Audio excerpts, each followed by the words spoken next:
rookie, and he's on the spot because anytime you're a rookie on a pennant contender, you're going to have a problem. But the key to the Oakland defense is Carney Lansford. A lot of people felt that slick fielding Carney Lansford should have won a Gold Glove last year. He makes all the plays at third base, and this year he's been a great steadying influence on the rookie Wise. And so he'll have an outstanding defense behind him, he being Bob Welch. Welch looking for his 8th win in a row. He beat the Yankees on May 20th, went 8 innings, gave up 3 hits, 1 run, and struck out 4. Welch, the former Dodger, the right-hander, as Ricky Henderson will come up. But, of course, there's a little bit of drama every time Henderson comes into the game. He has 34 leadoff home runs. That's 1 off for the Major League record. Yeah, Bobby Bonds hit a lot of home runs, and his son, Barry Bonds, is doing the same for Pittsburgh. So let's see if Henderson can tie that mark as he leads things off, then takes the strike on the outside corner. I think we'll see a lot of fastballs from Bob Welch on the outside corner to these Yankee hitters. He does not want to get the ball inside and give them an opportunity to jerk the ball. Carney Lansford, you can see him on the edge of the infield grass. I think he's playing in there more for protection of himself than Ricky Henderson bunting, because Ricky does not bunt very much, but he hits a lot of choppers, and he wants to be able to cut the ball off in the hole if it's chopped, because Weiss wouldn't have a chance to throw Ricky Henderson out. 1 ball, 1 strike. It's going to be grounded to short. Weiss comes up with it to Mark McGwire, and there's 1 up and 1 down. Let's get an inside look on Bob Welch. A guy who should know him pretty well is Jack Clark, who batted against him when he was with the Cardinals, and of course Welch pitching for the Dodgers. Here's what Jack had to say.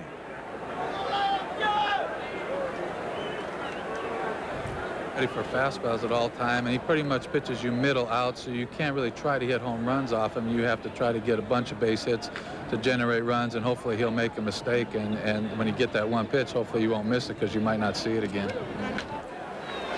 So Bob Welch has the first man down, and Bobby Meacham is up. Meacham coming in here hitting .226. Of course, pressed into service when Willie Randolph suffered that hamstring problem in the series against the Seattle Mariners. Meacham has played third, short, and starting today at second base for the skipper, Billy Martin. Sliced foul. One of the things about Meacham is that he has played shortstop on the left side of the field most of the time.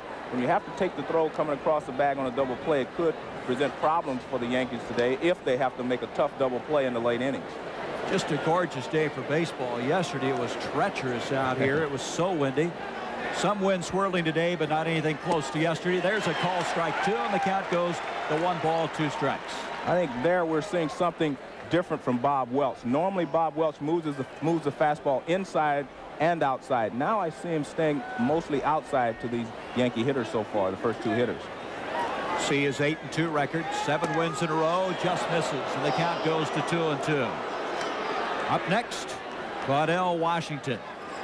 The Yankees on their longest road trip of the year, 7th game and 12. There's Washington. Claudell, of course, growing up in this area and signed as an 18-year-old by Charlie Finley. Pop to short right. That's going to be a tough field to play this early in the day. Canseco's over. He makes the catch. He's looking up into that sun, and I would think right now, Joe, that's going to be a big problem. That's a tough sun field right now. It probably reminds you of Yankee Stadium, but it's a tough sun field. You have to pick up the ball very quickly because you have a lot of white shirts behind you, and then it goes up into the sun. It's going to be tough.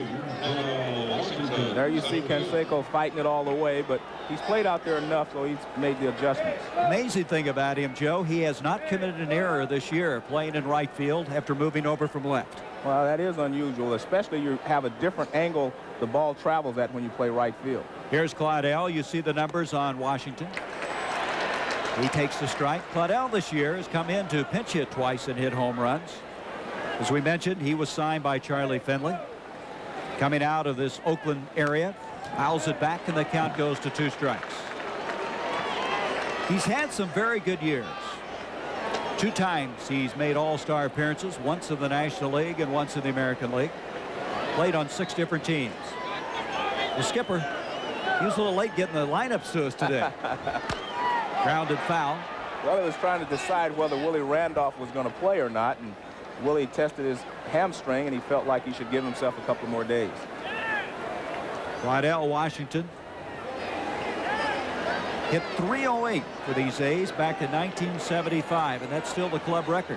Had 40 stolen bases. Had some very good moments. 0-2 pitch. Rounded back towards second. Gallego coming up. Tough play. Got him. And so Bob Welch sets him down in order. We go now to the bottom of the first inning. Yankees do not score, and the A's coming to bat. Listen to the heartbeat. He's going to mix up his fastball with his off-speed pitches well and spot the ball well, and he's going to be battling you the whole game. So there he is, Dotson, as we mentioned, looking for his 100th career win.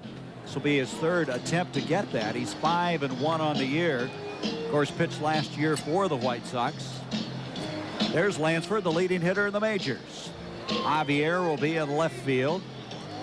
Canseco batting third. He'll be patrolling right field. The DH will be Dave Parker. Mark McGwire, who's not hit a home run in 10 games, will be at first base. Ron Hassey, what a find he has been for the A's. Due to the injury to Terry Steinbach, he's done very well behind the plate. And here is the big surprise thus far for this ball club has been Henderson in center field. Gallego at second made a brilliant defensive play yesterday, and then Walt Weiss, the rookie, at shortstop.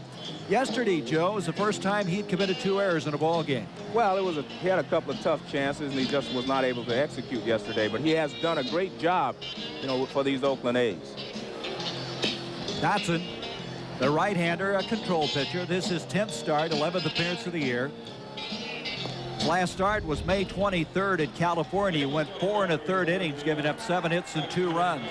Left the game with the score tied 2-2. So Carney Lansford coming up, the leading hitter in the majors, hitting .396. He has a 15-game hitting streak. One of the good things about Carney Lansford, he's a very aggressive hitter. When he walks to the plate, he goes up to hit. He's not looking for a walk. He walks up trying to get his pitch, and he attacks it immediately. He's a first pitch swinger. He's a first pitch fastball hitter technically, but he can also handle all the pitches, the breaking ball, the off-speed pitches. Well, he's flirting with 400. He's been doing that all year long. Of course, the last guy to do that was Ted Williams in 1941. That's a long time ago, Joe. That's a tough job to do, though, hit 400. So Dotson starts him out. It's grounded up through the middle. Flag down, the throw, and it pulls the first baseman off the bag. It goes into the dugout area, and going to second base will be Lansford, as Santana really had no chance on that play. I don't know why he even threw the ball. Well, I think that comes from Willie Randolph not being out there. I think Randolph would have been yelling at him, don't throw the ball to first base. See, you go up the middle, and the second baseman's job here is to let him know how close the runner is. He should have been yelling all the way, no chance, no chance, and I think they would have saved the base. Well, that's a base hit and a throwing error, and that is his 81st hit for Lansford, and his average now at .399. What a year he's having, as that's going to bring up now Stan Javier, the left fielder. Javier had a 3-hit game yesterday, his 6th of the year. Good defensive outfielder, and of course the son of Julian Javier, the former Cardinals second baseman. So Lansford at second, nobody down, a hit and an error. The bottom of the first, no score. Dotson starts him off with a curveball, hit a straightaway center field. Washington has it gauged all the way. Lansford tagging, he's coming to third, and they're going to get him. Calderola took it, and what a throw from Claudell Washington. Actually, Carney was undecided. He was standing at second base. He was looking at Jim Lefevre. They were both trying to decide whether they were going to go. And then he made up his mind to let him go, and Claudell Washington makes a throw right on the money, all the way in the air. And he's out by about 5 feet there, as you can see. Calderola is waiting for it. Lansford has surprising speed, but you said it well, Joe. He really didn't get a good break off the bag at all. I think they were too undecided. They weren't sure, and it was actually too close to try this early in the ball game. So Palarula was there with the tag. Lansford's erased. There's 2 down, and Canseco coming up.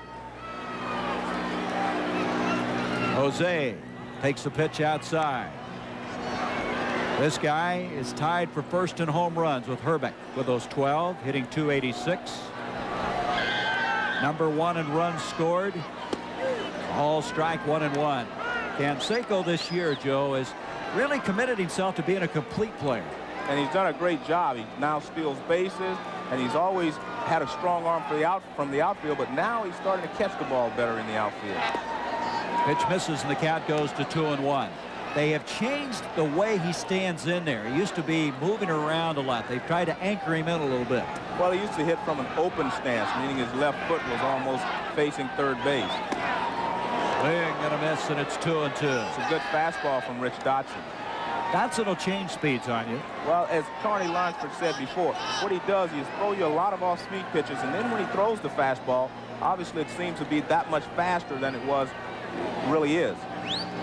See how Canseco spread out. He used to spread out even more than that, Joe. Believe it or not. That misses, and the count now goes full at 3-2. What they wanted was some kind of a reference for him, so when he did go into a slump, they could figure out what he was doing differently when they had videotaped him. But he was changing his stance so often they'd had no reference point. 3-2 pitch, all strike 3. And so the outstanding defensive play by Claudell Washington, cutting down Lansford at third, and we have no score after 1. Flip for the crisp of crispy.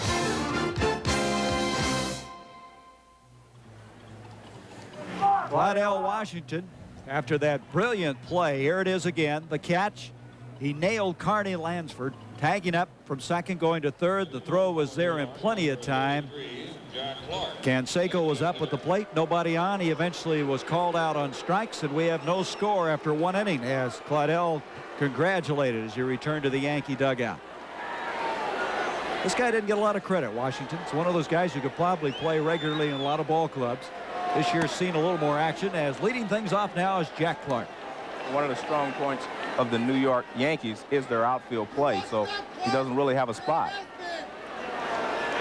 Jack Clark, 9 home runs, 29 RBIs. Call strike, and the count goes to 1-1. Clark missed the first 11 games of the season. He was hurt in spring training, rounding first base after hitting a home run. He tore the tendon in his calf. Swing, and it's now 1-2. Something menacing about Clark, isn't it? He does everything with such authority. The reason he's menacing is because he never takes a soft swing. Every swing is like it's no strikes on him. He's going for the downs every swing. Understand the radar gun. Pick that fastball up at 89 miles an hour. That misses. The count goes to 2-2. With Jack Clark, you can't tell if it was a 2-strike swing or a 1-strike. He is trying to hit the ball hard each and every swing. This guy, of course, DHing after playing those 11 years in the National League. Welch's pitch, sliced foul, wicked shot back into the stands, and the count goes to 2-2. Well, these two faced each other, Bob Welch and Clark a lot. Welch last year, of course, pitching for the Dodgers, won 15 games. And that's interesting. Well, Jack remembers getting some home runs off of Bob Welch, but he doesn't think he's been very consistent as a hitter against Bob. 2-2 pitch, grounded to short. Weiss will come up with it. McGuire, and there's a fine play by Weiss. A long throw, and he's able to nail Jack Clark, and there's one down. That's one of the things that Weiss has been able to do so well this year. Go into the hole and make a strong throw. He gets rid of the ball pretty quickly, too. He's got a strong arm. As you see, the ball gets past Lansford. He goes into the hole, sets himself, and fires a strike. And you see Jack Clark hustling all the ways out by half a step. Weiss, great ability. First-round draft pick for this ball club. As Clark will sit down and wait another opportunity as Palarula now comes up. The third sacker hitting a lot better. He went through an 0 for 17 streak, and now 7 of 15 cents raised the average. And he looks at a call strike 2. That's the first changeup or off-speed pitch that Bob Welch has thrown. His curveball is pretty hard. He's thrown a couple of curveballs to go with his fastball, but that was the first changeup. Palarula, who has improved defensively at third base for these Yankees, and the left-handed batter will back out of there. You know, for a guy that doesn't hit average-wise very well, he really drives in a lot of runs. Well, he's produced runs with the base hits because he hits better with men in scoring position, obviously. Foul tip, but he hangs on. Hassey does, and there's 2 away. That's the first strikeout now for Welch, and that'll bring up Dave Winfield. Right field. Here again, he's saving his off-speed pitches for Palarula, and here he goes with another breaking ball down. and Mike's way out in front. Here is a guy that's just having a superb year. As Bob Welch now facing Dave Winfield. Winfield, second in batting average, not just in the American League, but in the major leagues. Leading in RBIs with 44. He had a home run yesterday. What hasn't he done this year, Joe? Welch, first pitch popped up behind the plate. Hasse coming back. He may have room. He does.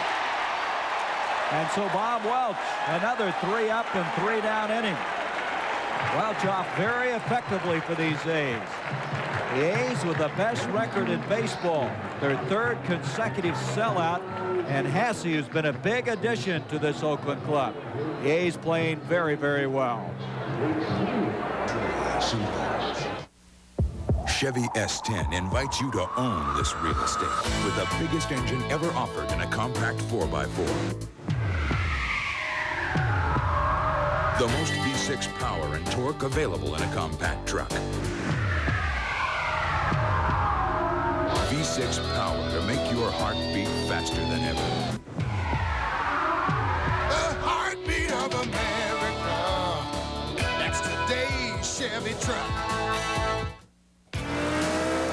When you ride the red line, you need superior protection.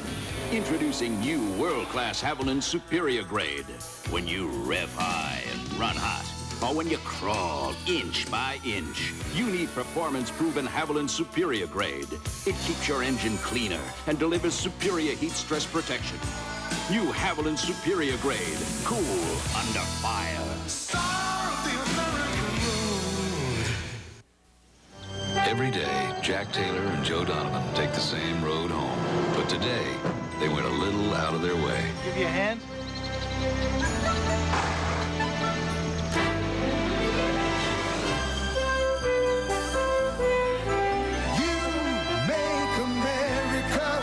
Here's to you, the clean, crisp taste of Beechwood aged Budweiser. This bird's For all the guys who go out of their way. for you. Division rivals meet as the Houston Astros take on the Dodgers. Or an American League Classic, Boston at New York. Next week on ABC's Monday Night Baseball. We go now to the bottom of the second inning. Gary Bender, Joe Morgan, as Dave Parker will lead things off. Then Mark McGuire and Ron Hasse. That last play where Winfield popped it up behind the plate again shows, Joe Morgan, how much foul territory there is here in the Oakland Coliseum. Well, I think the reason for that is this was a football stadium as well. It's an all-purpose stadium, so you need the grass for football, but it also takes a lot of at-bats away from hitters. Dave Parker, he's been hot. He's hit safely in 13 of his last 14 games, hitting .283 at game time. The Cobra starts him outside for ball 1. Parker's batted second numerous times. In fact, when they made that Eastern swing, he had a home run batting in the second position, straightaway center field in Fenway, and also in Yankee Stadium. Swinging strike, and the count goes to 1-1. You know, earlier in the ball game, we were talking about, well, you can see the foul territory here, but we were talking about the addition of Bob Welch and all these things to the pitching staff. Don Baylor and Dave Parker add stability to the A's. They bring stability in the fact that they've all been on pennant contenders. They've been in World Series, and they understand what it takes to win, and they can settle some of these young players down. That's one of the reasons they brought Dave Parker here, along with the fact that he can drive in runs and hit the ball out of the ballpark. 1-2 on Dave. He's a very vocal guy. I know Tony La Russa telling me that he kind of keeps everybody loose. Right. And you need that, especially if you go down the stretch in a pennant race that's very close and you have a lot of young players on the team. Put that one under the armpits, and the count evens at 2. 2 balls, 2 strikes. Bottom of the second inning, no score. Dodson grounded foul, and the count stays at 2-2. Unlike a lot of hitters who come from the National League to the American League, Dave was not really having a lot of problems with the off-speed pitches. He was having problem with the ball inside, because I think he was looking for the breaking ball, and they were busting him inside, and he could not get the bat out. Now he's starting to make that adjustment, and he's starting to swing the bat very well. In fact, he'd swing a lot of those first pitches just to avoid that. Right.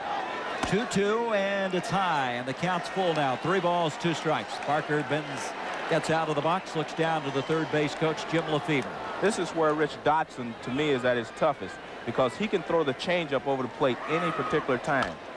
Up the middle, Santana's over. Rafael Santana makes a fine play off to Gary Ward, and the leadoff man is erased here in the bottom of the second. Saturday on ABC Sports, we'll begin with the Professional Boulders Tour. It's the Showboat PBA Doubles Classic, live except on the West Coast.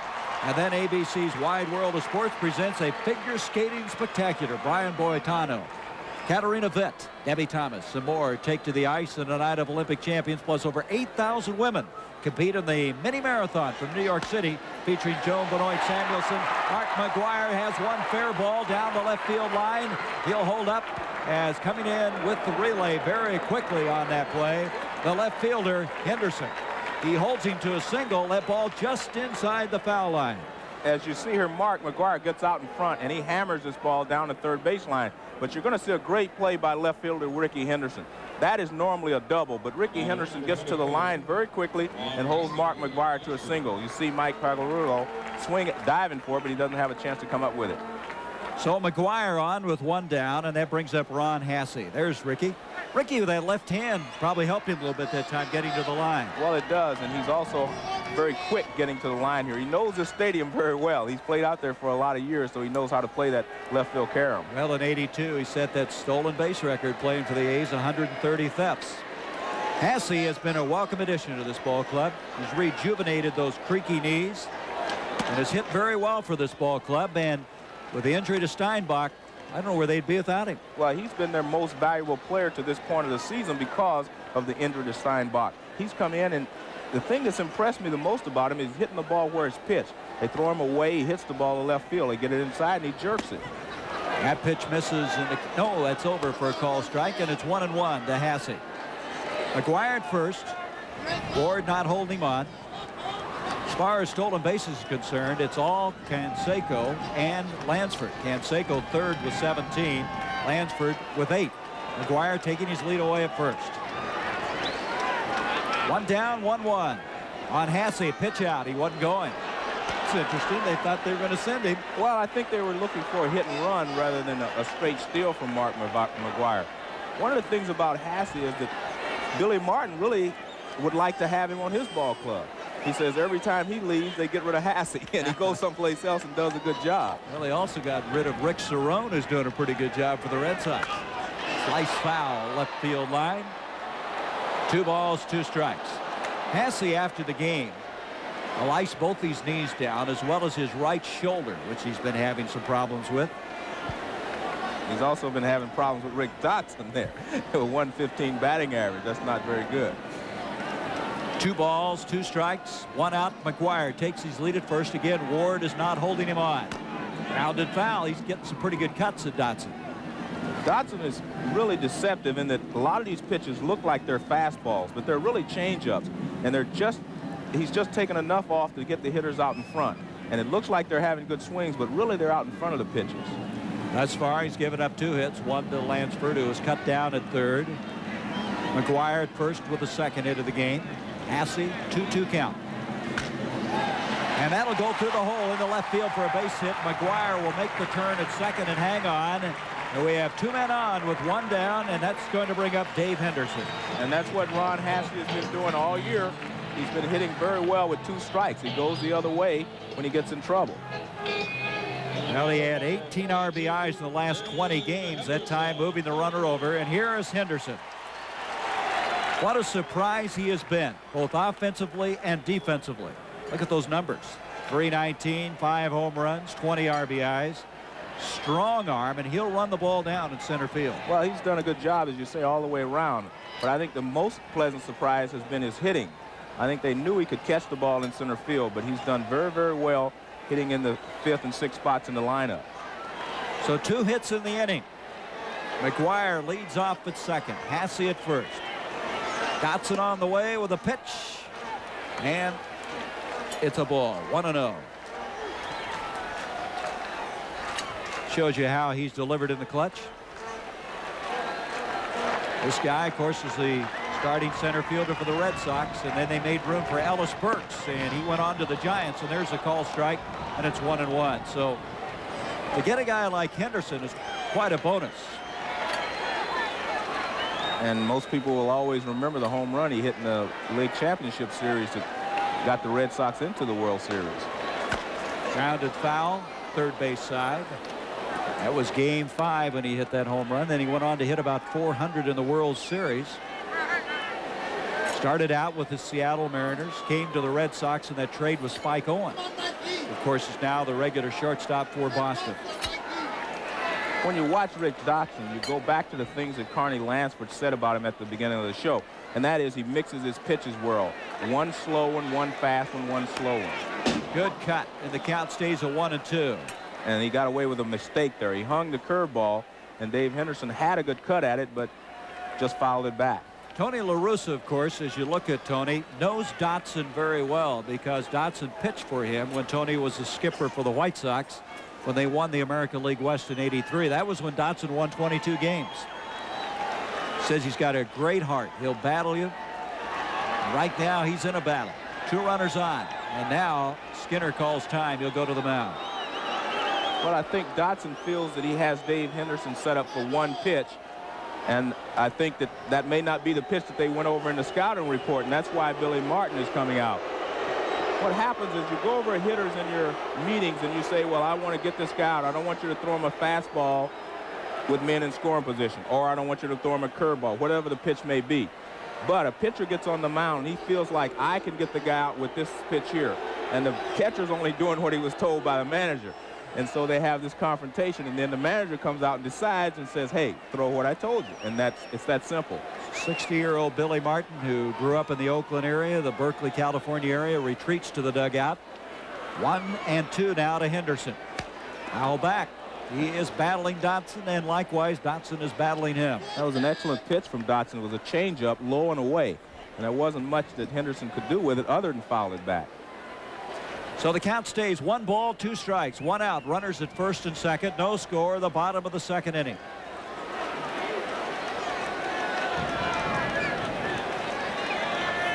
Looking back, Dotson drives McGuire back into second. They're not holding the runner at first. Hasse, who does not run well at all. McGuire runs pretty well for a big man.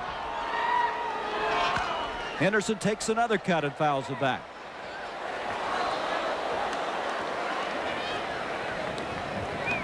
So the count stays 1 ball, 2 strikes. This Oakland team went back on that Eastern swing. They won the first game against the Yankees behind Bob Welch, then lost 2 of them.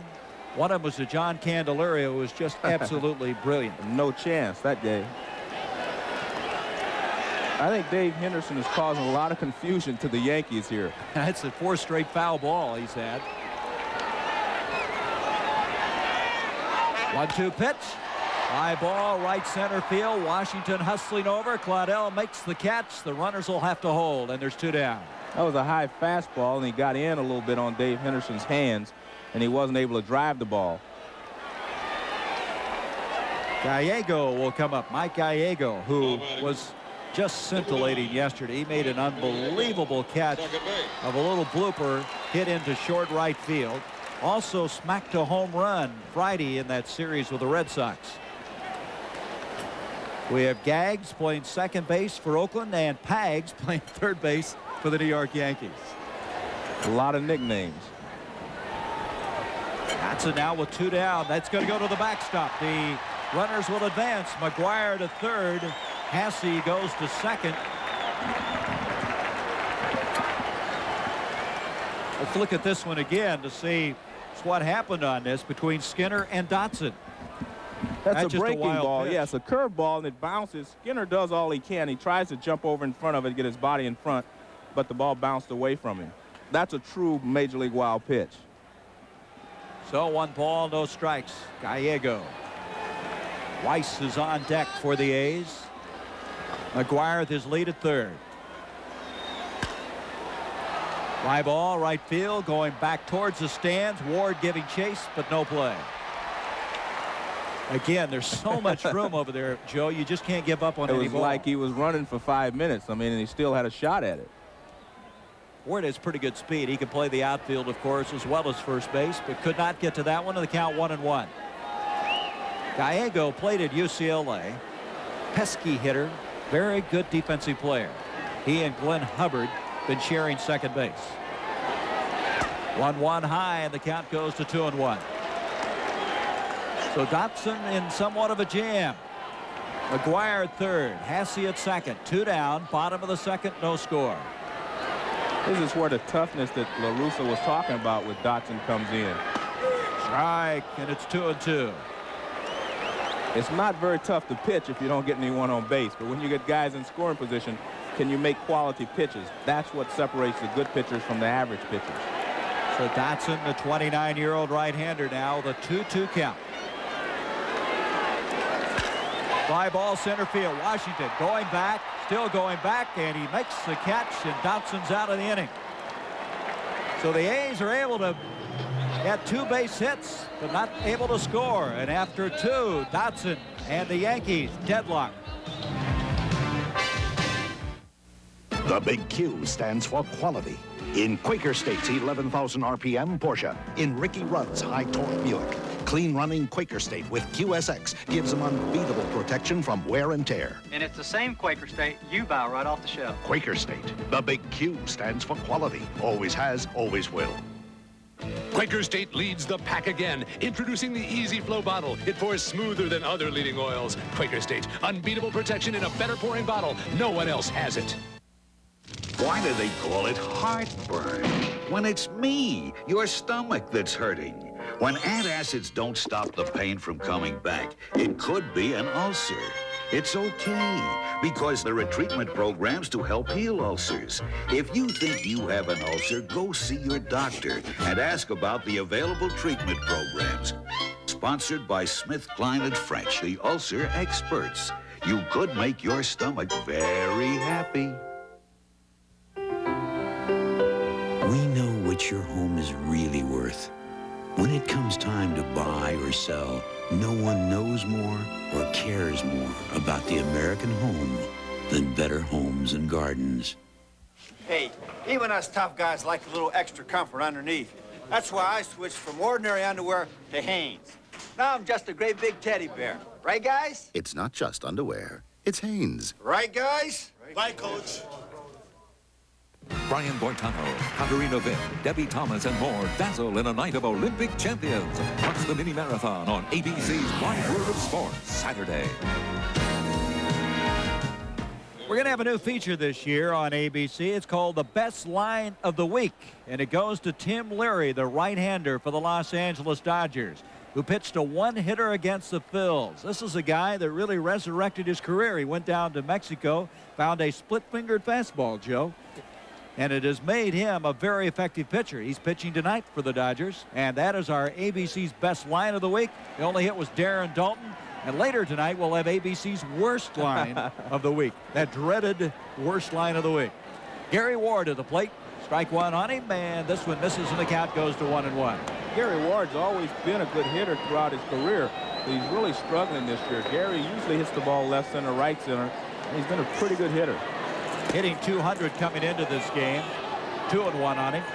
Gary had a couple of excellent years with the Rangers. One year he had 28 home runs.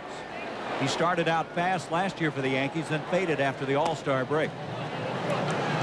3-1 on Ward. Ward will be followed by Rafael Santana and then Joel Skinner, bottom third of the order.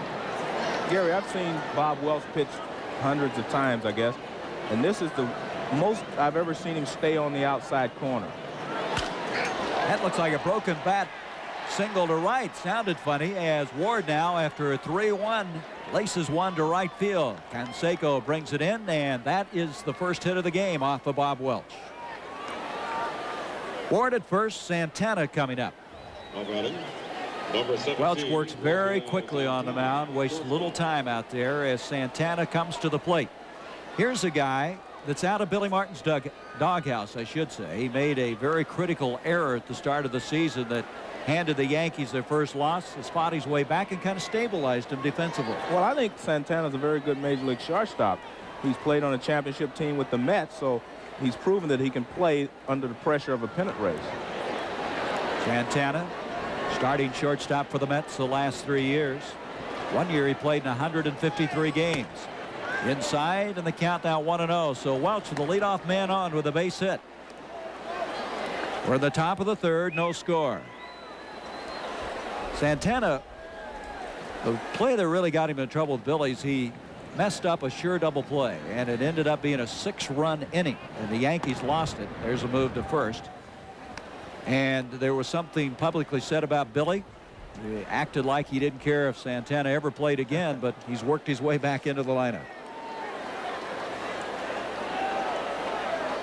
Well, I think you have to give Martin credit for staying with the guy and saying, okay, if you prove to me you can play, I'll put you back in the lineup. And he's proved that he can play, and he's back in the lineup on an everyday basis. Strike call.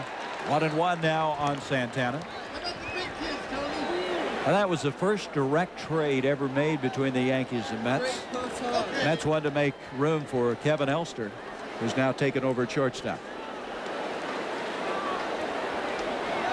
One ball, 1 strike, and 1 on. It's kind of tough to trade inner city like that, because if a guy goes over and does a great job, you're going to look bad for a long period of time.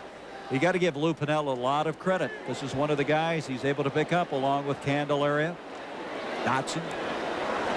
There you see Walter Weiss on the left. He's giving the signal to Mike Gallego on who's covering the bag at second in case Ward tries to steal. Usually in a situation like that, the veteran does that, right? Right. But I guess Weiss is the regular player. He's the everyday player, so he's the one giving the signals now. 1 ball, 1 strike. I don't know if that hit the bat or what. Hasse wants to know. He's asking home plate umpire Rich Garcia. I thought I heard something. I don't know if it was a bat or what, but I thought I heard some contact. I don't know. It's hard to tell. Looks like it hit him, doesn't it? Right, but I heard something.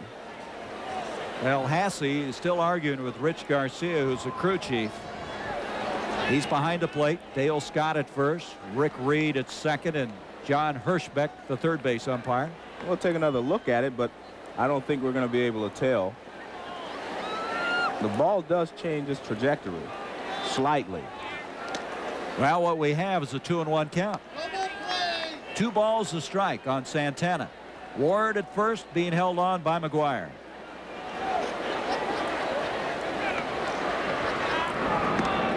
Throw back again.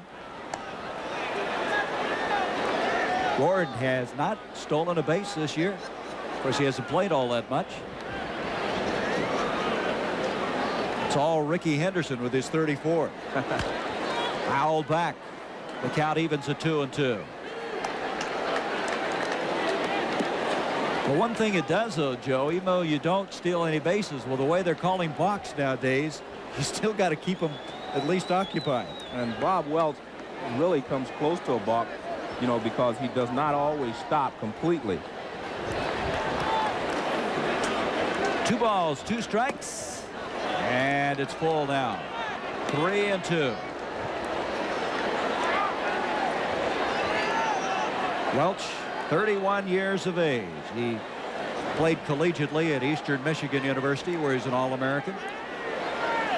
I think we'll get a chance to see now if he's still a gambler. Yes, he was is. going, and he fouled it back.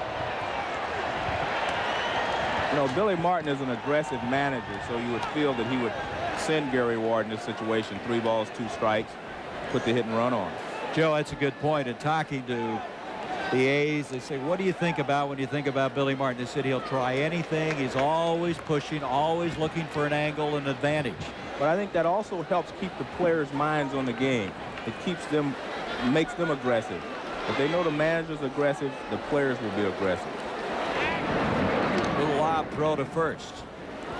Skinner due up next. Santana at the plate, full count. Ward is going, and a pop-up short right field. Gallego going back on the outfield grass, and again looking up into the sun, but he's equal to it, and there's 1 down. The sun is not as tough at second base as it is in right field, because at second base you're shielded a little bit by the rim of the stadium. In right field there's no shield. So Joel Skinner will come up. Joel, an excellent defensive backstop. Hit his first home run on this swing. First in 104 at-bats. 1 down and a runner at first. This is inside, and the count goes 1 ball, no strikes. When you watch Bob Welch, he throws a hard curveball. And when you watch Rich Dotson, he throws a slow curveball. Rich Dotson uses his speeds to be effective. Bob Welch uses his speed on his fastball and the break on his slider or hard curve to be effective. Check of the runner and drives Ward back. Mike Ferraro is the first base coach for the Yankees.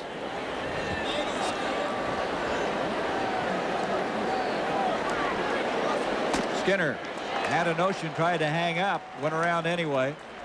That may be the best fastball Bob Welch has thrown in this ball game. That one had some giddy up on it. You could hear it clear up here, couldn't you? Skinner, whose daddy was Bob Skinner. Quite a player himself and manager in the major leagues. That was a 90-mile-an-hour fastball that Welch threw. Welch taking his time. McGuire holding Ward at first. One down. Swing and a miss, and the count goes to 1-2. And he's just challenged Skinner on the last two. It's 90 again on that radar gun. Bob Welch has such a good fastball that he can challenge even the best hitters in the Yankee lineup.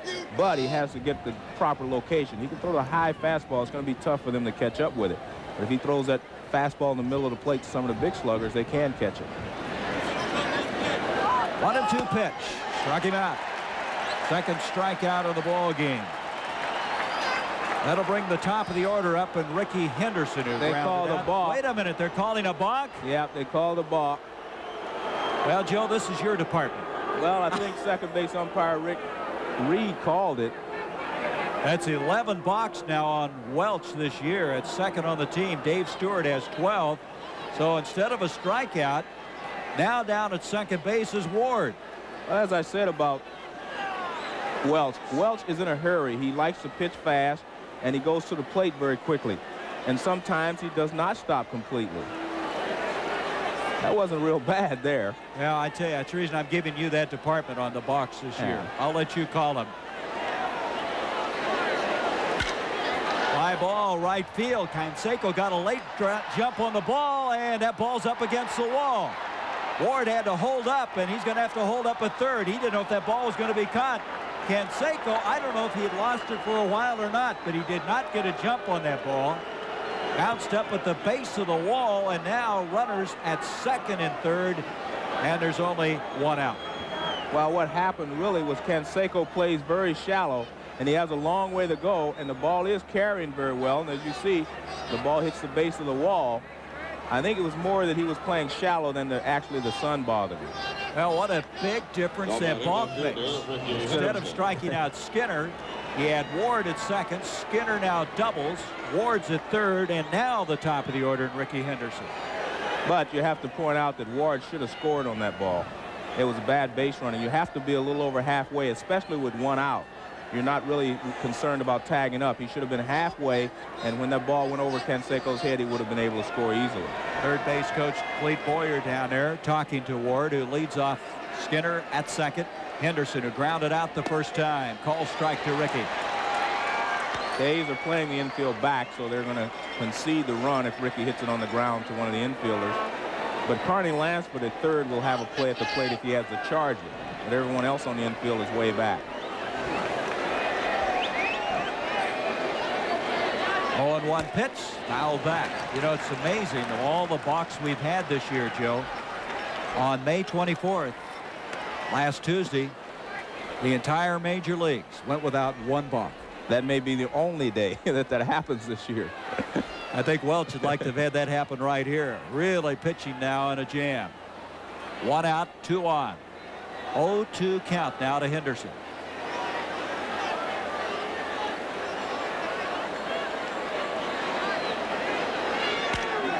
And line to second baseman Gallego, and the runners get back in a hurry. Well, that's as good as a strikeout. Well, it turns out that way. It was a good piece of hitting by Ricky Henderson. Actually, there was a breaking ball down and away, and he went the other way with it, but he didn't quite get it high enough. You'll see a good pitch by Bob Welch here. Breaking ball down and away, and Ricky Henderson does what you're supposed to do with it. Hits it to the opposite field, but it's right at the second baseman, Gallego. Gallego's had a great series, hasn't he? He's been in the right place seemingly all the time. He's a pretty good player. I think he has not had the opportunity in the major leagues to show how good he can actually be. He plays, you know, he's never played on a regular basis. So now Meacham comes up with 2 down. Still the runners at second and third. Meacham the first time, flied out to right. Big cut. This is where Randolph, you'd love to have him in the batting order. Well, really, Randolph has proved over his career that he's a good clutch hitter. But I think you have here, you have a guy like Meacham, you have Skinner, and maybe Santana. And I believe that Welch figures he can just throw the ball by those 3 guys in the Yankee lineup. Strike 2. Welch popping the mitt now, throwing hard, trying to get out of this jam. Well, the A's had 2 hits back in the second inning. They did not score, and now the Yankees with 2 hits, and they still don't have anybody home. And if the Yankees do not score, Gary Ward is going to be a goat here, so to speak. You're not going to let him forget that, are you? They got him on a called 3rd strike. What a job pitching out of the jam. Welch strands the runners at second and third, and there's no score as we go to the bottom of the 3rd.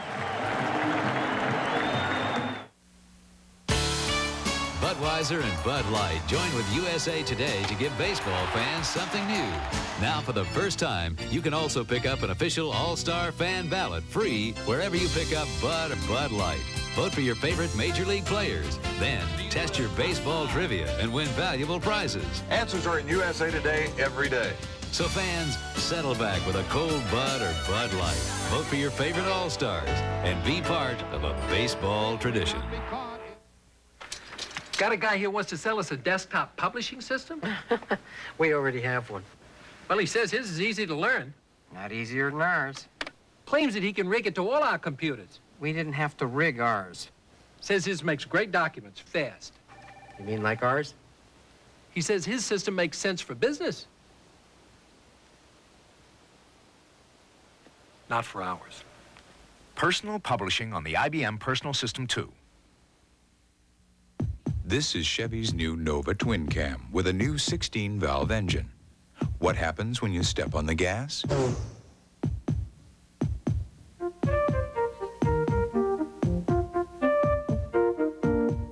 After import car owners add up all the standard features on a new Chevy Nova, then subtract the $1,000 cash they get when they buy one, they generally come to the following conclusion.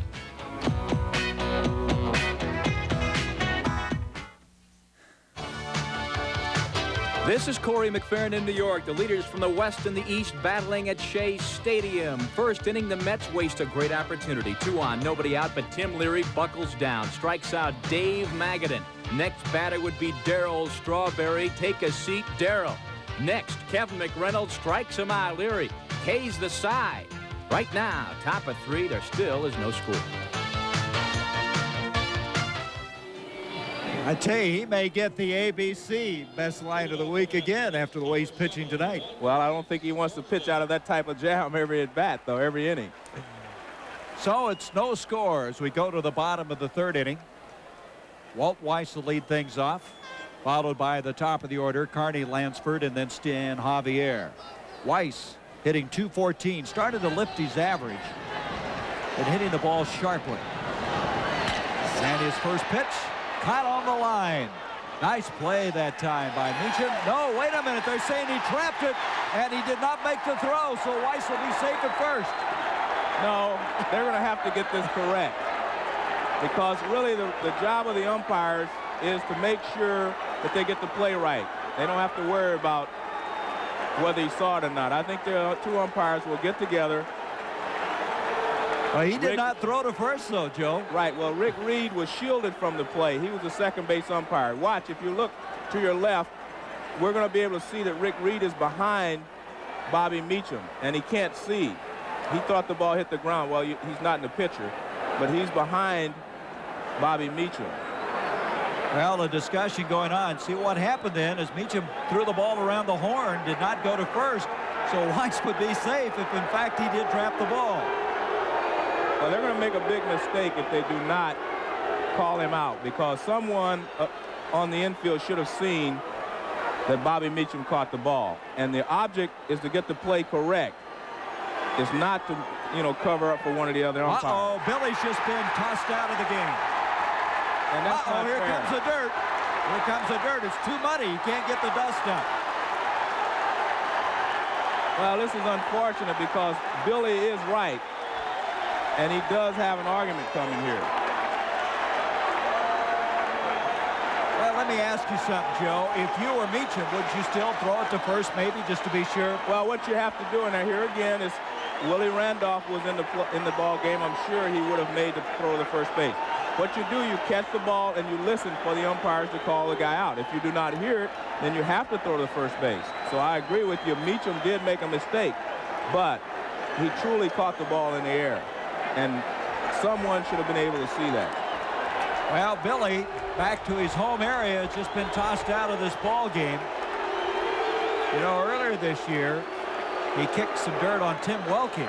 Was fined $300 and was booted out. He couldn't get the dust up in the air this time because the infield was still a little bit damp. Well, I can see Billy getting tossed out of the ball game, but not to throw dirt on the umpire. But, you know, of course he had an argument coming, in my opinion, and that's what he's doing. So Weiss ends up with a base hit. Can you believe that? That's one of the most unusual base hits you'll ever see. Well, that's another mistake. We'll get a look at it here. We'll see Bobby Meacham move to his right. Now he waits for the ball, and you can see clearly catches the ball in the air. You really think so? On that one, I'm beginning to wonder. No, you he really caught think the ball he did, in the air. Yes, he caught the ball in the air. All you have to do is know how he caught the ball. The glove, the way the glove is turned, you can only catch it in the air. Well, let's look at it from this angle. His glove was not turned down to catch the short hop. It was in the air. See, his glove is turned sideways. You're right, Joe. It has to be turned down to catch a short hop. Well, I guess you ought to know, if anybody, you've been in that situation. Yes, and you have to turn it down. But I cannot understand how they could call it a hit because it's really a mental mistake. Well, that's what it is, though. Yeah, but you can give an error on a mental mistake. It's up to the scorekeeper's discretion. It's like when a ball's hit in the outfield and two guys converge on it, they let it drop in between them. Someone usually gets an error. Excuse me, Joe. Clete Boyer now has taken over in the absence of Martin. Weiss goes back to first. Lansford, who's singled and then was able to advance to second on the throwing error and was cut down on third on a beautiful throw from center by Claudell Washington. Lansford hitting .399 right now after that hit the last time. Could go over 400 with a base hit here. Well, I guess we could not come back to Oakland with Billy Martin and not have some fireworks. To be exact, he'd be at 402 if he would get a base hit. Well, Billy coming back home, start the series, is out of it. There's a base hit, and he's now at 402. Making the turn is Weiss. He's headed to third. The throw, he's out.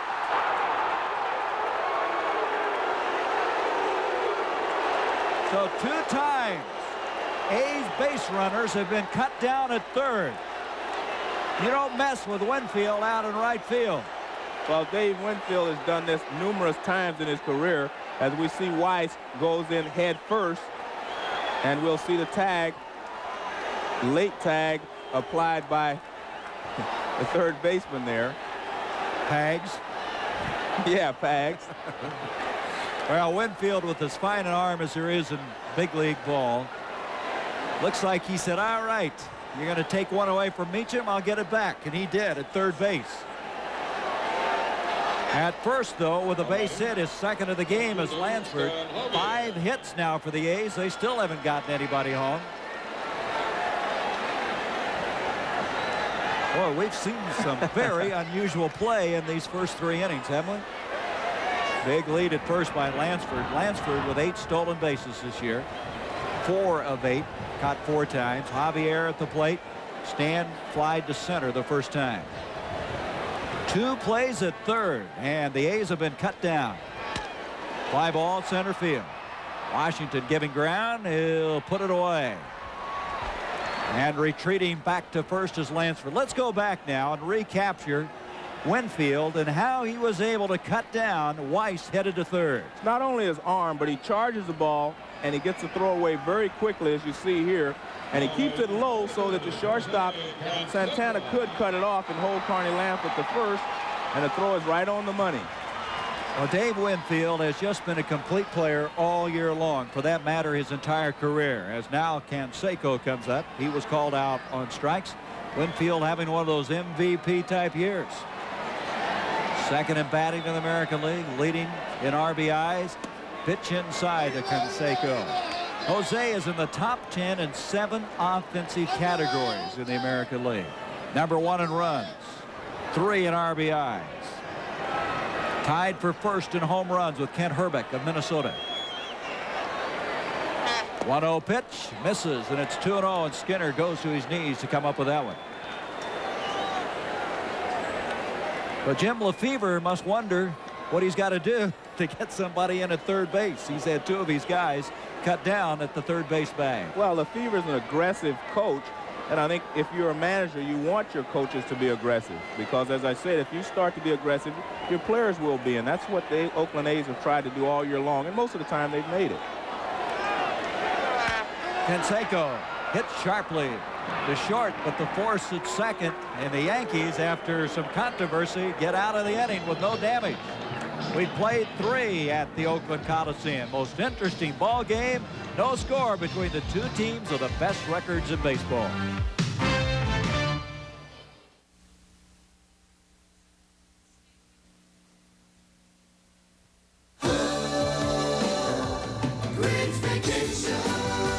The joys of getting ready for summer vacation. So much to fit in, so many details to remember. That's why it's nice to know Holiday Inn hotels are always there with everything you want in a vacation hotel. Now with summer great rates, enjoy it all for only $29, $39, or $49. But get going, rooms are limited. Call now for summer great rates at a great vacation hotel. What'll it be? Nothing, honey. Just stop by to see me, huh, sugar? Kellogg's Nut and Honey Crunch. This tastes good. It's nut and honey. Well, still good. Kellogg's Nut and Honey Crunch. Delicious cereal, Jensen. What is it? Nut and honey. You love the honey, you love the nuts. When you've got the taste of nuts and honey all wrapped up in a hearty crunch, what more can you say? Hey, Cookie, what's for breakfast? Nut and honey. Kellogg's Nut and Honey Crunch.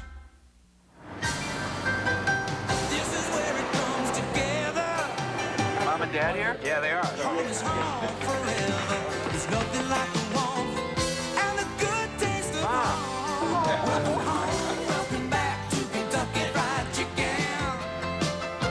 A little bit of home in your hand. You're never too far, so come as you are. Kentucky Fried Chicken is home. I ought to come home more often. ABC's Monday Night Baseball. This ABC Sports exclusive is being brought to you by Bud Light. Everything else is just a light.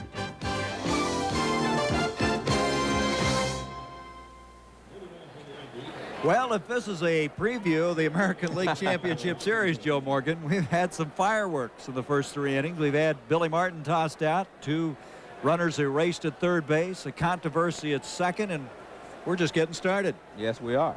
I tell you, one of the other things you have to look for now, if I'm a hitter, is the shadow that's creeping over home plate. Once the batter gets completely in the shadows and the pitcher's in the light, it becomes very tough. Claudell Washington at the plate. He grounded out at second the first time.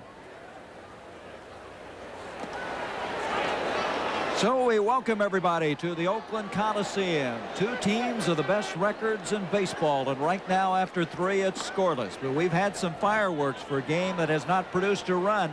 Dave Winfield cut a runner down at third. Claudell Washington cut a runner down at third. A controversy on a ball at second. And Bob Welch, who thus far has given up 2 hits. Pitching to Claudell Washington, and the count now goes to 1 ball, 2 strikes. Bob Welch got into a jam, giving up 2 hits in an inning. He escaped, as did his counterpart, Richard Dotson. And Joe Morgan, it's been the kind of game where these 2 clubs are just kind of slugging it out with each other. You can tell they're kind of looking down the stretch, what might eventually evolve into the American League Championship Series. Well, you're looking at East Coast and West Coast, and I think that has a lot to do with what's going on here as well. The fans here do not like the Yankees. Ground ball over second. Walter Weiss comes up throwing. And another thing we should add is that Billy Martin was tossed from the game, and it evolved around the play at second when they said that Bobby Meacham trapped the ball. Billy tossed from the game, and Billy, who of course grew up in Berkeley, California, returning home, but didn't get the kind of homecoming he desired. Well, I think Billy Martin got a little bit upset here. Like I said, I thought he had a gripe coming because I feel like Bobby Meacham caught the ball as well. But as they say, you can only go so far. And Billy stepped over that line. Well, what really erased that, though, was Winfield cut down Weiss, who tried to move from first to third. And so it really did not hurt the Yankees, except they now have Clete Boyer in charge. As you look at Jack Clark, Clark grounded out to the shortstop the first time. One down, top of the fourth, no score. A sellout crowd for the third consecutive day for Oakland. They're talking, Joe, about having over 2 million in attendance this year. That would be a record for the Bay Area. Well, they have a very exciting ball club. They're playing very well, and that's what brings fans out. Clark, high fly ball, short right field. Canseco coming in. Gallego back. Looked like they were kind of wanting to see who's going to take that. Little indecision. Canseco makes the catch, and as we've talked before, Joe, it's pretty treacherous in right field right now with the sun. And I think that's why Mike Gallego went so far out. He wanted to give Canseco as much help as he could, but Canseco had it all the way. So there's 2 up and 2 down.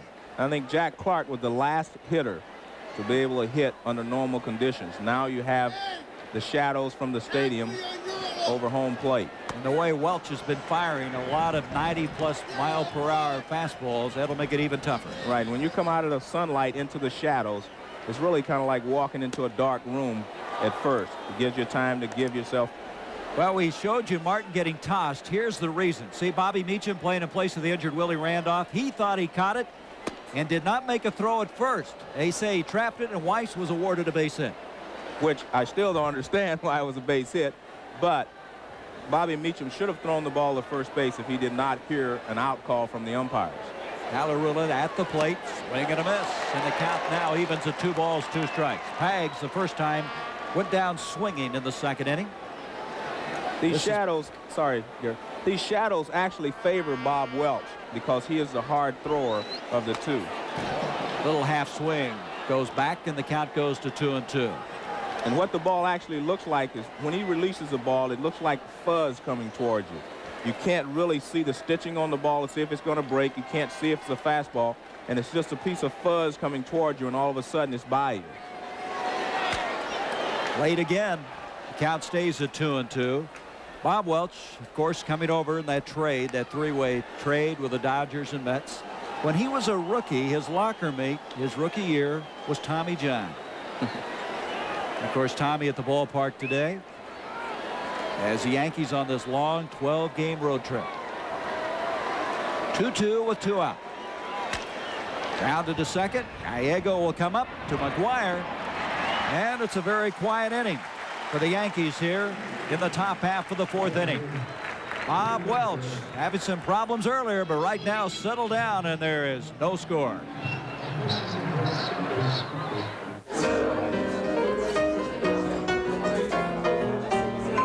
That's him, isn't it? You bet it is. He's good. I just love the way he parties. Do you know why Spuds McKenzie has so much fun at parties? Because he's always in control. And he knows how to make a party last. It takes good sense to have a good time. And Spuds knows it's cool to live by one simple rule. Know when to say when. A reminder from Anheuser-Busch. What's all this about you selling the Market Street building? My client's still interested in that space. We accepted Gail's offer this morning. Hello, Jason. You could have made a counteroffer. If you had let me know what was going on, I would have. But I called your office yesterday. I left you a message. You left me a message?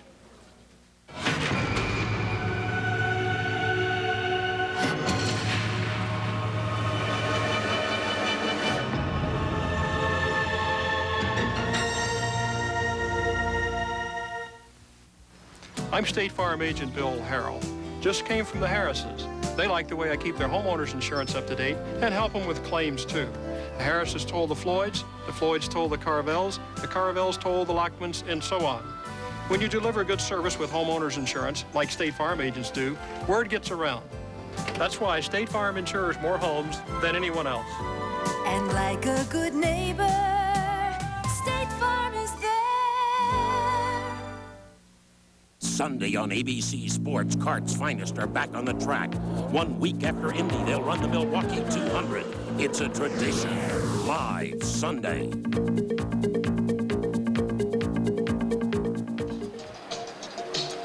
Nothing as we go down the bottom of the fourth inning here at the Oakland Coliseum. The A's and Yankees.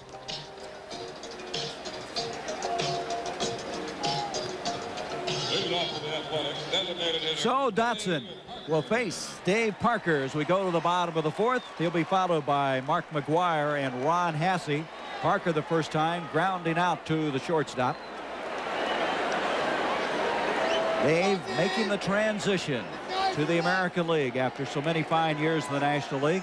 He likes these smaller ballparks, doesn't he? Yes. He also said the toughest things that he's had to adjust to have been the pitchers, which is natural, but also the strike zone. He said he has not been able to really adjust to the strike zone in this league yet. Blended in very well, this veteran. And the pitch now makes it 2-0. 2 balls, no strikes. Parker has played left field this year, as well as DHing, which he's doing today. His knee has really come along very well. And now all of a sudden, 3-0. Dotson falls behind the leadoff man in the bottom of the fourth. Tony La Russa has let some of these guys hit away in this situation, but Dave takes the ball. Well, that's the first walk of the ball game. And McGuire will come up, who's singled.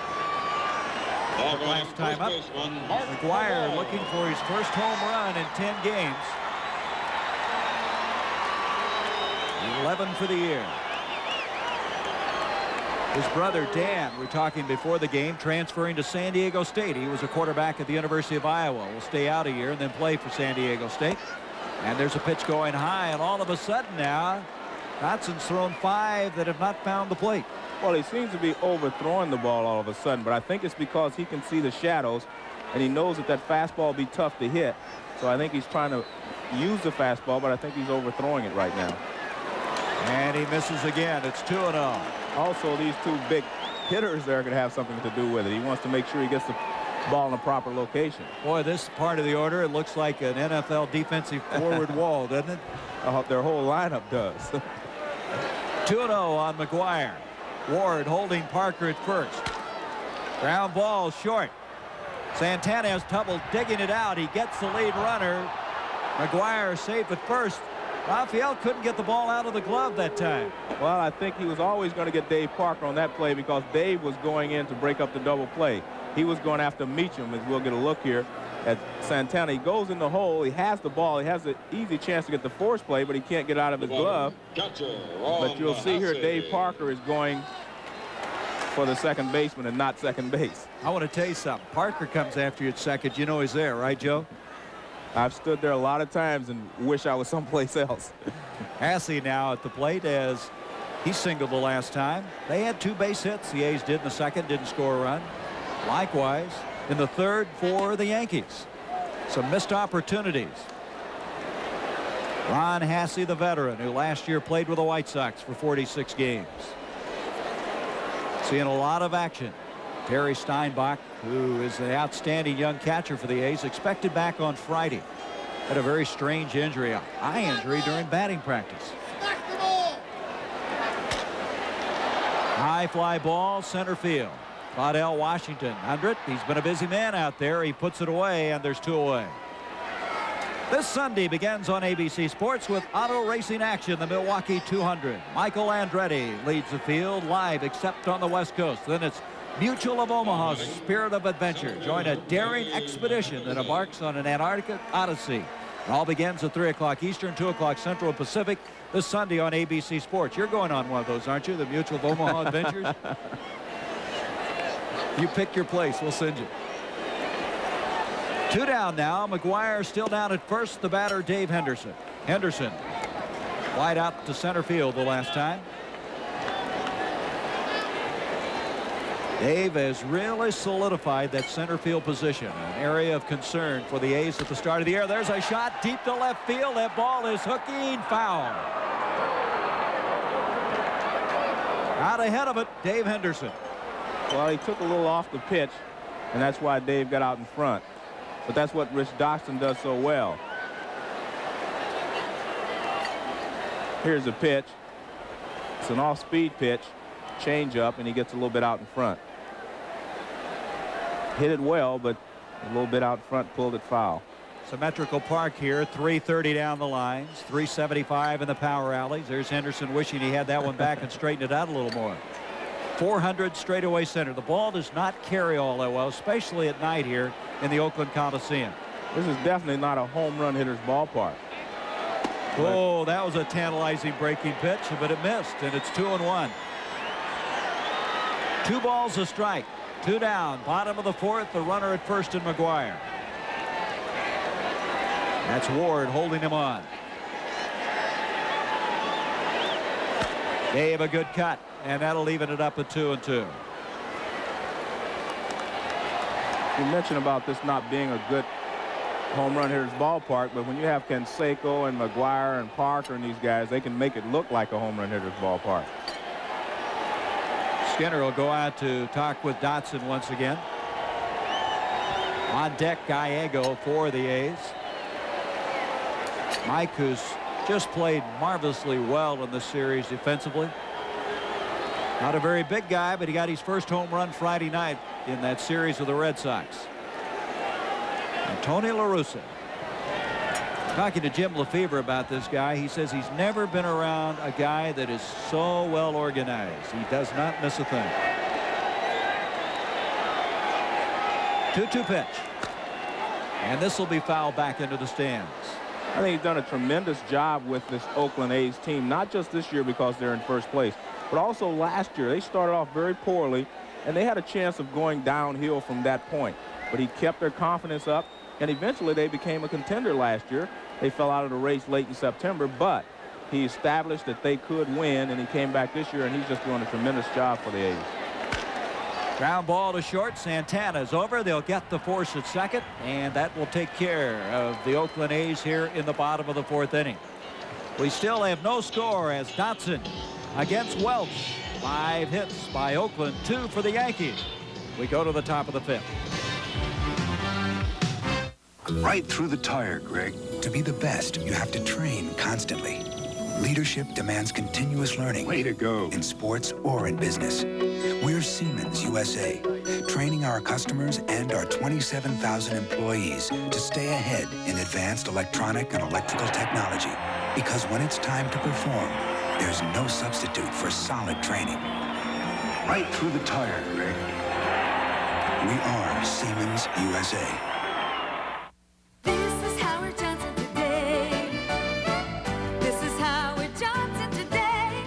Stay at Howard Johnson this summer. You could win up to $50,000 cash. This is Howard Johnson today. Here's to the men we believe in. Men of iron, iron.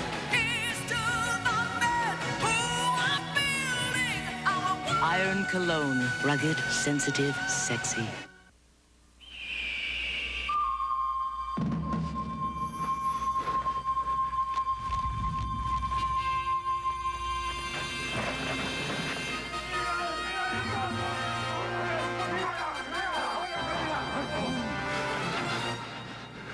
Great.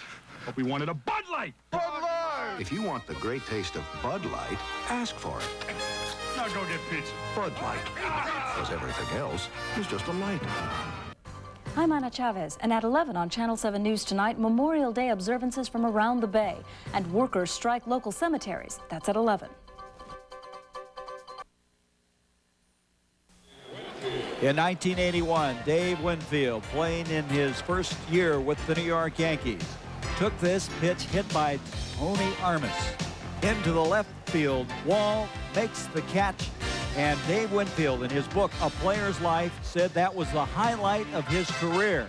And interestingly enough, Joe Morgan, it came at a time when he was not hitting well. He went on to go 1 for 22 in the World Series that year. Well, I think it points out what you said. Dave has been a complete player, and he's worked to be a complete player all of his career. And I would have to agree with him. That might be the best catch of any left fielder's career. He struggled in that series with the A's, struggled in the World Series. Here he slices one back foul, and the count goes to 0-2.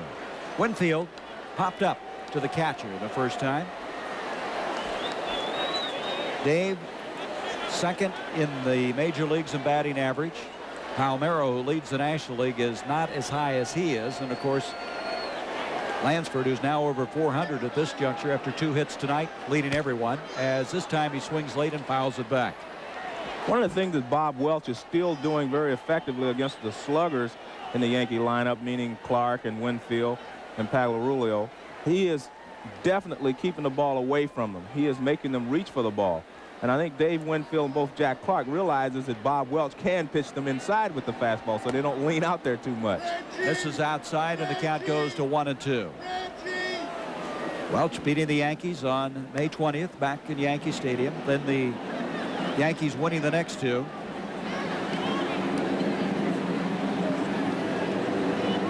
You can see now how the shadow's creeping out almost to the mound, making it even tougher. Right. It becomes very tough, especially when... There's a shot to left center field, way back, and it's out of here.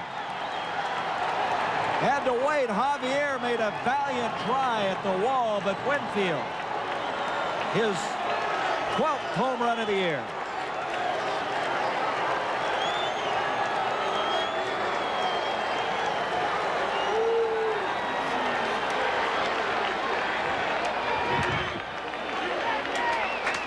Bob Welch had been pitching Dave Winfield away, and finally Dave went out and got one. That's exactly what happened there. So now Canseco, Herbeck, Incaviglia, and Winfield are tied for the American League lead with 12 home runs. Incaviglia hitting one earlier today. Strike call. We're going to look at it. You see Winfield goes out. The ball is away, and he goes out and drives it into left center field. When you're that big and strong, you can do that. Watch Javier as he goes up there at the last moment. Made quite a try at the wall, just couldn't quite pull it down. 1-1 now on Ward. Ward single the last time up. Ground ball to short. Weiss will come up throwing. 1 out. Let's go back again. I want to see Javier's effort. Number 28 is Javier, the left fielder. Let's watch it. Maybe he saw Dave Winfield's catch in the top of the inning, and he tried to do the same thing, almost. Shortstop, Rafael Santana. Good effort. And he thought he might have it. He had to look in his glove to make sure. Well, that's what I looked at. Yeah, I thought he may have had the catch, too. He checked the glove, but it was not there. So the 12th home run of the year for Winfield. Santana ground to short. Weiss coming up. Carbon copy of the play before. And there's 2 down. That'll bring up Joel Skinner, batting 9th in the order. Joel Skinner. I think one of the reasons both of these teams are in first place in their divisions because they both have dominant players. By that I mean a guy like Winfield, Clark, Mattingly. These are dominant players. They can carry you for a long period of time. See, good players can carry you for a week or 2, but these guys can carry you for a whole season. And the A's have Canseco, McGuire, and Parker, the same type of players. Skinner laces that one to right. Canseco for a moment indecisive, but comes in and makes the catch, and that retires the side. But the Yankees jump on top 1-0. Dave Winfield with his 2nd home run in as many days as we go down to the bottom of the 5th. Dear Dad, we made our toughest jump yet at dawn. I was kind of nervous. We all were. And then I remembered something you once told me. Courage is putting your fear aside and doing your job. You always thought I wasn't listening to you, Dad. Well, I was. Inboard personnel, stand up! I just didn't realize what you were trying to say. I know you didn't want me to put off college, but here in the Army, I'm finally starting to appreciate all those things you taught me. What I'm learning now will help me get the most out of college and the best for myself. The Army gives you an education you can't get anywhere else. And if you qualify for the GI Bill plus the Army College Fund, you could earn more than $25,000 for college. Dad, we were really something today. I know you'd be proud. All that you can be. Get it at your life in the Army.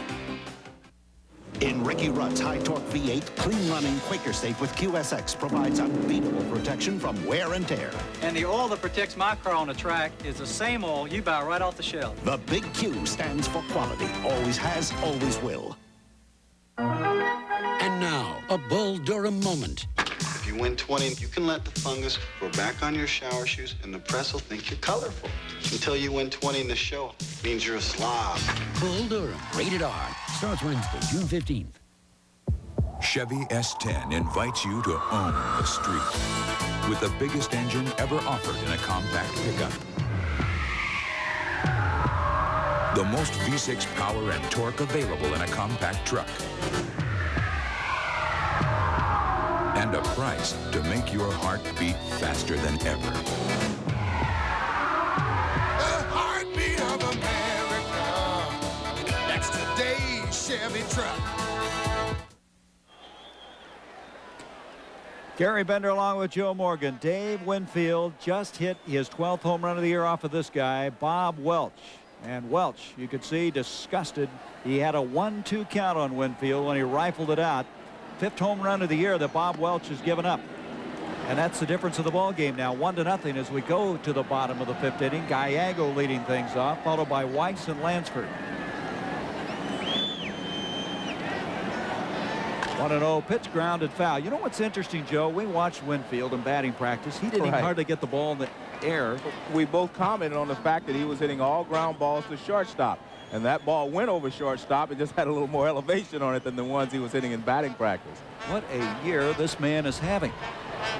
He's been embraced by the New York fans in his 8th year with the Yankees. That book has caused a lot of controversy, but maybe has spurred him on. Well, I think Dave is a competitor, and he's written a book. He's gotten criticized by some people for it, and he's not going to let them beat him. He's going to show them that he can still play.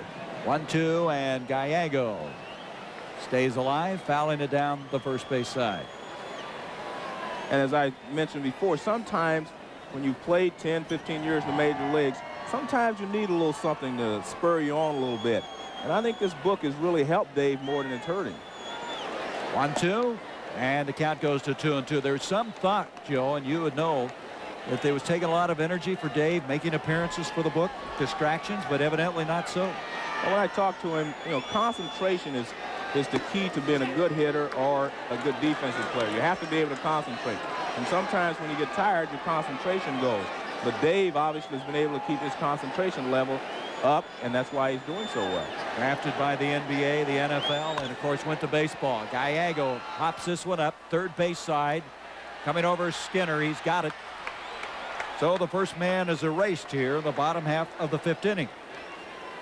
That'll bring up Walt Weiss. We talked about the room and foul territory. As you mentioned, Joe, this is a football ballpark as well, and that's the reason for it. And Skinner going back, having a lot of room. You wouldn't get to that one in a lot of ballparks. Normal ballparks, that's about 30 rows deep. Weiss was singled, then was cut down by Winfield, trying to go from first to third on a base hit by Lansford. He was credited with a single. You're still hanging on to that one, yes. aren't you? You don't give him credit for that one at all. 0-1 now on Weiss. Fouled back.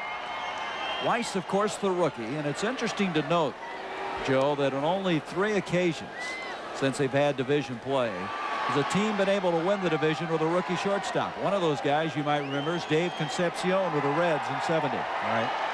I think one of the things that you're going to have to wait to see with Walt Weiss.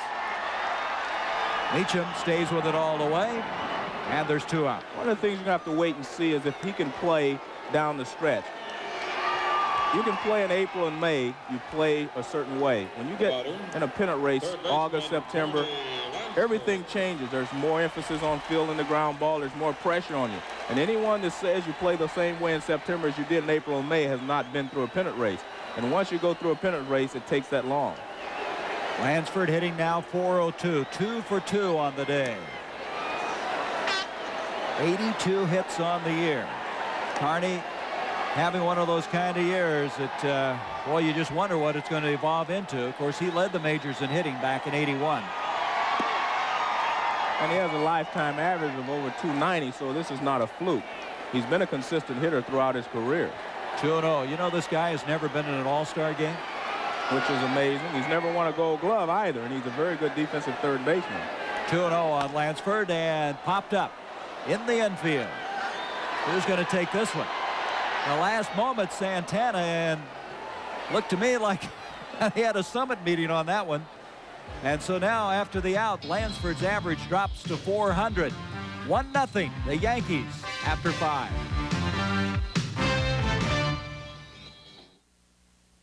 Peter Jennings on The Summit. When the President of the United States and the leader of the Soviet Union sit down, there's nothing trivial about it.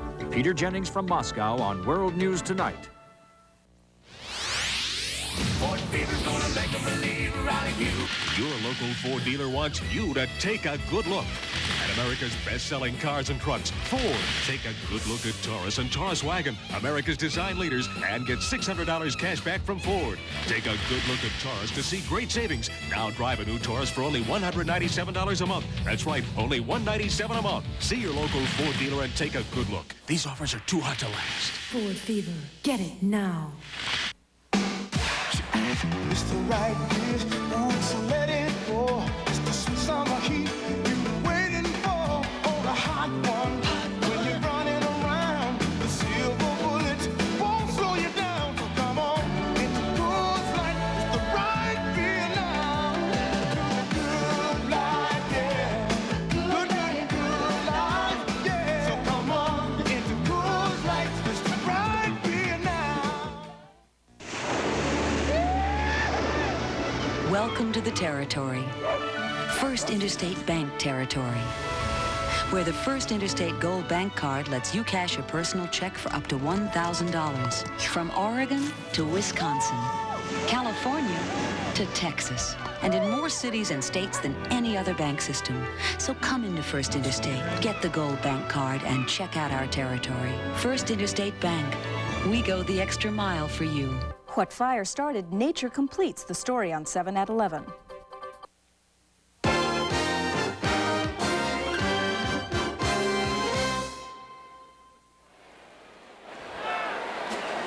The New York Yankees with a 1-0 lead as we go to now the top half of the 6th inning. Want to remind you that you'll be staying with us now for the remainder of this game due to the limitations of time and also the rain situation in Shea Stadium in that game between the Dodgers and the Mets. But we promise you one thing. We'll keep you posted on that game. Should it resume, we'll let you know what's going on. Right now, no score in that game. Right now, the difference in this ball game is Winfield's 12th home run of the year. Ricky Henderson leading things off now for the Yankees, followed by Bobby Meacham and Claudell Washington.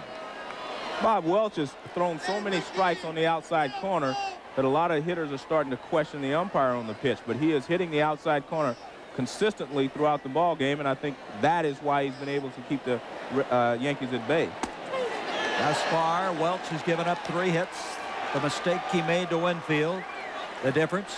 On the other hand, Dotson's given up 5 hits in this game. Ricky Henderson not happy about that last pitch, now behind 0-2. But here again, Bob Welch hits the outside corner with a good fastball. I think the mistake he made to Winfield is he did not come inside one time to get him off the plate. I don't think it was the pitch itself. He had pitched him away and been successful, but every once in a while you have to keep these big hitters honest. And if he would have come off the plate inside and then went back away, I think he would have been all right. But finally, after staying away, Winfield went out, got the fastball, and drove it out of the ballpark. On a 1-2 count. And that's what we have on Henderson right now. Henderson 0 for 2. He's lined out, grounded out, fouls this one back. Ricky went 11 games without stealing a base until last night, and against the Mariners he was able to pick up 2. Leads all of the majors in stolen bases with 34. And of course, back home, this is where he set that record. 130 stolen bases in 1982. Welch on the 1-2 pitch. Ground ball, eats up. Weiss comes up throwing, and a beautiful recovery by the rookie. That is a great play, and especially when you realize that a guy like Ricky Henderson is running down the first baseline. He knows he has no time to really grasp the ball properly, so he just picks it up and throws it. He might have even grabbed it across the seams or with the palms of his hand. He stays in front of the ball first of all, which is the way you're supposed to do it. Now he pounces on it. Look at that. He just gets rid of the ball very quickly. Off balance. That is a major league play. He can play shortstop. Well, La Russa said, I don't care if he hits 100. If he could just make the plays defensively, and that's the kind of play they're looking for. He did commit 2 errors yesterday, but in all fairness to him, the wind blowing yesterday caused one of them. There's a bunt attempt by Meacham. Coming up, Carney Lansford. He can't make the play. Looked like he and Welch ran into each other. Well, that's exactly what happened. Really, it's Carney Lansford's play because he has the angle to make the throw to first base. Bob Welch is running away from first base. But I think really what happened is he got in Carney's way, and I think he's also injured here maybe a little bit on the play. Watch him get in Carney's way. See, Carney has the play, but now he's distracted by Bob Welch, and he cannot come up with the play. Welch has called out the trainer. Barry Weinberg is out checking Bob Welch. I don't know exactly what happened, but they called the trainer out immediately, and Barry Weinberg came running out of the dugout. Well, that'll go as a base hit, the 4th hit given up by Welch. He's going to get some warm-up pitches now. Looked like Lansford might have got hit in the head, but I didn't see what happened to Bob Welch on the play. Well, he jumped to avoid Carney Lansford, and he might have come down off balance and strained some part of his body.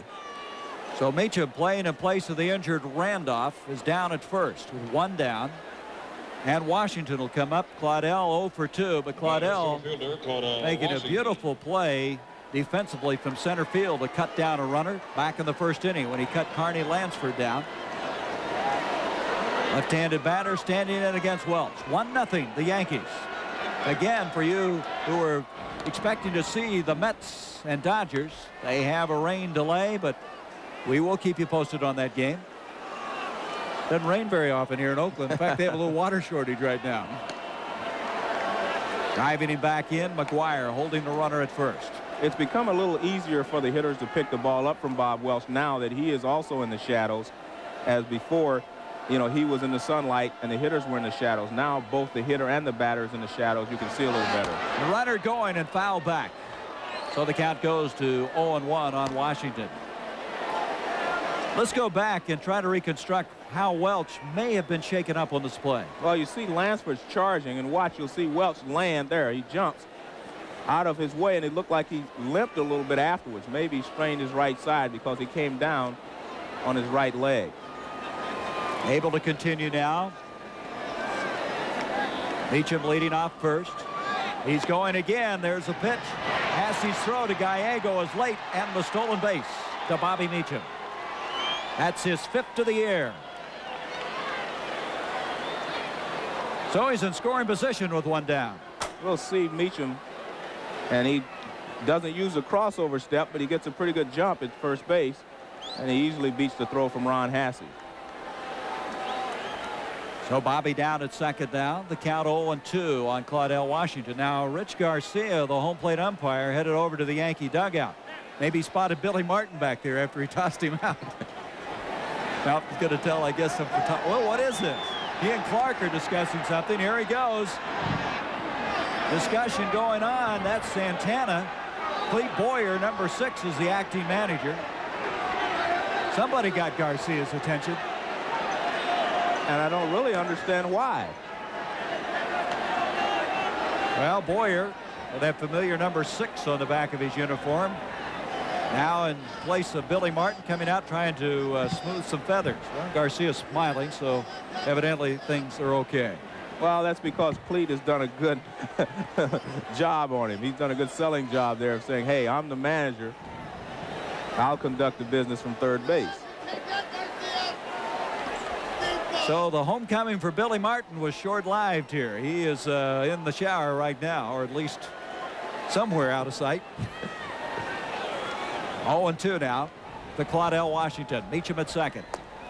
Just misses, and the count goes 1-2. I'm going to go back now and see why all of this may have caused Garcia some problems. Billy Martin, that was involving Bobby Meacham.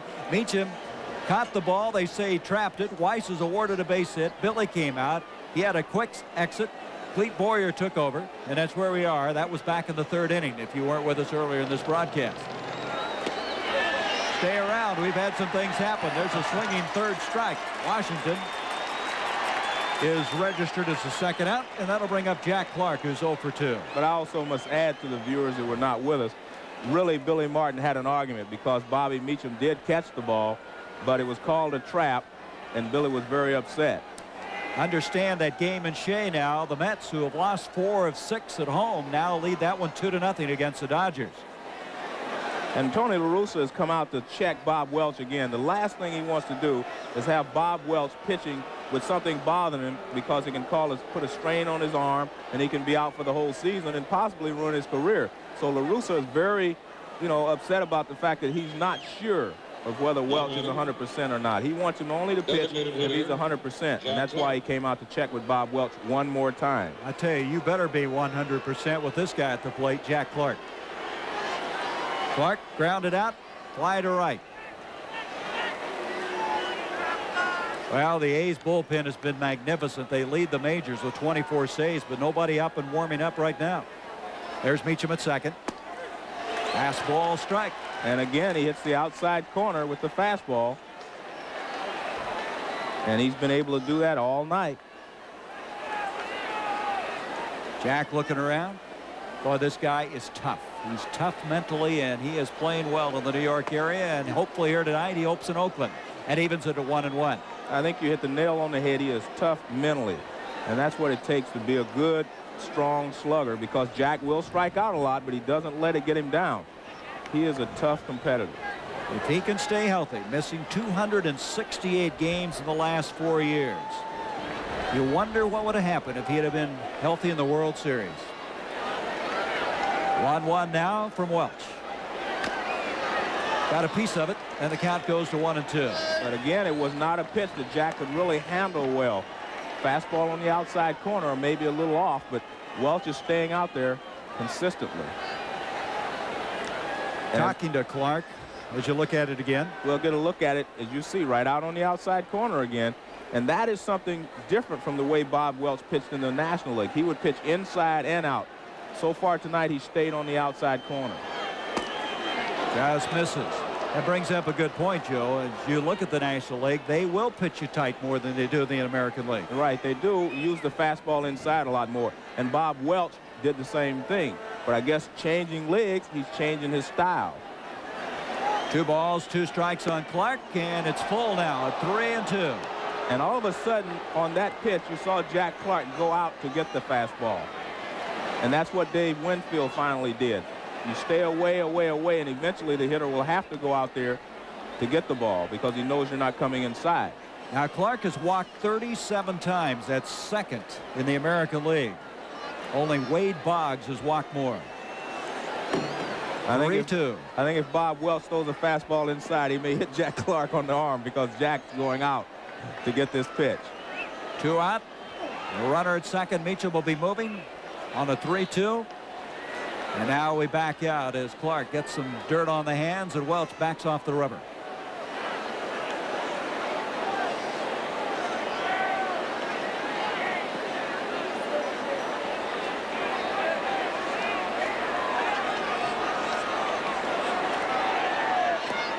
Misses. He walked him.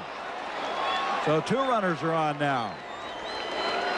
And that'll bring up Palarulo, who has struck out and grounded out. Third baseman Mike Palarulo. Getting a little bit of a jam now with 2 down. You showed the graphic of Jack Clark hitting .600 against Bob Welch last year. Bob Welch knows that as well. So he was not going to give Jack Clark a pitch that he thought Jack could handle there.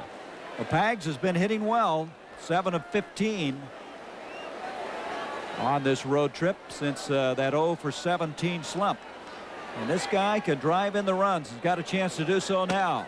First pitch, right down the middle for a strike. Meacham at second, Clark at first. 1-0 Yankees. We're in the top of the 6th with 2 down. There is Clark, number 33.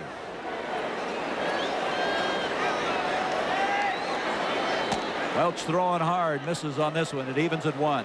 Some viewers may wonder, why would he walk Jack Clark, a right-handed hitter, to get to Pags, a left-handed hitter who's hitting very well? Well, he knows what Jack Clark can do with his fastball. He is not convinced yet that, Pags can handle him. And until he convinces him, he will pitch around Jack Clark. Fly ball foul down the left field line. Well, last year, this guy led the Yankees in home runs with 32. He did strike out 111 times. Earlier this year, he had 7 RBIs in a game against the Texas Rangers. A career high. And right now, he'd like to pick up 2 more. 2 out, 1-2 pitch. 2-2. Welch throwing hard right now, as still no activity in the A's bullpen. When a pitcher like Bob Welch gets in trouble, he's going to go to his best pitch. His best pitch is his fastball, and that's what he's using on Pags right now. He's not going to get beat with his second best pitch. 2-2 from Welch. And it's full, so the second consecutive batter now. He's run the count full. He lost Clark, and now Pagliarulo with a 3-2 and 2 out. And Dave Winfield on deck.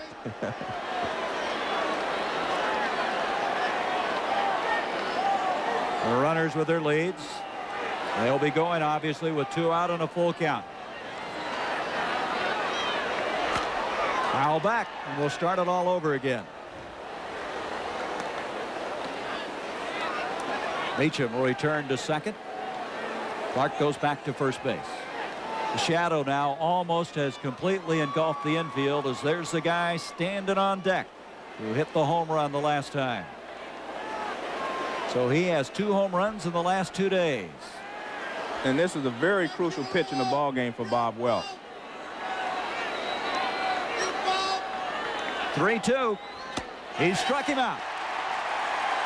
And Pags slings the bat. A missed opportunity for the Yankees. Welch stays close. He trails 1-0 as we go to the bottom of the 6th inning. Just how orange does a Minute Maid orange taste?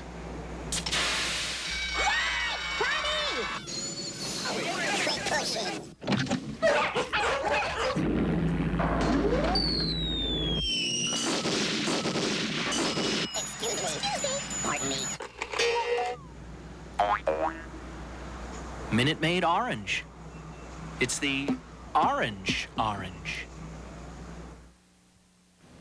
Well, this doesn't look very interesting.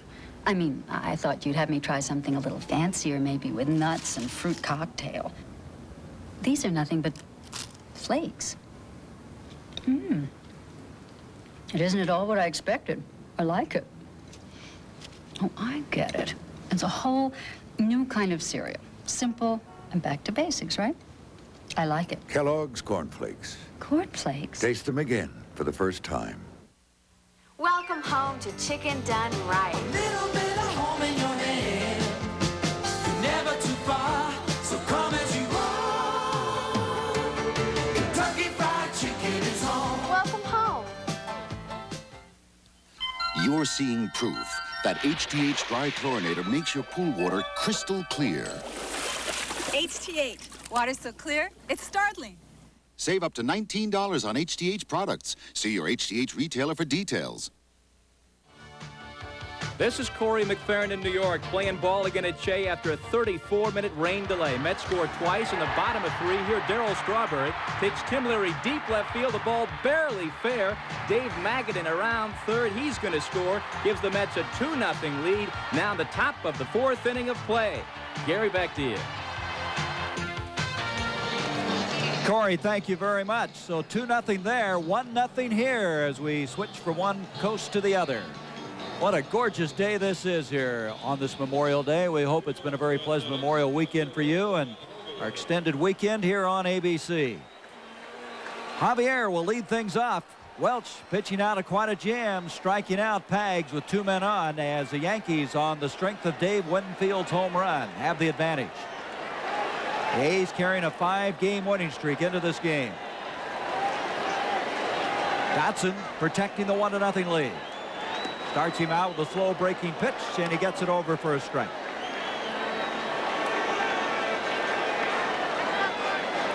Javier to be followed by Canseco and Parker. Grounded foul, and the count goes to 0-2.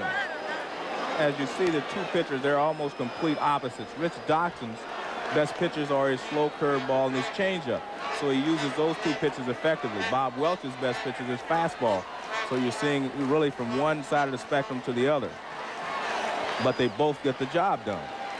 Dotson with a 5-1 record. 0-2 pitch misses. Dotson on that 83 team with the White Sox was 22-7, but he was bested by a teammate, Lamar Hoyt, who was the Cy Young Award winner when Tony La Russa was the manager. Going for his 100th career win, and did he go around? He did. A strikeout for Dotson. Well, there's never been in the history of the major leagues a man steal 40 bases and hit 40 home runs.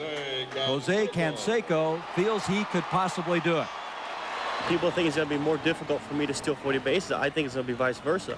I think it's going to be easier for me to steal 40 bases, basically because I've gotten the green light. This year I've stolen 17 bases, and a lot of times I've gotten the red light to steal third. So, you know, I think it's going to be easier to steal 40 than hit 40 home runs. I'll pick up on that as a pitch now to Jose for a strike. You said something interesting, Joe. You feel it takes a lot out of you trying to steal that many bases. Well, it's a lot of wear and tear, especially for a big guy like Canseco. But I agree with him. It's easier for him to steal 40 bases than it will be for him to hit 40 home runs. There's a line shot to left field for a base hit. Jose will make the big turn. Claudel Washington cuts it off, relays it back in. It's a base hit for Canseco, and that's the 6th hit of the game for the Oakland A's. And I think you'll get an opportunity to see here how much confidence he has in himself as a base stealer, because they're 1 run down, 1 out, and he has an opportunity here to try to steal a base if he wants to. Well, he's third in the American League with 17, as Parker will come to the plate. Parker 0 for 1 with a walk, grounded out back in the 2nd inning. Well, you would know better than anybody. You, a couple of years, Joe, you have 67 stolen bases? That was the high for me, yes. And you were talking about you don't realize how it beats up your hands, and it makes it tough to bat. Well, you dive back into first base, you dive into second base, you slide, your hands hit the ground, and it takes its toll on you over the whole season. In fact, the pitching coach is going to come out now. It looks like Art Fowler's on his way out as you see Guante warming up in the bullpen. He pitched yesterday very effectively against Seattle. Art Fowler, who of course has been Billy Martin's sidekick each stop of the way, coming out. Looks like he's just stalling for a little bit of time right now. That's one of the slowest walks to the mound you'll see in some time. But we're talking about Canseco. He will get beat up a little bit. In fact, he was limping a little bit on his right side where he's been sliding. You know, his leg is strained a little bit, has a few bruises and bumps on that side. So it does take its toll, and somewhere along the line it will affect his hitting.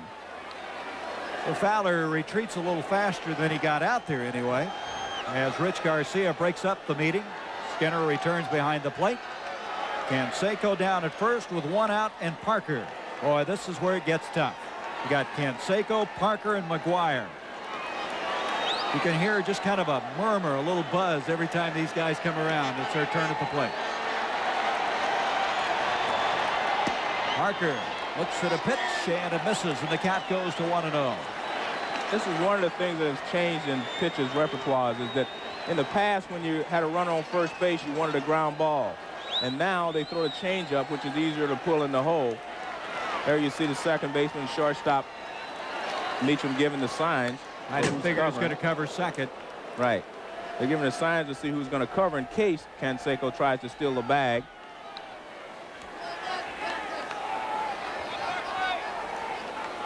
If you get another look at it, you'll see when he gives the sign, if you give the open mouth, that's like saying you cover. And when he gives the closed mouth, it's me, meaning I will cover. 1-1 the count. It's me, it looks like this time, yeah, Joe. I think, well, he will cover. It's natural to have the shortstop cover with a big hitter like Dave Parker up. In fact, Meacham is playing so far toward right field that he would not be able to cover anyway. Well, with the left-handed batter, you got to have Meacham over there. Thus far, Canseco's been caught 5 times stealing. Takes the lead. Ward holding on at first. That misses, and the count goes to 2-1. This guy has blended in so well. Tony La Russa said we'd heard about the fact that he'd had some problems in Cincinnati with Pete Rose, but he said he has really done the job, done everything we've asked him to do. 2-1. Center field. Washington over there. He'll have to take it on the first hop. Making the turn at second. Canseco, he holds on. Runners now at first and second with 1 down. I tell you, that's another good play by Claudel Washington in center field. We do not see the fact that he decoys Canseco into thinking that he can catch this ball, And then he cuts directly across. He doesn't circle it. Now he gets in front of it. Now he gets rid of the ball very quickly.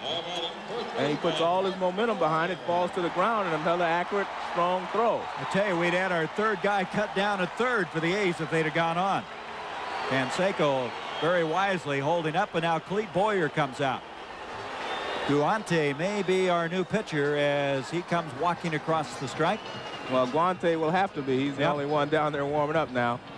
And this is their second trip, so we're going to have a pitching change. Dotson hanging on here. He's given up 7 hits, but he's going to leave with a 1-0 lead.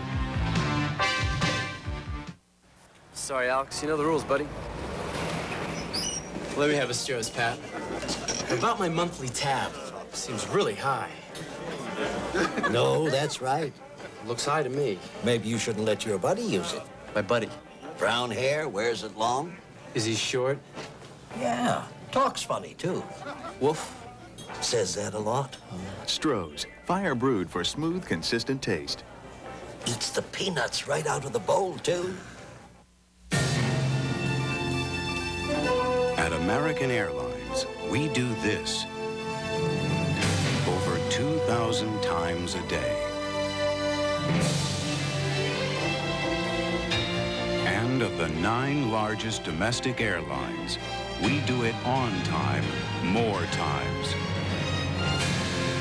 American Airlines, the on-time machine. When you buy a new lawnmower, you want to believe that each one will be the last you'll ever have to buy. But in time, it becomes painfully clear that not all lawnmowers are engineered to last. Knowing this, why would you settle for anything less than a Honda? Year after year, the right tool for mowing the lawn.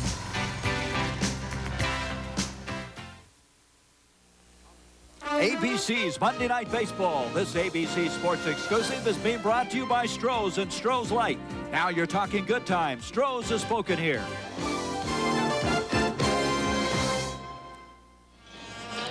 So Dotson leaves, going 5 to the 3rd innings. He did not allow a run. However, the 2 men on the base paths are his responsibility. Gave up 7 hits. He walked 1, struck out 2, had 1 wild pitch. And now Guante coming in to pitch and a little trouble with the mound. Well, what happens is you've had 2 pitchers out there, Bob Welch and Rich Dotson, and they throw differently than Guante does. What happens is before they were working where he plants his foot, and now they're working where he sets it against the rubber. He wants to be able to push off the rubber. Bob Welch may work from a different part of the rubber so it didn't affect him, but he probably worked from the same point that Rich Dotson did, and Dotson had dug a hole there, and he was not able to push off. So he wanted that filled in, and they've done that. We saw that yesterday for Lee Smith. Now we want to update you on the game at Shea Stadium. It's now 2-1 in favor of the Mets. Shelby able to drive in Guerrero to get the Dodgers on the scoreboard. So to show you what we're talking about, we're going to go back to New York, and we'll watch that scoring play. This is Corey McFerrin in New York. Update on the Dodgers and Mets. Dodgers come back with a run at the top of number 4. John Shelby crunches this Ron Darling pitch, heading for the gap in left center field. This shot drives in Pedro Guerrero, cuts the Mets lead to 2-1. Now in the bottom of the 4th inning. Back to Gary. All right, Corey, thank you very much. Our score here, New York 1, Oakland nothing, but the A's now with 2 men on and 1 out. Guante coming on to pitch. He pitched yesterday for the Yankees. 1 1/3 innings of scoreless, hitless relief to pick up his 5th save. Interestingly enough, that's as many saves this year as he in 24 appearances as he had in the last 2 seasons. So he has gone above and beyond anything the Yankees expected from this right-hander. From the Dominican Republic, 28-year-old right-hander, and this is who he's got to face. Well, way it's to come tough. into a ball game, huh? Exactly. Mark McGwire singled and reached on a fielder's choice. 1-0 New York.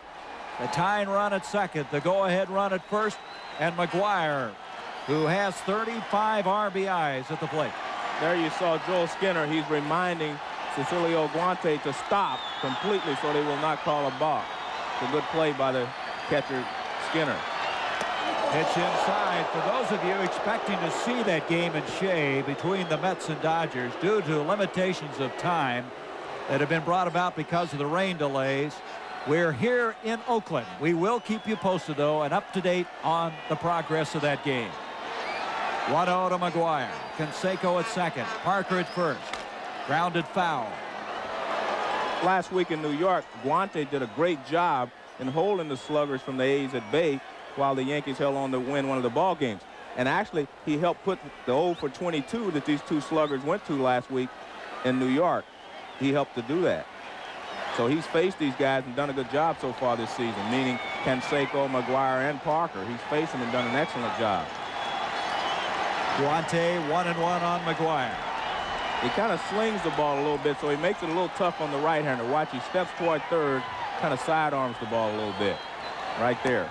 Kind of hard to pick it up, isn't it? Right. 2-1 on McGuire. 6'3", 205-pounder. Had an injury-plagued year last season. Pitched in only 16 games. Well, what a difference a year makes for this guy. 2-1. Taken for a strike, and it evens at 2.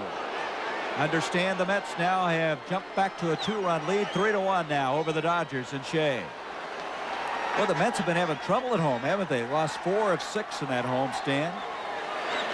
But they're such a good team that it won't last. The pause by Guante. 2-2 pitch.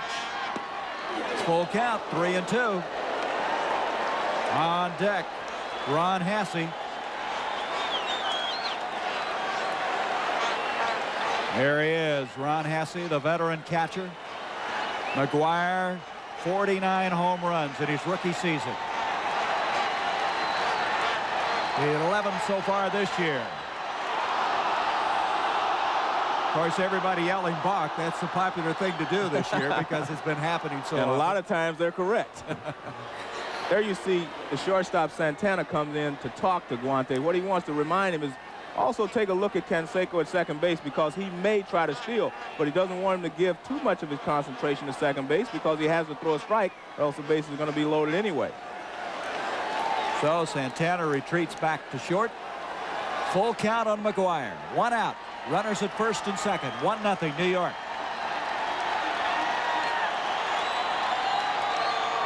He struck him out. That is a tough big pitch. strikeout. He got strike 2 with a fastball on the inside corner to McGuire, and he got strike 3 with a fastball on the outside corner. That's an excellent job of pitching.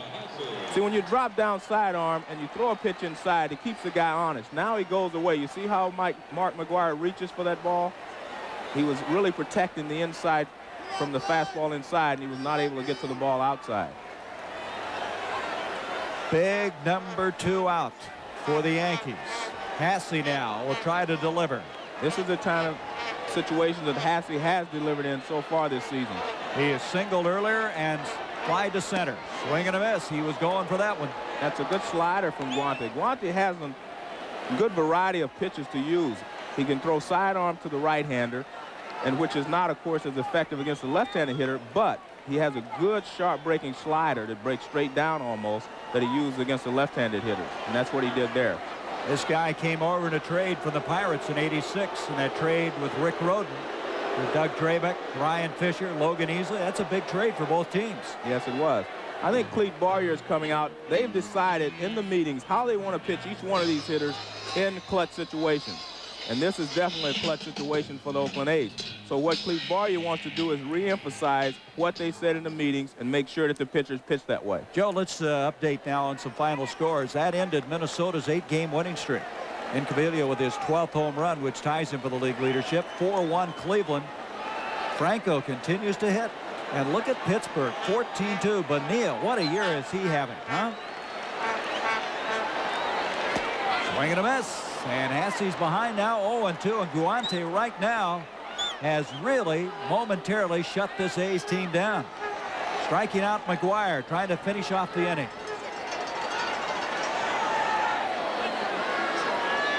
So far, he's duplicating the feat that he had last week in New York. I mean, he was excellent in relief, but he had a long relief stint last week. He had some shoulder problems a year ago, and obviously that's behind him. Here we go, 0-2 now to Hasse with 2 down and 2 runners on.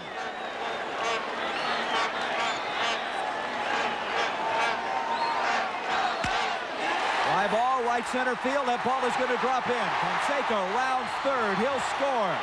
On his way to third is Parker, an RBI single for Ron Hasse.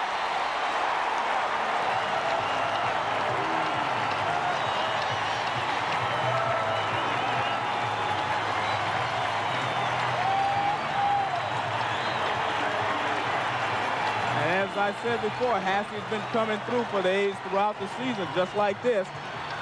And he gets a pitch up. Guante makes a mistake and gets the fastball up, and Hasse lines it in the right center field. He had been keeping the breaking ball down on Hasse, but he made a mistake, got the fastball up, and Hasse took advantage of it.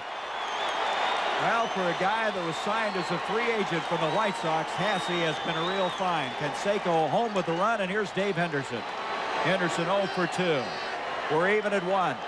And Gary Ward calls timeout to let Guante know that he is not holding Hasse at the bag and don't throw over there. Otherwise, you may throw the ball away, and the A's would get the go-ahead run home. Well, Hasse doesn't run that well, so they will not. As now Parker leads off at third. Henderson had a notion. The pitch misses. It's 1-0. Well, Hasse with 19 RBIs now in the last 21 games. And they've all been clutch RBIs almost, just like that. 2 out base hits. 1-0, and he took something off of that one, and it's 1-1. Parker at third, Hasse at first. 1-1 our score. Bottom of the 6th, 8 hits for the A's, 4 hits for the Yankees.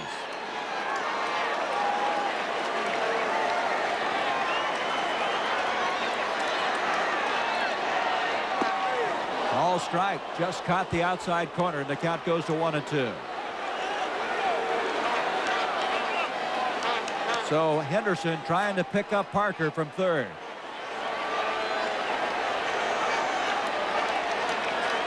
Parker makes his move down the third baseline. Pags is backed up, of course, not holding close to the bag. There he is. Dave's had some problems with the knee, but he had the surgery in the offseason and obviously running a little bit better this year. Well, he was running very well until he ran into a wall in Chicago, and it actually slowed him down for a little while.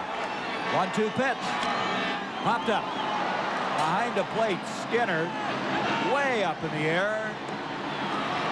And Skinner puts it away, and that puts the A's away. But they come back to tie this one up as Ron Hasse ties it up with an RBI single. The veteran catcher has evened it up as we have played 6 innings at the Oakland Coliseum. Okay, Alex will now do his famous dog impersonations. Grab a stroll light, relax. Ready, Alex? All right, who's this? Rin Tin Tin. That great. Look at this. Look at this. Tramp, my 3 sons. Right. This is my favorite. Benji. Oh, I don't know how he does it. It's amazing. Stroh Light, fire brewed for smooth, consistent taste. No, here he comes. Here he comes. Who's that supposed to be? Beats me. They don't play favorites around here anymore. Do the job, you get what's coming to you. Union, yes. My union helps make sure I'm able to spend more of my time on the important things, like caring for my patients. Say union, yes. Working and raising a family at the same time isn't easy, no matter what you do. That's why we need our unions, to help us, to support us, to give us a voice. America works best when we say union, yes. Teach your team to play the right way with Major League Baseball's A Coaching Clinic. It's a great training video for coaches, dads, and moms, and a great learning video for individual players. To order your VHS copy, send check or money order for $19.95 to Major League Baseball, Box 88, Trenton, New Jersey, 08561. Or call 1-800-543-7800. New York and New Jersey residents add sales tax. The proceeding was furnished by Major League Baseball. This is Corey McFerrin back in New York. Latest in the Dodgers and the Mets. Kevin Elster, bottom of the fourth. The chopper over Pedro Guerrero. Howard Johnson coming home to score. Elster, however, cut down by Kirk Gibson at second base. Dodgers batting top of the fifth inning. Still 3-1 Mets. Back to Oakland and Gary and Joe. 1-1 our score here. The A's picking up their first run on an RBI single by Ron Hasse. And Gallegos had some problems with a foot, it looked like, Joe, when we were making the change at the inning. And then all of a sudden he just goes trotting out to second like there was no problem. Well, I think it's more of a Charlie horse or a muscle spasm there. He was trying to walk it out, and eventually I guess he did because he's staying in the ball game. Winfield to lead things off. Top of the seventh inning. His home run, the run thus far for the Yankees. There you see what I was talking about. Right away goes inside on Dave Winfield. He had not pitched inside all day, and Winfield finally went out, got the fastball, and hit it over the ball, out of the left field wall. So now the first pitch establishes that I will come inside.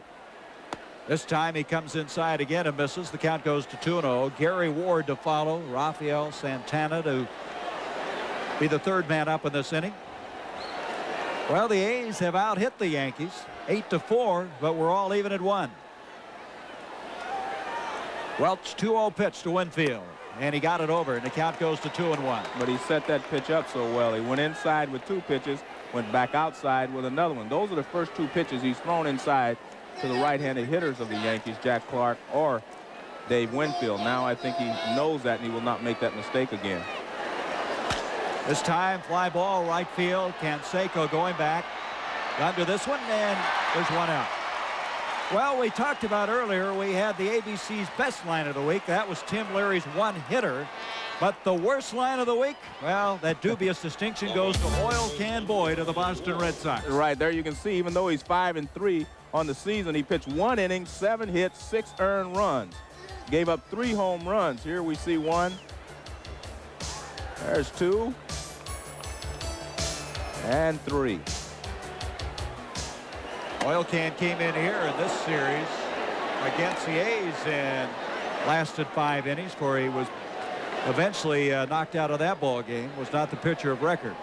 Gary Ward now 1 for 2 with 1 down here in the top of the 7th. And here in the 7th, we are seeing a different Bob Welch, because the first pitch to Gary Ward was a fastball up and in, because he's trying to keep these guys from leaning out over the plate. He's been very effective away, but you can only do that so long. Now he goes back away. Ward fouls it off, and the count goes to 2 balls, 1 strike. This is a little bit more like how he pitched in the National League. He would go inside and then back outside. But the earlier part of the ball game here, he has stayed completely away from the Yankee hitters, right-handed hitters, and even the left-handers. There he's going back inside again. Well, they call it off. The way you're able to pick that up, obviously the way the catcher moving behind the plate. Right. You can see that even from the dugout. You don't have to be behind the plate. So you can tell he's going inside, how the catcher sets up, because he has been setting up away all day. 3-1 on Ward. Boy, it doesn't look like Welch's velocity has slowed down at all, does it? This time, line to right center field. It's going to drop in for a base hit. Coming over is Henderson. He'll come up with it, and he holds Ward to a base hit. That's the 5th hit of the game now for the Yankees. That'll bring up Santana. The batter, shortstop, Rafael Santana. Ward with his 2nd hit of the ball game. Santana popped up, grounded out thus far. Weiss coming in, talking to Bob Welch. Ward down at first, will be held on by McGuire.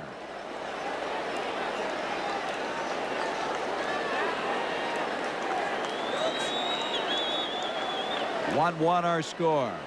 We're in the top half of the 7th inning. The Yankees with a runner with 1 down. Ward at first. 2 best teams record-wise in baseball, and what could very well be a preview of the American League Championship Series, which you'll see here on ABC. 1 ball, no strikes on Santana. Looks down to Clete Boyer, who not only is the third base coach, but now the acting manager. And we're talking about the 2 changes in the both ball clubs with their pitching staff, and 2 new guys on both staffs have been the key to today's ball game. Rich Dotson for the Yankees, although he's gone now. He pitched a very fine ball game, held the A's at bay, and Bob Welch, an off-season acquisition for the A's, is still in there holding the Yankees down. Pitch to Santana, grounded, first base side, gets into right field. Ward had to hold up so the ball wouldn't hit him. He's at second, hangs on there, and a base hit for Santana, his first of the game. That'll bring up Joel Skinner, the catcher, batting ninth in the order. McGuire actually gets looks like a little late start on this ball. And Jerry Ward has to wait and let it go by him, or else he would have been hit by the ground ball and thus been out. So he can only go to second base on the play. So back-to-back hits with one down. Skinner, who doubled in the third and flied out to right, comes up. Think about it, Skinner. What are you going to be doing next year? The batter, catcher, Joel Skinner. Joel Skinner, primarily known for his defensive ability, one of the best arms of any catcher in the league. But coming up with that hit, and as we mentioned on this swing to the west, has been able to hit a home run, and he takes a call strike. They're not holding Santana on at first. McGuire dropping back off the bag. One strike, one out. We're all even at one. That'll drop in to the right field side. Canseco comes up throwing, and Ward would have been nailed if he'd have tried to come home on that one. On a line to the cutoff man, McGuire. You talk about two right fielders in this game who can get the ball home in a hurry.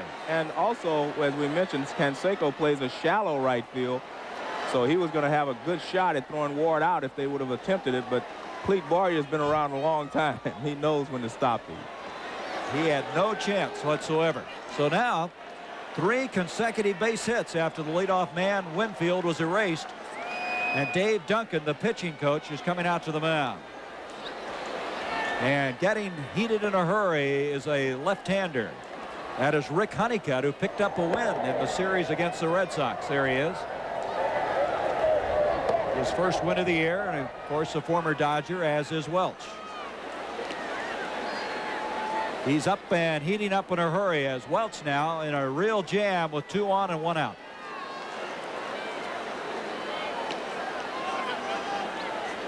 Now batting, left fielder Ricky. So the sack's full. Down at third base is Ward, who is held up. Santana down at second. And there's Skinner at first base. 3 consecutive base hits. And what Bob Welch needs to do here is get out in front of Ricky Henderson. He cannot afford to get behind him in the count. Henderson 0 for 3. Grounded out, lined out. He had a shot to Gallego back in the 3rd inning. If he gets behind Ricky Henderson here and has to give him a 2-0 fastball, he could be in trouble. I think that's why it's imperative that he throws a strike here. 1 ball, no strikes, 1 out.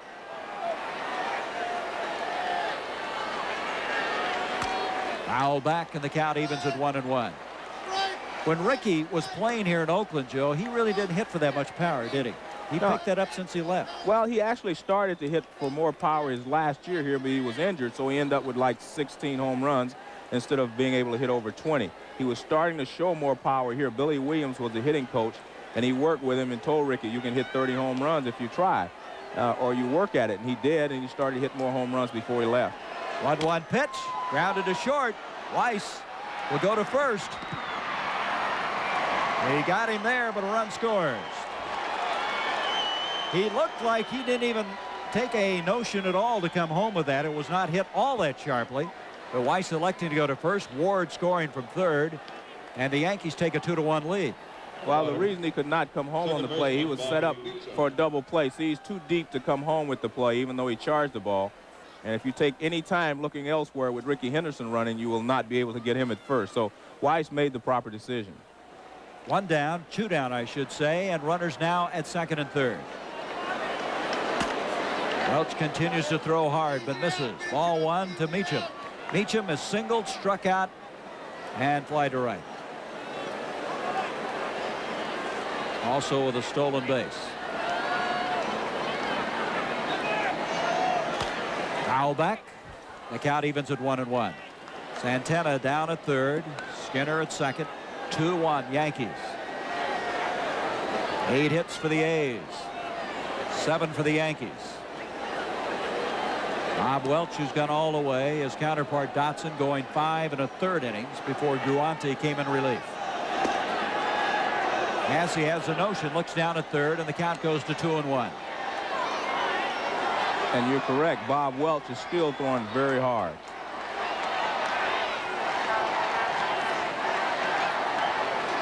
That last one, to verify what you just said, was clocked at 90 miles an hour.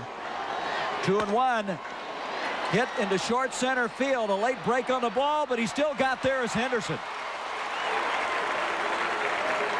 But the Yankees are able to take the lead for the second time, 2-1. As Henderson able to score Ward on that ground out to short.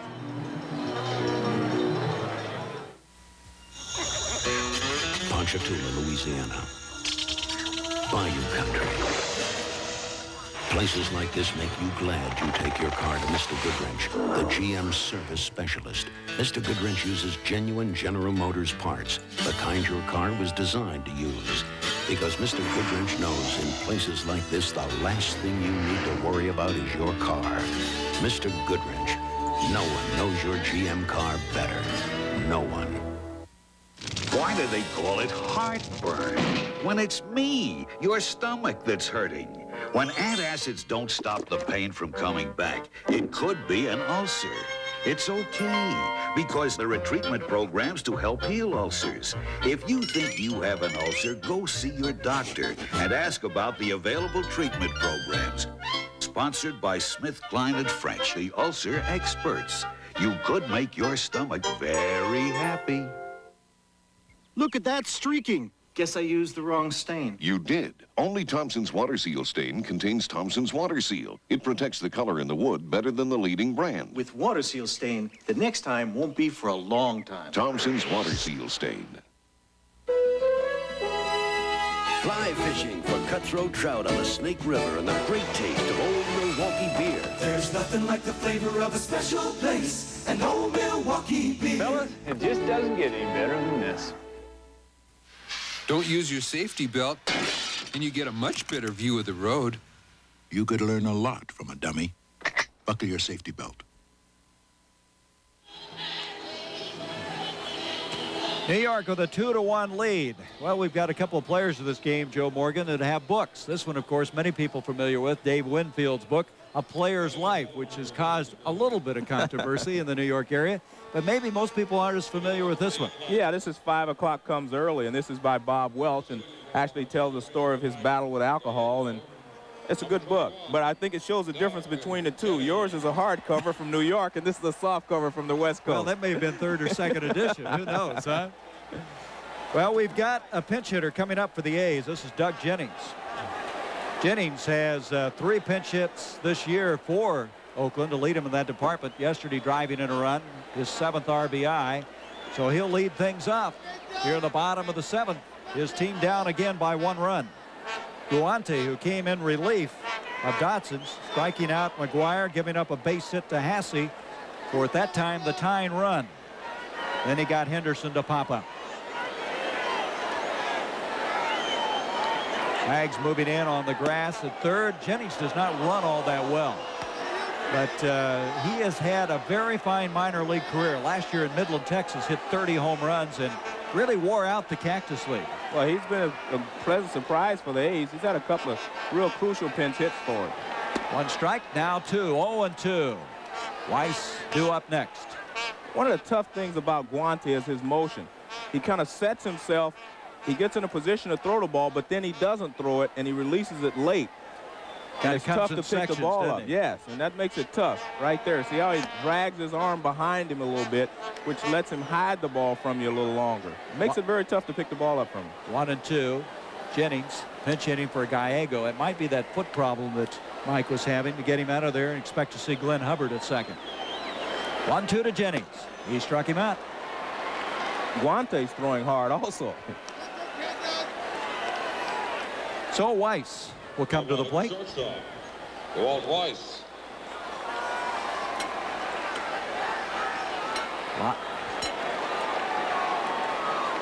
Weiss thus far in this ball game, 0 for 2. There's a final. Well, I tell you, the Cubs are scoring a lot of runs, aren't they? They're starting to play pretty well. Foul back by Weiss, and the count goes to 1 strike. There was one we gave you earlier, the Twins. That broke an 8-game winning streak. Now, these A's will head to the East and the Midwest. They'll go to Minnesota next. Swindell, by the way, the winner in that ball game. He's the first 10-game winner this season of the majors. Cleveland is hanging in there. Looked like they, after an early start, was going to fade, but they've come back and played very well. They've done an excellent job. As you mentioned, Swindell pitching. They've always been able to score runs. Now they're getting some pitching. And there's Pittsburgh, a bunch of runs. Weiss, center field. Washington's there, and one hands it. 2 down. That'll bring up the top of the order in Lansford, who is 2 for 3 and hitting an even .400. Now batting, third baseman Carney Lansford. One of the things that Lansford has done in the last couple of years is he's hit with more power than he did before. And he gets in situations like this when his team is trailing by 1 run or something, and he tries to go for it a little bit more. In the past, he would always hit the same way, shoot the ball to right field, maybe a ground ball up the middle. But now, when he gets in these types of situations, he'll go for it every once in a while. Well, 19 home runs last year. Ground ball to third. Alarudo comes up with it. And Ward digging it up. And it's an easy inning for Guante and the Yankees. And now Lansford's average dips to below .400. He's at .398. Washington, Clark, and Pags coming up. The Yankees by 1. Black Rock, Nevada and Old Milwaukee both mean something great to these guys. Black Rock means land sailing, riding the wind across dry desert lakes. And Old Milwaukee means a great beer. Cold, crisp Old Milwaukee beer. And smooth, golden Old Milwaukee Light. There's nothing like the flavor of a special place. And Old Milwaukee beer. Old Milwaukee and Old Milwaukee Light. You know, guys, it doesn't get any better than this. Working late again, huh, Tim? Yeah, I'm just finishing up that PC proposal. Oh, yeah. You going with IBM? No, I'm going with AT&T. AT&T? Yeah. Why did you bother asking my advice if you're going to go with AT&T? They match the specs better. Better than who? IBM, Compact, you name it. Wait a minute. What are you talking about? Flexibility. My machines give me more flexibility than I'll ever need. Can your vendor give all your users simultaneous access to the same program? That's what I'm getting with these AT&T machines. I can hang 32 terminals off just one PC. You're still blowing your budget on standalones. You sound like a commercial. I'm giving you the facts. Why don't you try listening for a change?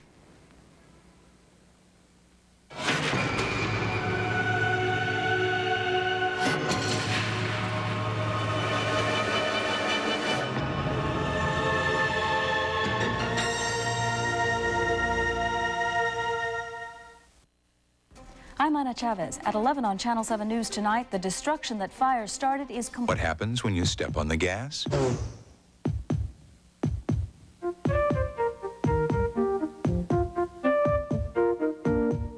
After import car owners add up all the standard features on a new Chevy Nova, then subtract the $1,000 cash they get when they buy one, they generally come to the following conclusion.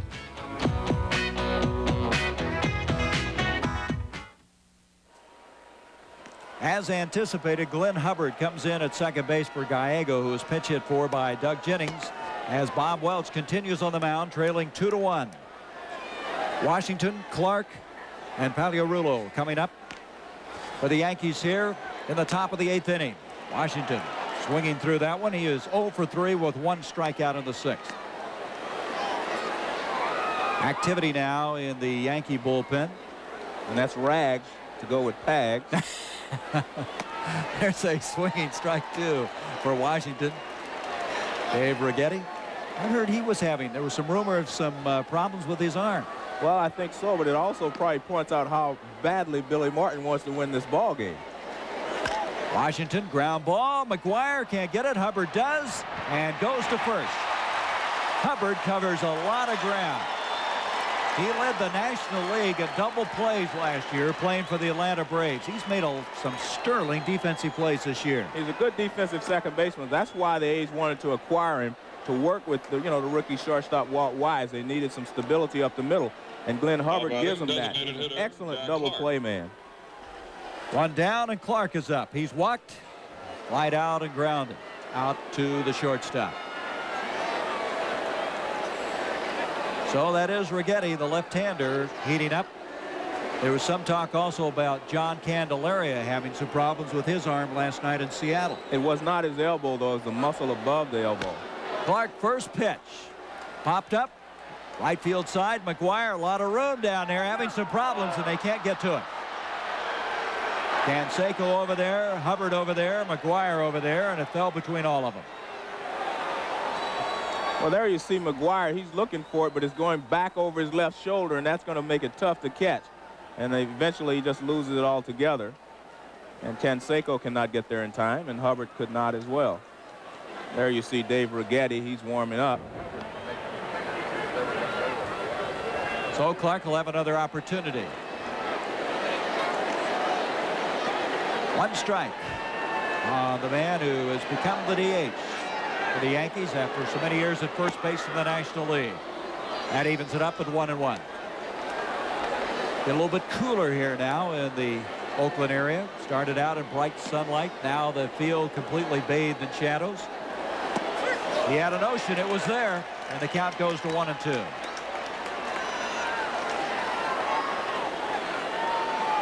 A lot of people talk about making the adjustment to the DH. Parker is telling me he does a lot of stretching exercises to get ready between at-bats.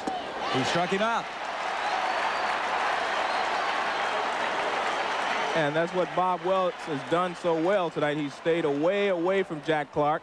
And we're going to look at another. This looks like a changeup or some type of breaking ball. This is not the fastball. There you see that's a changeup. He grabbed it deep in his palm. It was a changeup, and Jack chased it. Fifth strikeout for Bob Welch. Colorulo now coming up. He has struck out twice himself and grounded out. He's still popping the mitt. And he's still staying away from Pags. He just hits the outside corner with a good fastball. One strike, two out. Top of the eighth inning, 2-1 Yankees. Grounded over the mound. That'll hit into center field for a base hit. Making the big turn is Pags. Henderson comes up with it. So with two down, a runner is on, and that'll bring up Winfield. And Dave 1 for 3. That big home run back in the fifth inning. Now batting, right fielder Dave Winfield. Not only was his 12th home run, but continues his leadership in RBIs with 45. He had 29 RBIs in the month of April. That tied a major league record held jointly by Ron Cey and Dale Murphy.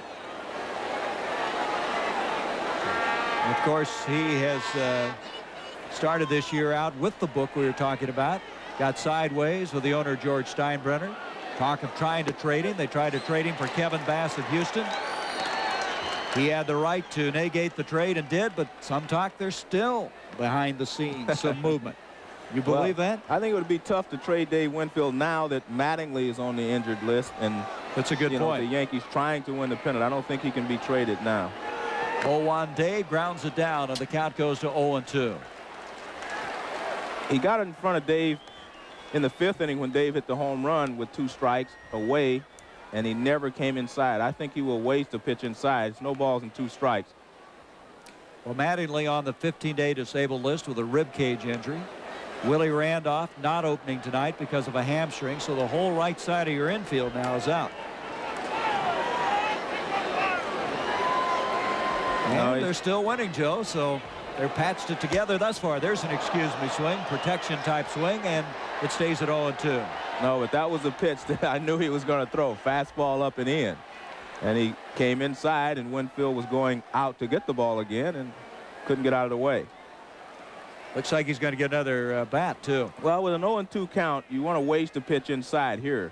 There it is. And that one just runs in on Dave. It started off the plate inside and continued to run in, and Dave wasn't able to get it. Just tailed right back into his bat. I don't know if you ever got a chance, Joe, to see this guy play basketball. I did when he was with the University of Minnesota. 6'6" guard. Could play very well in the open court.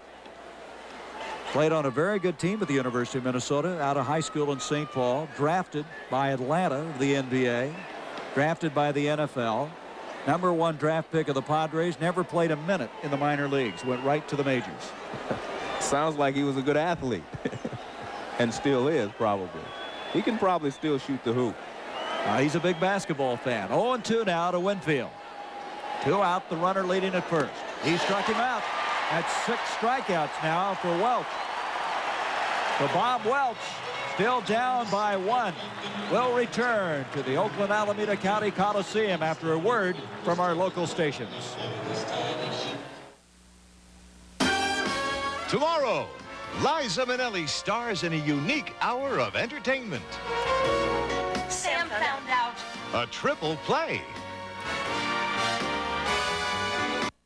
I'm Ana Chavez. At 11 on Channel 7 News tonight, the destruction that fire started is completed by nature, and an off-course hawk is rescued in San Francisco at 11.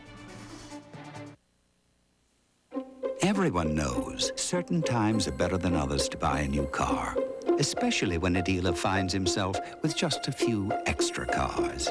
And even when you sell the #1 import cars and trucks in America, that can happen. So if you're looking to make a great deal, this is a good time to talk to your Toyota dealer. With over 5,000 new Toyotas in stock right now, we think he's in the mood to listen. If you charge car rentals with the Gold Card, you're fully covered for damage, loss, and theft of the car at no extra charge. A financial benefit from American Express, appreciated by the upwardly mobile. Reason alone to possess the Gold Card. Convention dictates you can't change travel plans after normal hours. But if you're a Gold Card member, there's American Express Envoy, a 24-hour travel service that lets you fly in the face of convention. Reason alone to possess the Gold Card. It's the same old line I fall for every time. Just as good, only cheaper. So, it's 5 minutes before the market closes. I'm on the phone, waiting for it to ring, watching my hair turn gray. Waiting. I can't get through. Without AT&T, you're twice as likely to get a busy circuit. One of these days, you'd think I'd learn. AT&T's worldwide intelligent network. Because we know it's not just long distance. It's your business on the line. AT&T, the right choice. Welch had his 6th strikeout, but his biggest came 10 years ago. Game 2 of the World Series against Reggie Jackson. A 9-pitch at-bat against Reggie Jackson. And Bob Welch, a rookie, called up from Albuquerque earlier in the year, battled number 44, Mr. October. And then, as now, he uses the high fastball for his strikeouts. So Bob Welch certainly making quite an impression in his rookie year, continuing on to play so well. The Yankees now with a pitching change. The left-hander Dave Righetti is coming on, replacing Guante, who went 1 2/3 innings, allowing no runs, 1 hit, struck out 2, didn't walk anybody. There's the numbers on the left-hander. And Righetti starts off Dave Henderson with a strike. It surprises me a little bit. I would think, I would have thought they would have waited till the bottom of the 9th inning to bring Righetti in, but maybe he wants to let him have the feel of the mound before. I said Henderson, that's Javier, and it's lined to right, and there he is. Dave Winfield doing it all, throwing out runners, hitting a home run, and this time with a diving catch on Stan Javier, the switch hitter, batting right-handed. 1 up, 1 down. This guy's doing it all. Well, he is a good player, and you said it earlier, he is a complete player. Javier does a good job and lines the ball to right field, but Winfield got a good jump on it, and he makes the catch. Righetti getting some help, but Righetti has played very well. He pitched 1 2/3 innings Tuesday, giving up 2 hits but no runs. For his 5th straight save, there's Canseco fouling 1 straight back. He has singled, scored a run, grounded out, and called out on strikes. He was looking for that 1 swing to tie this one up. And this is one of those real traditional confrontations. Power pitcher against a power hitter. Everything Righetti throws is hard. So he's a true power pitcher. 29-year-old left-hander from San Jose. Canseco, 0-1 pitch, foul back, and he's taking his cuts. And he's challenged him with 2 fastballs, and Canseco's had 2 good cuts. I think he's going to have to mix in a slider here or something. Understand the latest on the game from Shea. The Mets leading the Dodgers 3-1, bottom of the 6th. Righetti, of course, set a major league record for saves in '86 with 46.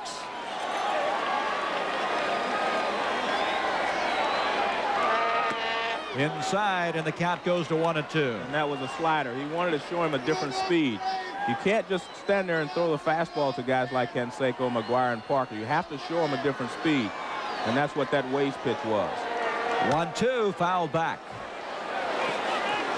Incaviglia hitting his 12th home run, which ties him for the American League lead with this guy, along with Herbeck. And, of course, Dave Winfield, who hit his 12th home run.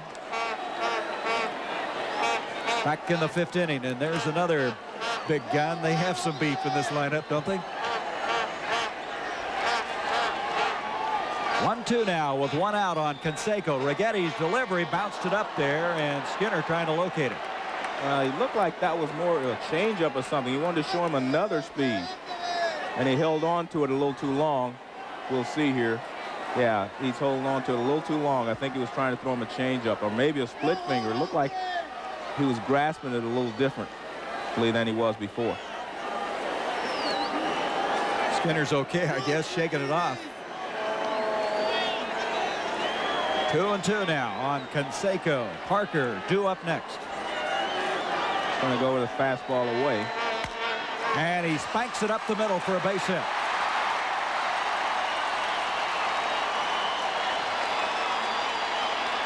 So one on and one down, and that brings up Parker, who is singled, walked, and grounded out. Now with 17 stolen bases, number 3 in the American League in that department. What do you do with number 33 down at first base? Well, I don't actually think he'll be running here, Gary, simply because he is not an accomplished base stealer yet to be able to read left-handers like Righetti or any other left-handers in the league. That's not to say he will not go, but I don't think he will, because I don't think he's an accomplished base stealer yet. And this is the bottom of the 8th inning. Tough situation to be able to steal a base in unless you're an accomplished base stealer. Marusa gives him a semi-green light. Doesn't give him the total green light like a Ricky Henderson would have. This misses, and it's 1-0. That was the 9th hit of the game now for the A's. 8 for the Yankees.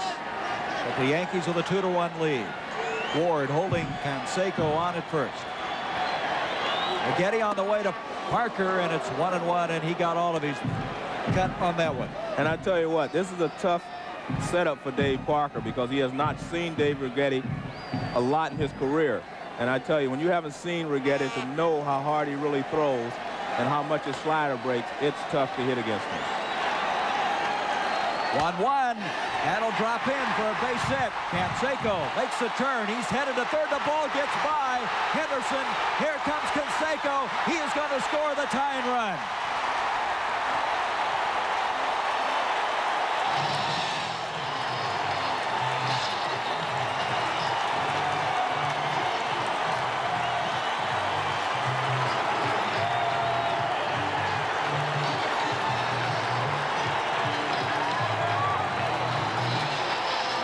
Go back and reconstruct this one.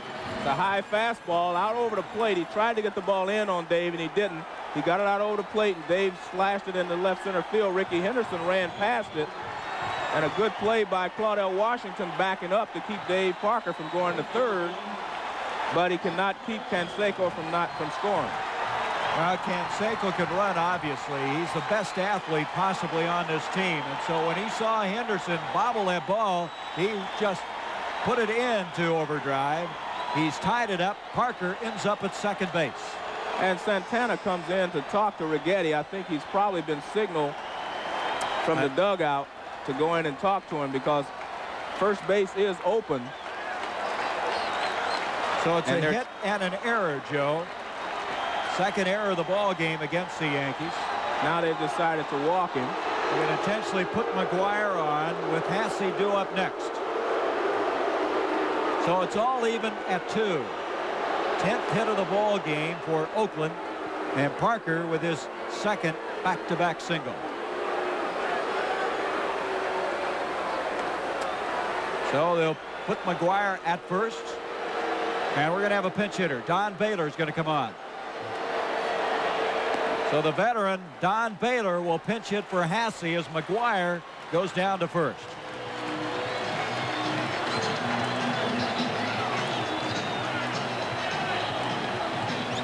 So the first intentional walk of this game as Clete Boyer and company, the brain trust to the Yankees, fighting their lead, whittled down to a 2-2 ball game, and now the go-ahead run at second.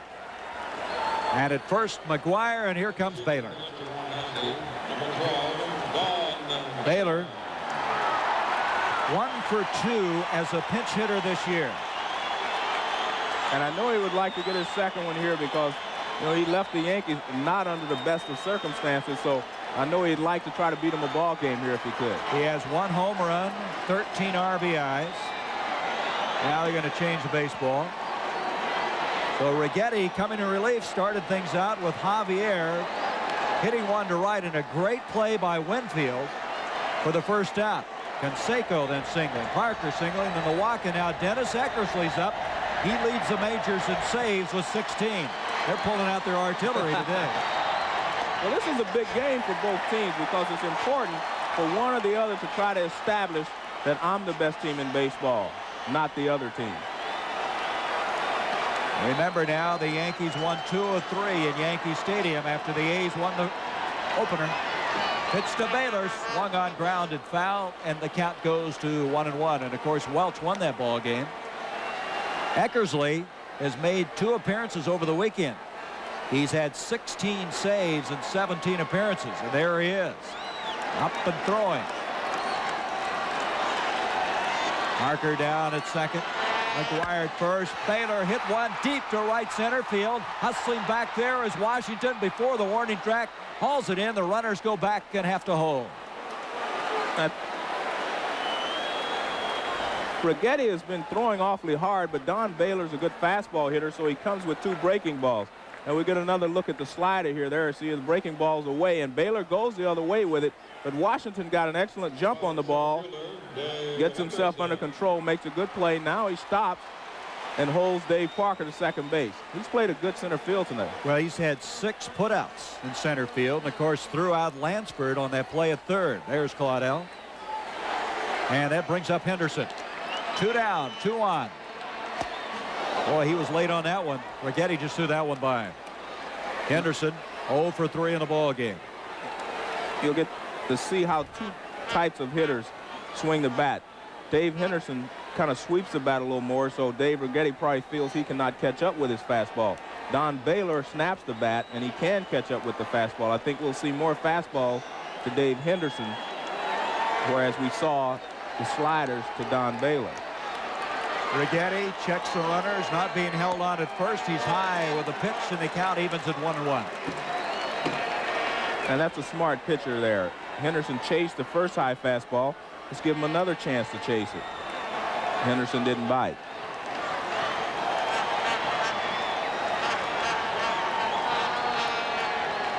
One pitch from Righetti. It's there for a strike. Henderson had a notion, did not go, and the count goes to 1 ball, 2 strikes. 2-2 our score. 10 hits for the A's, 8 for the Yankees. However, the Yankees have committed 2 errors in this ball game. And the one by Henderson allowed Canseco to come home with a tying run.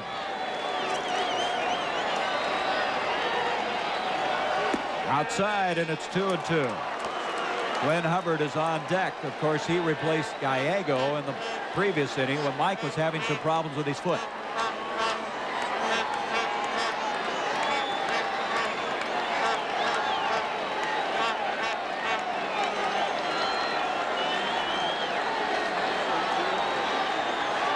Two and two to Henderson. And it's full, and everybody's going to be moving now. 2 out, 3-2 on Henderson. And we're back in the same situation that Bob Welch was in on a 3-2 count to Pags earlier in the ball game. You have to go at your best pitch. I think you'll see Dave Righetti fire the fastball and hope to be able to throw it by Dave Henderson. Big pitch in this ball game. There's a fastball. Fouls it back, so we'll do it again. This capacity crowd, 3rd consecutive day they've had a sellout here. They're about 137,000 ahead of last year attendance-wise. They're talking over 2 million here in the Coliseum before the season's over. Dave Righetti has one of the best fastballs in the major leagues, and he's going to get him out with another fastball. He's going to try to anyway. 3-2, runners going, and it's popped up behind the plate. Skinner coming over, Ward coming over. It's near the Yankee dugout, and Ward puts it away. But we're even at 2, as we have now played through 8 innings. We'll return to the Oakland Alameda County Coliseum after this message and a word from our local stations. Listen to the heartbeat Chevrolet Corsica LT. of America. Now you can enjoy sleeker aerodynamics in a Porsche 928S, a taut F41 sport suspension, electronic fuel injection, all for a price that lets you indulge yourself without denying your responsibilities. The heartbeat of America. Corsica LT. That's today's Chevrolet. Last year, half of our sales were of products that didn't even exist 5 years ago, like our pacemaker that changes speed to meet demands on the heart. We're Siemens USA, leaders in medical engineering, telecommunications, energy, automation, and electronics, with 23 research and development centers coast to coast, helping to build a stronger, more productive America. Hi, Dad. We are Siemens USA. A Cajun feast in Lafitte, Louisiana, and the great taste of Old Milwaukee beer. There's nothing like the flavor of a special place, an old Milwaukee beer. It doesn't get any better than this. Is there a problem? The bridge is out. Well, I can get you where you're going. Stetson Cologne. Easy to wear, hard to resist. You're letting that great-smelling guy get away? Are you kidding? Division. Human rights, nuclear testing, the future of Afghanistan. Stay on top of the summit agenda from Moscow as Good Morning America reports live from the Soviet Union this week. As a Californian, I figure I'm entitled to say a few words about U.S. Air. Wow. Fantastic. No kidding? All right. So call U.S. Air your travel consultant today. Now. I just had to get the last word in.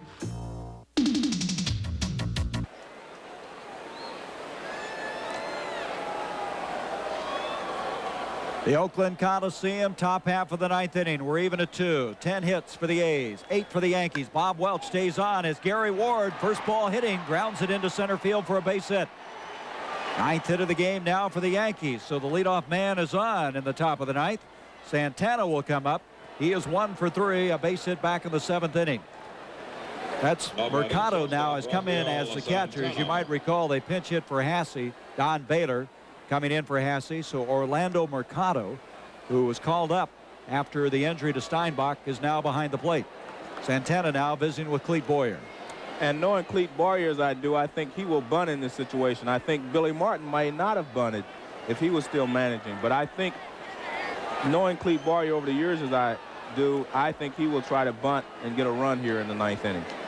Skinner is due up next. By the way, that game in Shea Stadium in the 6th inning now, Brian Holton is coming to relief for Los Angeles. The bases are loaded and 2 out. In that game, of course, the Mets with a 3-1 lead. And we will continue to keep you posted on that. So the bases loaded, 2 out in Shea. Holton pitching now for the Dodgers with the Mets leading at 3-1. See Lansford creeping in at third. 1 ball, no strikes, Santana, and that'll go foul. 1 ball, 1 strike on Rafael. Looks down at third to Boyer. That's Mike Ferraro, the first base coach, with Gary Ward and McGuire holding him on. Interesting ball game. Not a lot of runs for all those base hits. Right. There you see Clete Boyer giving Santana the signs, and as I mentioned, I'm sure he'll have him bunting because that's the way Clete Boyer likes to play baseball, fundamental baseball. He's like that. Mercado looks into the dugout to La Russa. They say one thing about Mercado, he really takes instructions well. So he looked in to see what the A's have planned. Lansford creeping in. The bunt goes foul. 1-2. Now we'll see if Clete Boyer switches to some type of hit and run, or if he takes the bunt off. Sometimes you go ahead and say bunt the ball anyway, because the defense will back up a little bit as we see Lansford is moving back at third. He's not quite as close as he was before, and you don't have to make as good a bunt. You just have to put the ball in play. Well, last night Santana had a sacrifice bunt. It was the first sacrifice bunt they'd had in 19 games. He's going to try it with 2 strikes. Right. And he takes it. It's inside, and it's 2-2. So Santana looks down at third. You got to wonder now if you're Lansford down at third, huh? Right, but I see Clete Boyer's not doing anything, and usually you have to take the bunt off. So I would say he will be bunting again. So the bunt's usually on until you take it off. Yes, he's bunting again. He bunts it out in front. Going to second is Welch, and they got the lead man, and they got a double play.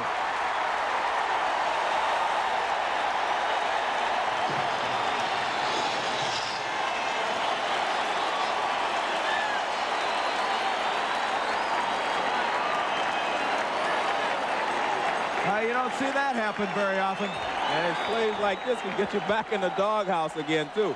He tries to make a good bunt, but he gets the ball down. Welch makes a good throw, good accurate throw to second base. There you see Weiss comes across, turns it, double play. 1-6-3.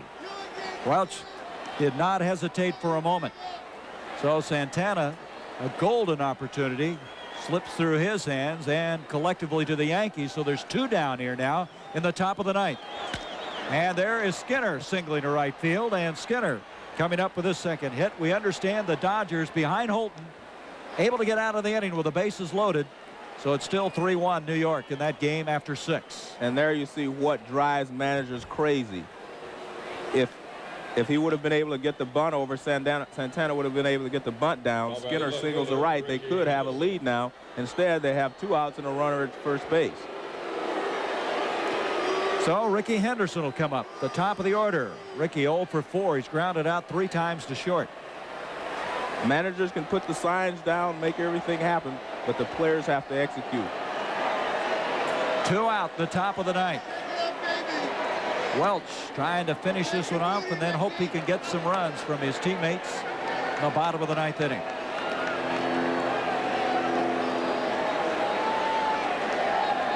You can't call those the little things of the game, can you? That's a big thing here in the 9th inning. In a close ball games, the ones that make the fewest mistakes are the one that wins close ball games. There's Henderson with a base hit. In the corner, coming up is Javier, going all the way to third is Skinner, and he runs very well for a catcher. And down to second on the throw goes Ricky Henderson. So all of a sudden, with 2 out after that double play on the bunt, the Yankees are still battling back. Henderson lines the ball in the left field. The throw should go to second base. First of all, the guy going to third is not a threat. Javier should have come up and thrown to second base to hold Ricky Henderson to a single. But he tries to throw to third. He has no chance to get the runner there. Skinner slides in safely, and on the throw, Henderson goes down to second base. Now there are 2 runners in scoring position. I think you got to remember, Javier does not have a strong arm. He runs well, but he doesn't have the great arm, and I think it was evidence there. Even though, as you mentioned, he made the wrong choice. That ball didn't get there with any velocity. So now, Rick Honeycutt and Eric Plunk are in the bullpen now, throwing for Oakland. Honeycutt, the left-hander, Plunk, the right-hander, as Bob Welch looked like he was going to close this one out with 2 out. And all of a sudden, a single by Skinner. Henderson singles, goes to second on the throw. 2 on and 2 out, and here comes Bobby Meacham, who has 1 base hit in the ball game. And again, the Yankees have 3 base hits in 1 inning without scoring a run so far. La Russa now motioning to move Canseco a little over in right. Skinner impressed me with the way he got to third base on that play. He runs well. You didn't expect the catcher to get over that quickly. He is over there at third. Meacham, 1 ball, no strikes.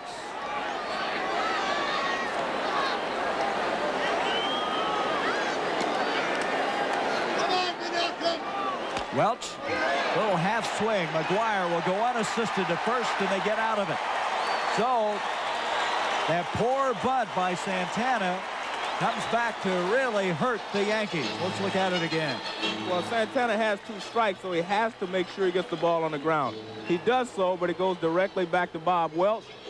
He throws to Walt Weiss, and he doubles him up at first base.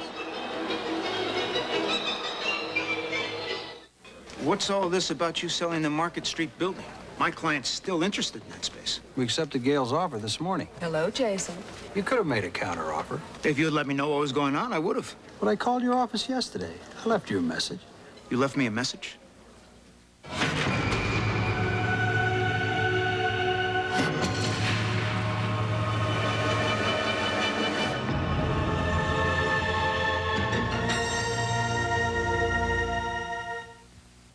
The shredded wheat nutrition in Kellogg's Mini Wheats helps me win the race. But the kid in me thinks the tasty side takes first place. The data shows the shredded wheat is very good for me. But the kid in me finds the frosted side a delicious discovery.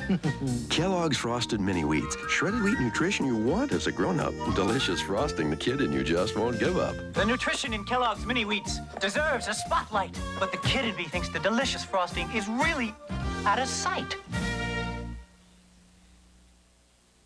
Saturday on ABC Sports, bowling's best team up for the Showboat PBA Doubles Classic. Join us for the finale of the Pro Bowlers Spring Tour. Well, the Yankees had 9 hits in the top of the inning, still did not score. They have 11 for the game. It's all even at 2 as Righetti now will try to send this one into extra innings, as the A's will have Hubbard and Weiss leading things off. Then the top of the order, Lansford. Dave Righetti coming in relief. Got out of a jam in the last inning. Boy, you look back on that. Santana, the double play, and then what follows after that? Skinner singles, Henderson singles. And as you said, that drives managers crazy. And it happens that way a lot of times. A guy cannot execute, and the next 2 guys come up and do their job. So Hubbard, who came on for Gallego at second base, will lead things off. Welch with 136 pitches through 9 innings. 11 hits, walked 1, struck out 6. You wonder, can they continue with Welch if we go 10? Well, I think that's a decision that they're contemplating right now, whether to go a little longer or not. I personally think that he's probably close to the limit of pitches that they're going to let him throw. Strike call. There you see the face guard that Hubbard wears. He was hit in the face in spring training by a pitched ball. Jeff Hirsch of the Cubs fractured that cheekbone, grounded to third. Pags will come up with it. And the leadoff man erased here in the bottom of the 9th inning. That'll bring up Weiss.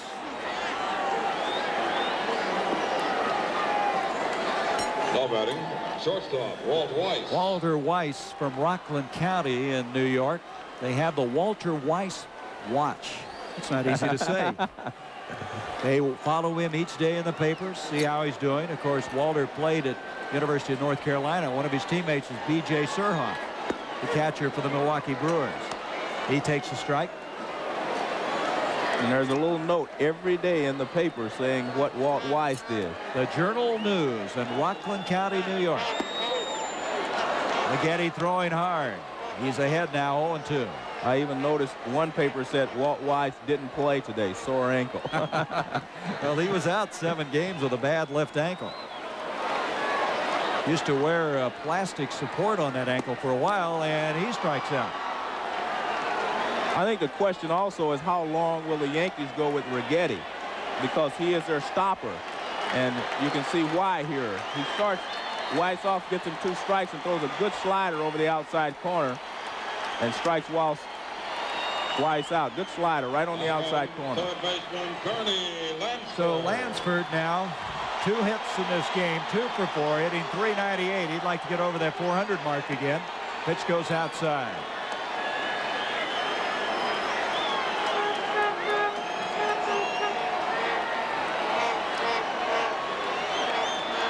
Righetti again, and it's fouled down the right field line, and the count evens at 1-1. Should they continue, Javier would be up next for the A's.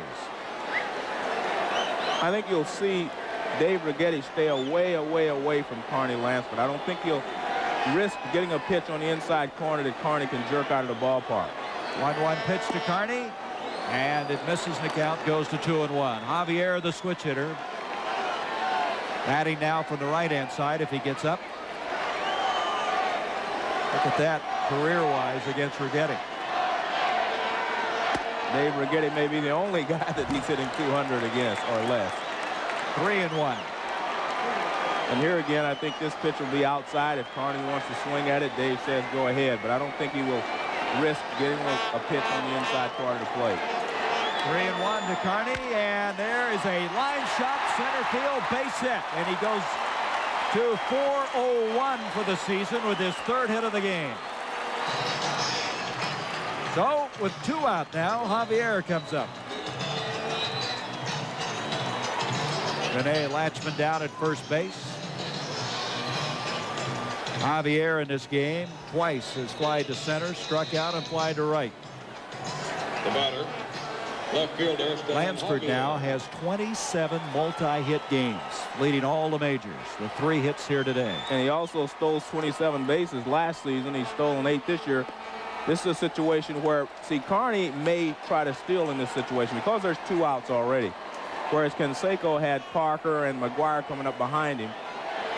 Of course, Canseco's coming up after this if they get through Javier, and that's what the A's got to be thinking right now.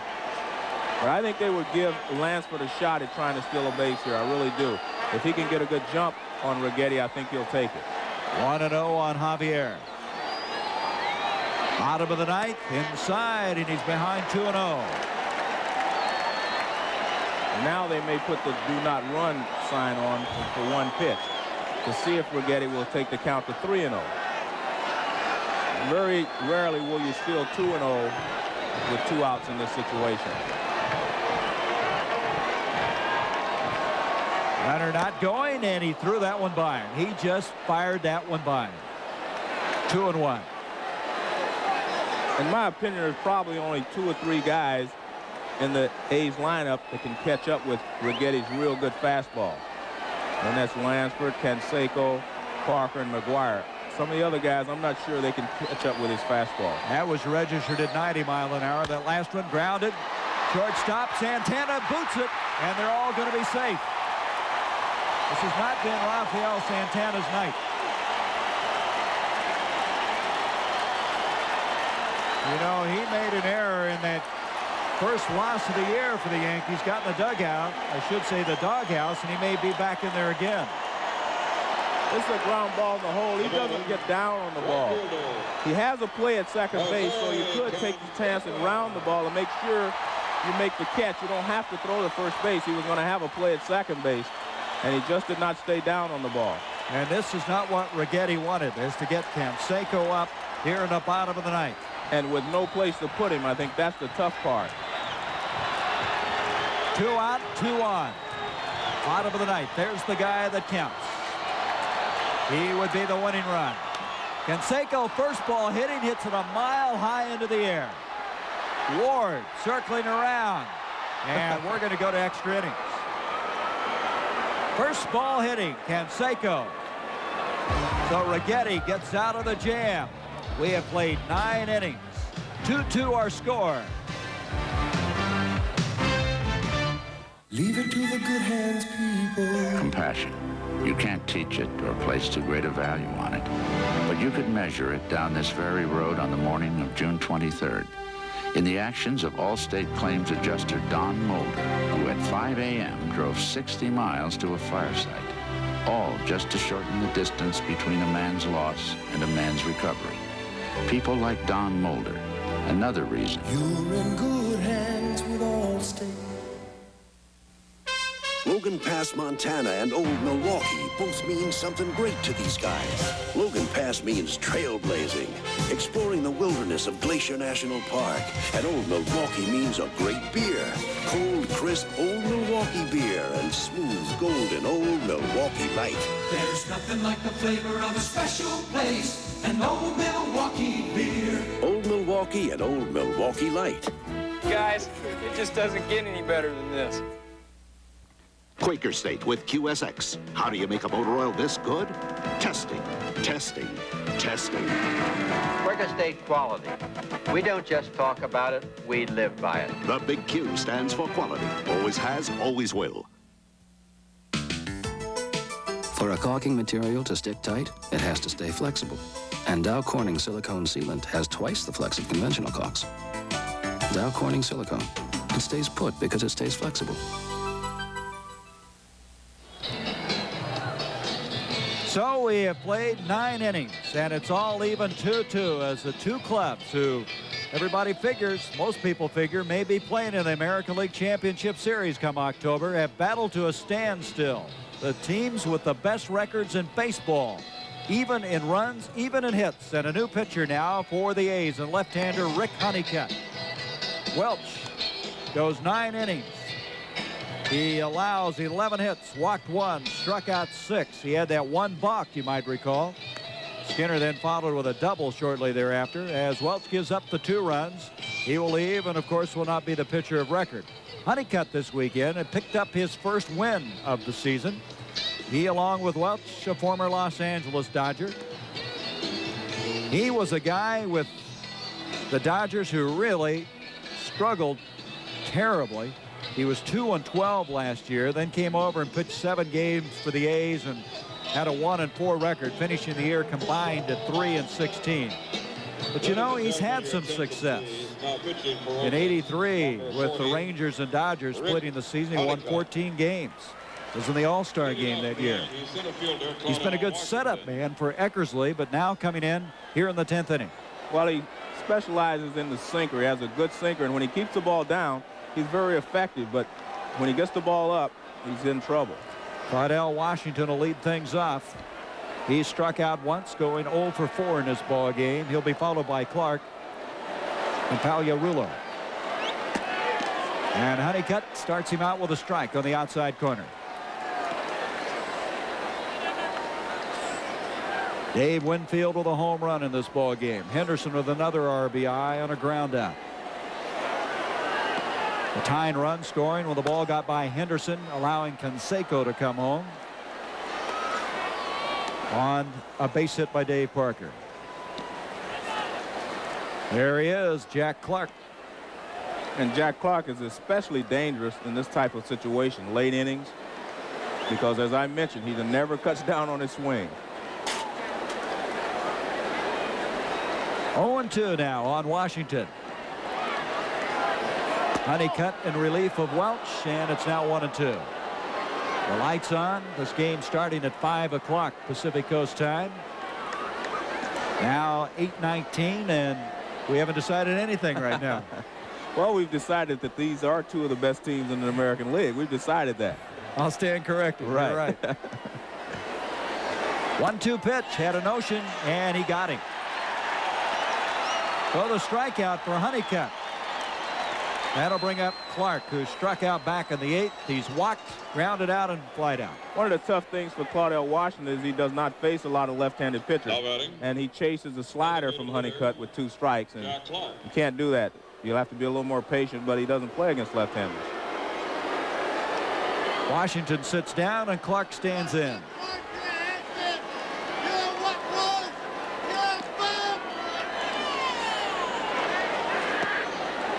A little bit low from Honeycutt. Slot, Clark, and Winfield. And I knew Clark would be in there. As I mentioned, he never cuts down on his swing. And it's especially dangerous in these types of situations. 35 home runs a year ago in an abbreviated season with the Cardinals. There's the strike. Honeycutt throwing about as hard as Welch, just from the left-hand side. And he's got a little more sink on his ball. He's throwing a little sinker, whereas Welch's fastball kind of rides a little bit, stays up. Honeycutt's fastball sinks. A's have Eric Plunk, a right-hander, warming up just in case. And Steve Shields heating up for the Yankees. That makes it now 2-1. And like Welch, he's trying to stay away from Jack Clark, trying to keep the fastball sinking away.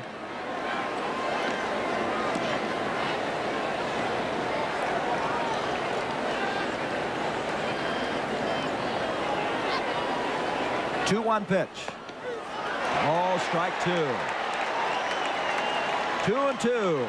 Clark started the year with number 21, then shifted to 33. Steve Shields had that number, and he inherited number 40. This guy can wear any number he wants, right? Any number he wants. Whatever he wants to do. But I tell you, he didn't like that last call because it also puts him in the hole. 2 strikes again. Now he has to go after anything close. So if Honeycutt can make a good pitch, keep it down, he'll get Clark to chase it. 2-2. It's full now at 3-2. That's good discipline there from Jack. So Clark now has run it full with 1 out. Lansford guarding the line down that third base side.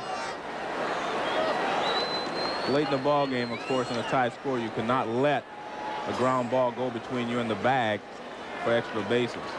This guy has had some success against Honeycutt, wouldn't you think? Yes. And I think Honeycutt also knows that. 3-2 pitch to Clark. Nice stab by Honeycutt.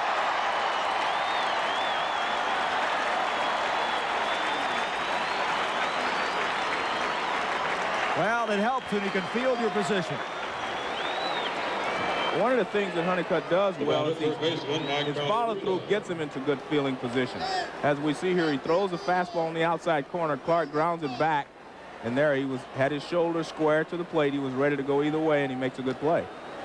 2 away, and that brings up Pagliarulo.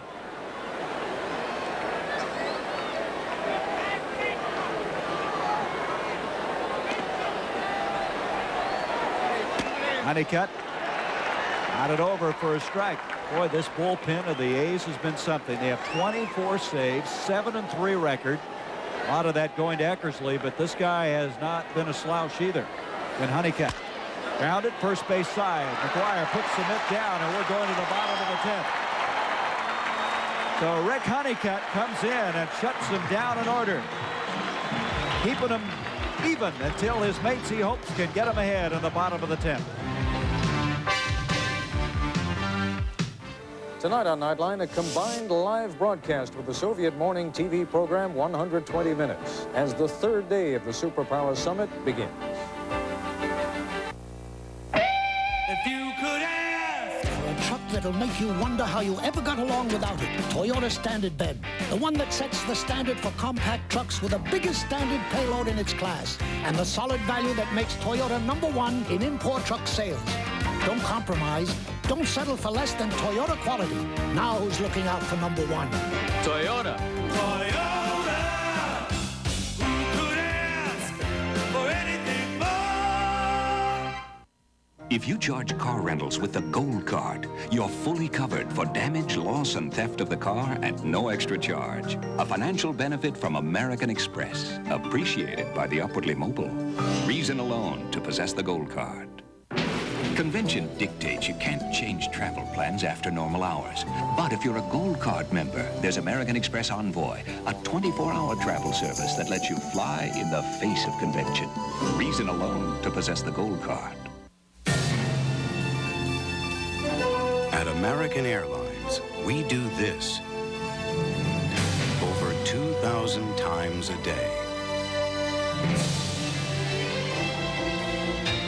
And of the 9 largest domestic airlines, we do it on time more times. American Airlines, the on-time machine. The Drowning Pool, Tuesday at 7:30 on Channel 7.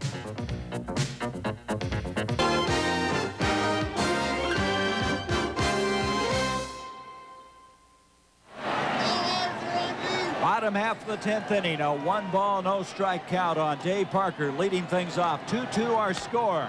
Parker grounds it foul down the first base side. If you're wondering how these two teams have done thus far in extra innings, the A's are 3-1, all of those on the road. They've not had an extra inning game prior to tonight at home. They're in the top of the 9th. The Mets still leading 3-1 over the Dodgers. The Yankees, on the other end, are 3-2, 0-2 at home in extra inning games, 3-0 on the road. Almost hit him and did. So Parker on. No, he says no. Garcia says the ball didn't hit him. Rich Garcia says the ball did not hit Dave Parker.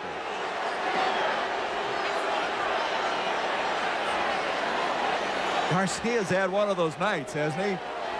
had to go to the Yankee dugout earlier.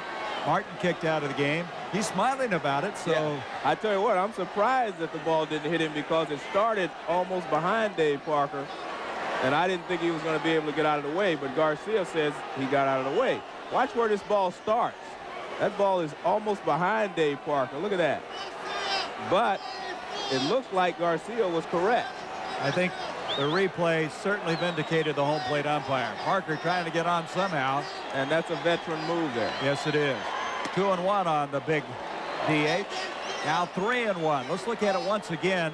But I think it's quite apparent it did not hit Parker. But I think Parker was surprised it didn't hit him because it starts so far inside. And when Righetti throws it, you don't have much time to get out of the way. 3-1, and Parker hits it deep to center. Washington going back in front of the warning track, and that's a long out. That ball was pretty well hit, but the deepest part of this ballpark, 400 feet straight away. And you also mentioned earlier in the ball game, the ball does not carry well here tonight. Using all of it, Wade Boggs hit one on Sunday straightaway center field. And it was obvious that the ball didn't carry well then. It would have gone out in a lot of ballparks. McGuire up. Single. Struck out. Walked. Reached on a fielder's choice. And he fouls that one straight back. Well, I tell you one thing. Dave Righetti fears no one with his fastball. He goes right after these big guys. Canseco and now McGuire and Parker. He says, if you can hit my fastball, hit it. He's coming right after him. McGuire on a 0-1 pitch high. Now go back to that drive to center by Parker. The bench thought maybe that ball was headed for something bigger and better, but it was just a long out. Parker's saying that would have gone out in Cincinnati last year. It probably would have. 1-2. McGuire. Boy, Righetti is right in the teeth of this team right now, isn't he? But he got Parker, and now he's facing McGuire, and ahead 1-2. But he's doing a good job of wading through him. I think this will be Righetti's last inning if he can get out of this.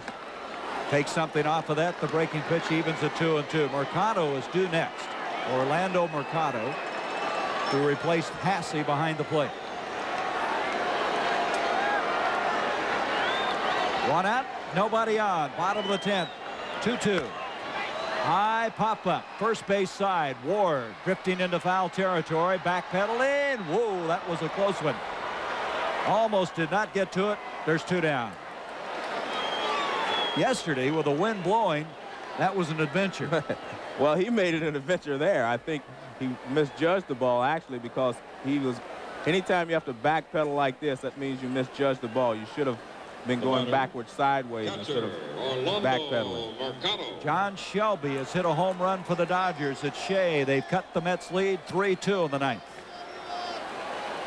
Mercado, he hit that home run just right after being called up in his first start for the A's. And he looks at a strike. Well, looking to the Yankee, the 11th. Guess who leads off? Dave Winfield. Outside, and the count goes to 1-1. It'll be Winfield, Ward, and Santana. And there's the guy who's hit the home run, made a brilliant throw and catch in right field. That ball hit pretty well left center field, but Washington over there, and we're going to go to the 11th inning.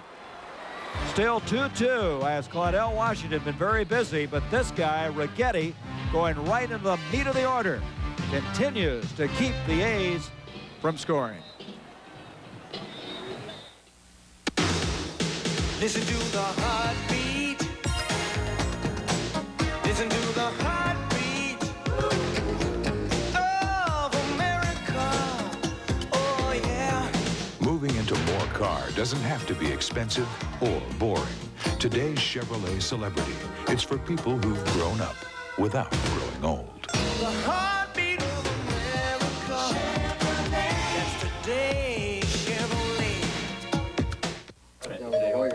I'll get it, Alex. Mel's Market. Here's your order. What order? Side of beef. I didn't order. Here's your delivery, sir. What delivery? Your Stroh's 30 packs. Stroh's. Alex? Nah. Stroh's and Stroh Light. Fire brewed for smooth, consistent taste. And with 30 packs, you get more beer. Pardon? Pierre's Pet Shop. Here's your poodle. Oh, Alex. Wednesday, there's a new kid on the block. Can't you guys see? That's not Ben. I'm Ben. Not anymore, sport. Growing Pains. And the school paper gets a special edition. Stop the presses. Dr. Samuels outbids Elephant Man for remains of Michael Jackson. Cut of the class right after Growing Pains. There it is, 2-2 after 10, 11 hits. The Yankees committing 3 errors in this ball game, as now the A's come in with Eric Plunk, a former Yankee, a right-hander. He came over to Oakland in that Ricky Henderson trade back in '84 when Jay Howe, Jose Rijo, and Stan Javier joined Plunk. And Plunk, hard-throwing right-hander. They have a lot of hope for this guy. He has had some very good moments. 24-year-old from Bellflower, California. He's always had some control problems, but he has a mid-90s fastball, and he replaces Honeycutt, who went 1 inning, 1-2-3 fashion, striking out 1 guy. I think one of the things that, as you said, has plagued Plunk has been his control, because he does have a great arm. And anytime you have a live arm and you can get the ball over the plate, you're going to be effective. Dave Righetti demonstrates that very well. We mentioned a while ago the Mets lead has been cut 3-2, and they come in with their flame-throwing left-hander Randy Myers to try to shut it down, hang on to that lead in Shea. There's 2 out in the top of the 9th and nobody on. Myers has been brilliant for Davey Johnson and the Mets.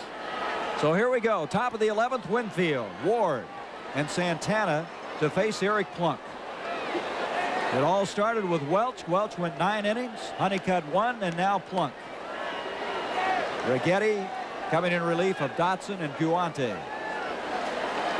And this guy with the home run, seemed like a long time ago now, doesn't it? Back in the 5th inning, gave the Yankees that 1-0 lead.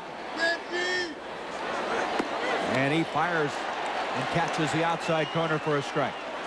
Plunk with those glasses scares you a little bit. You wonder if he sees well, right, when you're throwing that hard? Well, it looks like Ryan Duran, and he's also throwing a 94-mile-an-hour fastball.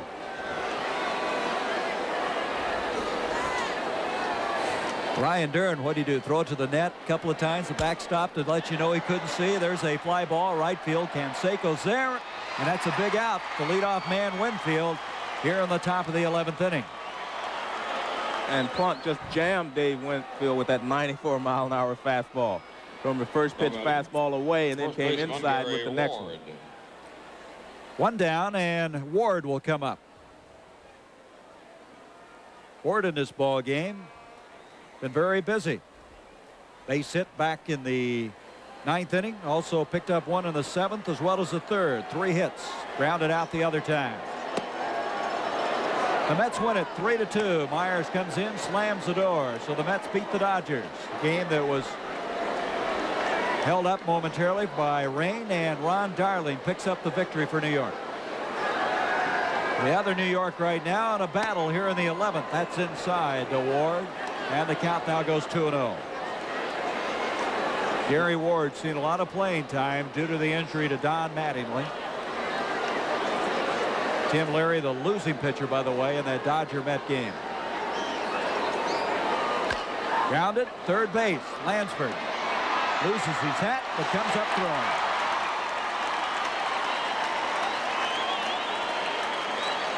Santana due up next. You know, Lansford makes all the plays at 3rd base, but he doesn't do it with a lot of flair, and maybe that's why he has not won a Gold Glove. He makes all the routine plays and a lot of great plays, but he just does it the way he hits. He's just a steady performer, and sometimes that does not catch the attention of some of the voters. Well, the highest fielding percentage 2 of the last 3 years. Committed only 7 errors last year, lowest among 3rd basemen, and Gaetti gets the Gold Glove. I would think. He's never been in an all-star game, but if he doesn't get into this one, they better check the ballots. They better check somebody, because he's got to be in the one in Cincinnati. There, look how he plays so low to the ground. Inside, and the count goes 1-1. Lansford really has gone through some tough times in his life. Right. Losing a 2-year-old son when he first was traded out here.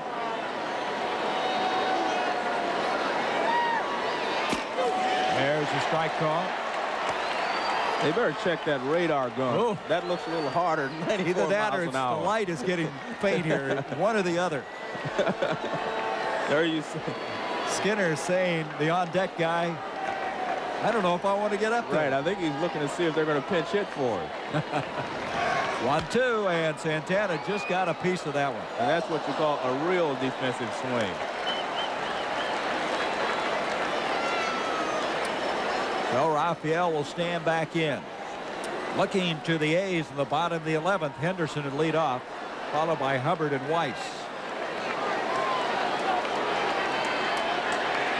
1-2, and it hit him.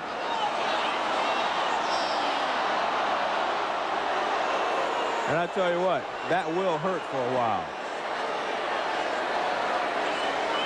Well, obviously, when you're 1-2, 2 out, that's the last thing you want to do is put a guy on and hit him. Santana looks like he might have a tough time continuing. Well, I guess if you stop a 93-mile-an-hour fastball with your arm, you may not want to continue. That'll bring Skinner up. Let's see if we can pick up where it hit him. It just really tails in, hits him right under the elbow.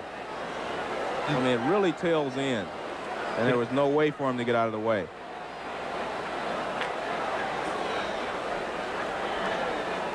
Try to freeze it, get some of that pain out of there. Well, he may want to go ahead and run, but there's no way he will be able to play the field because you can't throw after you take a fastball in that spot. Well, you know, they're pretty thin now in that infield with Randolph out. I guess he's available if they have to have him.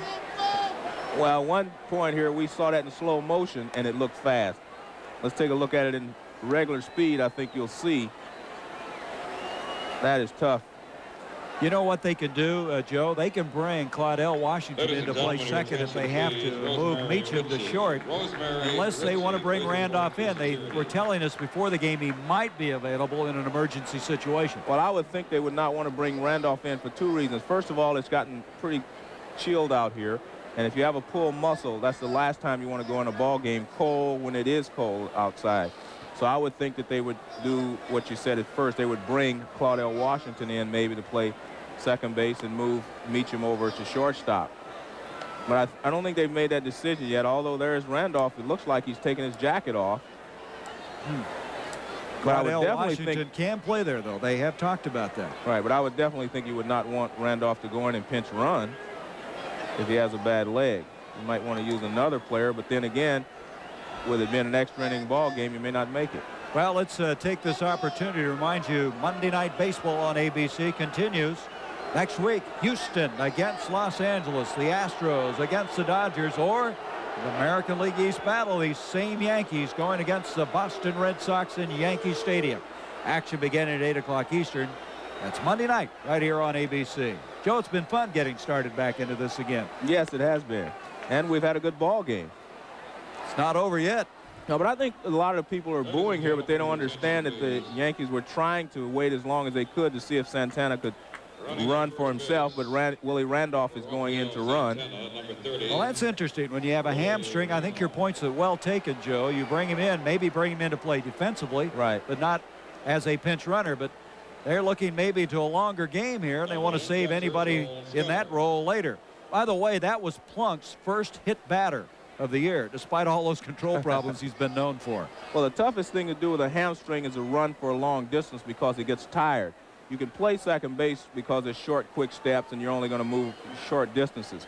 But to have to run and stretch it out, and especially being the go-ahead run, could be tough. Skinner's been very, very effective tonight, 3 for 4, and on the first pitch, he pops it up.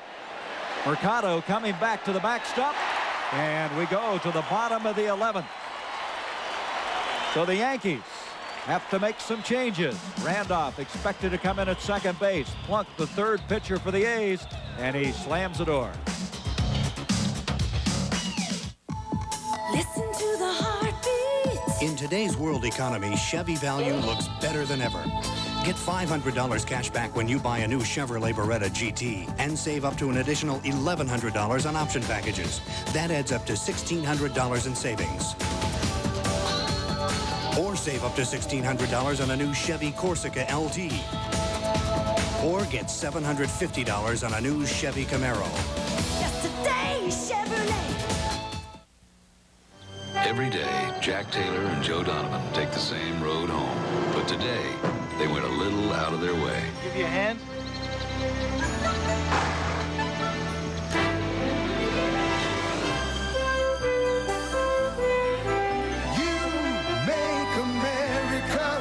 Here's to you, the clean, crisp taste of Beechwood-aged Budweiser. This bird's For all the guys who go out of their way. This bird's for you. If my husband died, I'd be called a widow. I wish I was dead! There's no name for what I am now. Rick, be careful! Marcia Mason, Molly Ringwald. Surviving. Thursday. Well, the Yankees will now come up with right-hander Steve Shields here in the bottom of the 11th inning to face Dave Henderson.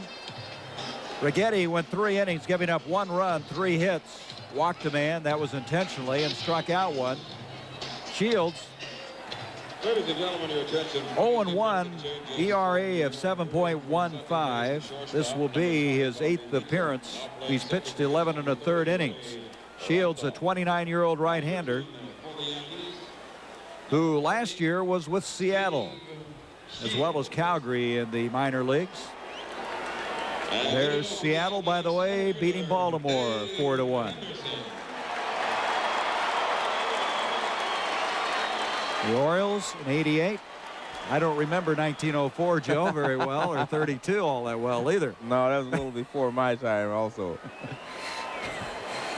Look at that, the Padres. Of course, now the Padres have changed managers. Larry Boa, who started off so slowly last year with San Diego, and this year as well. Henderson at the plate. So Shields facing Henderson. 1 strike. Coming up next will be Hubbard, followed by Weiss. Speaking of that San Diego situation, Shields on the 0-1 pitch. Henderson swings through it. Jim Lefevre, the third base coach for Oakland, considered by many to be a prime candidate to be the new Padres skipper. Jack McKeon possibly will finish the year in San Diego after replacing Larry Boa. 0-2, all strike 3. So Shields on 3 pitches gets him out of there. You don't have a plane to catch, do you? No, no. That's a good piece of pitching by Steve Shields. He threw him a couple of breaking balls away and then threw the fastball on the outside corner. Here is Hubbard, who's come up. He's 0 for 1. And now Randolph, of course, as we mentioned, would come in and play second base, replacing the injured Santana as Meacham switches over to the shortstop. Hubbard grounded out. He came in for Gallego after Gallego was pinch hit for by Doug Jennings. Do you remember that far back? And he slaps one to right at Dave Winfield. 2 outs. And that'll bring up Walt Weiss. Ladies and gentlemen, your attention, please. Jim Murphy. Jim Murphy. Well, the A's in their first extra inning game at home this year. And right now, looking an awful lot like it may go to the 12th. Walt Weiss. Weiss coming up. These are the kind of games where your average really starts to dip if you don't start getting some base hits. Well, this is not a real bad job because both teams have 11 base hits, but when you get in a close ball game, nothing to nothing, about 14, 15 innings, and there's only 8 hits between both teams, that's when some batting averages can suffer. Walt Weiss with 1 base hit on the night, now 0 for 1. Looking to the Yankees, they'll have the top of the order as we go to the next inning, if we do, with Henderson, Meacham, Washington. 0-2. Boy, Shields is just a no-nonsense guy right now. And throwing nothing but strikes. Right-hander, and Weiss fights it off and fouls it back. So we mentioned Weiss as being the rookie. We mentioned Concepcion in '70 as a rookie for the Reds, was able to win the division. Also, Chris Spire pulled it off when he was a rookie with San Francisco, and then Frank Taveras for Pittsburgh. There's the attendance. 44-218. Grounded, second base. Randolph with his first effort of the night. And we continue on. We're going to the 12th inning. It's all tied up 2-2 as Steve Shields went through this inning in a hurry. What's all this about you selling the Market Street building? My client's still interested in that space. We accepted Gail's offer this morning. Hello, Jason. You could have made a counteroffer. If you had let me know what was going on, I would have. But I called your office yesterday. I left you a message. You left me a message?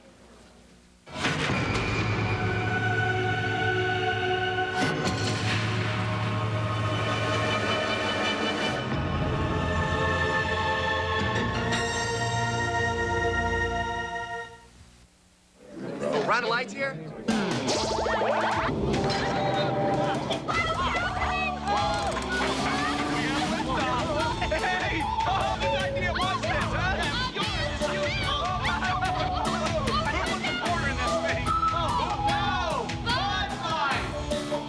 If you want the one light that outshines them all, ask for Bud Light. Let me know when you're ready for another round. Because everything else is just a light. Tomorrow, Liza Minnelli stars in a unique hour of entertainment. 3 different stories, 3 fabulous leading men. Louis Gossett Jr., John Rubinstein, and Ryan O'Neal. Sam found out. A triple play.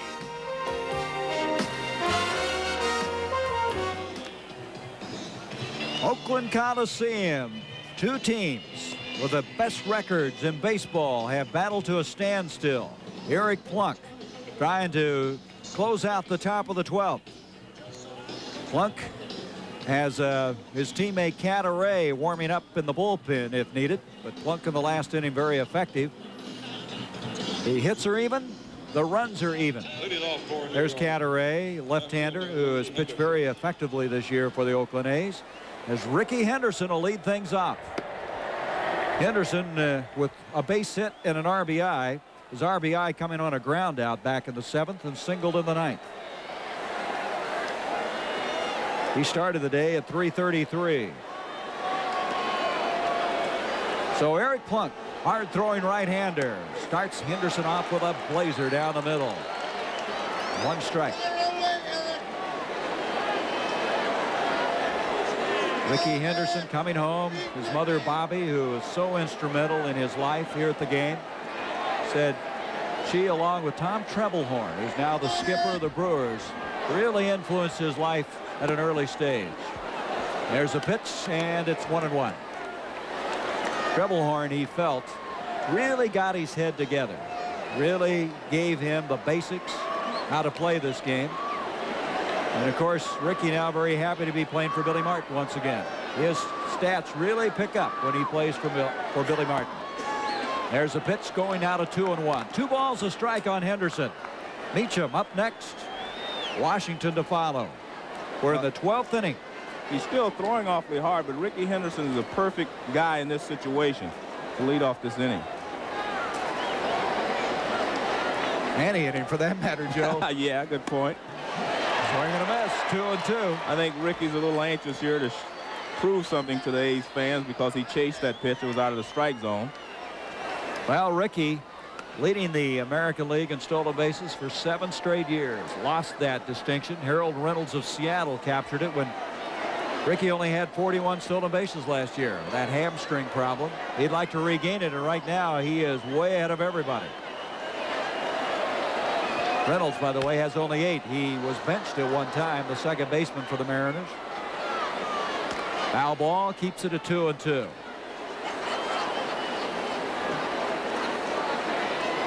Ricky's talking about sometime in the future going over 1,000 stolen bases in his career. Lou Brock with a record of 938. I don't think there's any doubt that he will steal over 1,000 bases in his career if he remains healthy. When Brock had that great year, 118, which was the record at that time, he was 36 years old. So Ricky's got a lot of baseball ahead of him. I don't think anybody knows, Joe, what physical drain that was on Henderson, though, the year he swiped 130. Grounded. That could be tough. White's going to have to hurry. He got him. That's one of those where the rookie has to feel the pressure of Henderson moving down that first base line. Well, it's always a tough play when you have to come in and short hop the ball from shortstop because you have to catch it cleanly. But when you have a Ricky Henderson flying down the line, it makes it that much tougher. But he's made all the plays. I think he's convinced most people that he is ready to play in the major leagues as a shortstop. See that little sigh of relief as he goes back to short. Meacham up now. He has a base hit. This is to second. Hubbard to McGuire. Very quickly, 2 away. Washington. Claudell Washington, who's played brilliantly in the field, really had a long night at the plate. 0 for 5. So Claudell with 2 down now in the top of the 12th inning. Washington. But you're getting into the part of the Yankee order that any one of these guys with one swing of the bat can hit the ball out of the ballpark. Well, you got to look at it this way. Don Mattingly would be in this 3rd spot on the batting order if he was not on the DL, and I'm sure that Plunk would rather be facing Claudell Washington in this situation. Should it continue, Clark is up next. And that's what Plunk doesn't want to have to happen, to get to Clark. 1-1. Plunk's a fast worker. He just reloads. He's ready to go again. There's Jack. Clark in this ball game has walked once, struck out, grounded out twice, and skied to right. 1-2. So far, Plunk has kept the ball down pretty well, but that's a high fastball, and the 94-mile-an-hour fastball, when it's up in the strike zone, is almost impossible to hit. Nolan Ryan used that so successfully for so many years. Very close. 2-2. You got to be impressed with the A's, not only as a team that can hit the long ball and score a lot of runs, but we again tonight showing the depth they have in this pitching staff. Excellent performance by Honeycutt. Plunk just missed again, and it's full now at 3-2.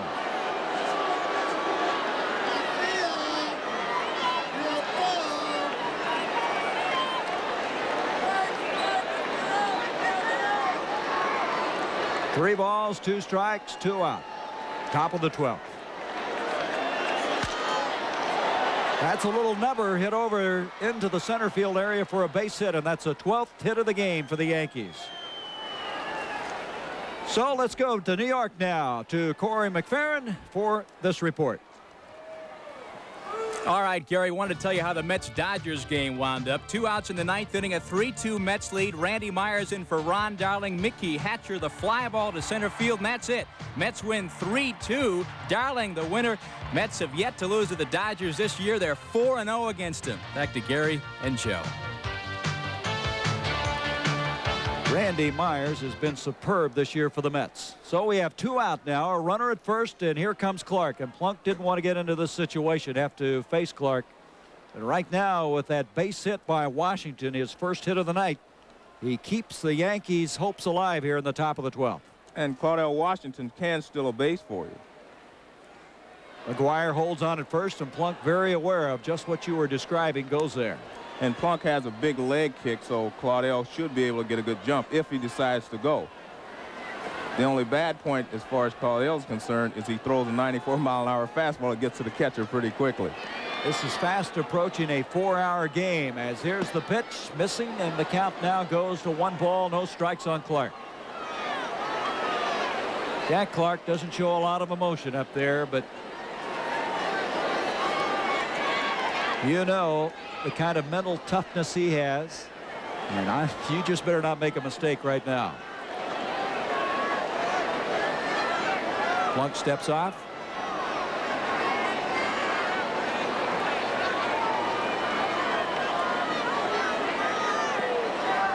Remember the game between Atlanta and St. Louis and went 19 innings? Jose Oquendo, Clark's former teammate, ended up pitching before that game was over. Strike call. 1-1. I'm not suggesting we go 19 innings, no. Joe. Jack Clark was sitting on a fastball there, and Plunk wisely threw him a good breaking ball for a strike. Because I think Jack Clark can turn anybody's fastball around. See, Washington's been successful in each stealing attempt thus far.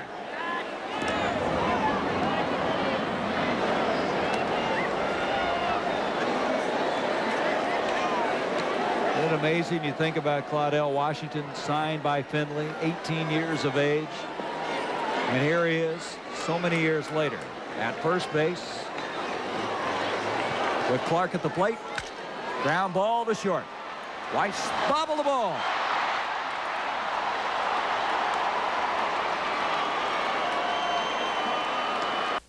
Well, I wasn't totally happy with the aspects of the job, the clerical, the hours. I spent a lot of time at the ballpark. When I did things that pertained to baseball, like talk to different general managers, read scouting reports and those things, I liked it. So really all I'm doing now is restructuring my job. I'll spend more time in the baseball end of it and less time in the administrative end.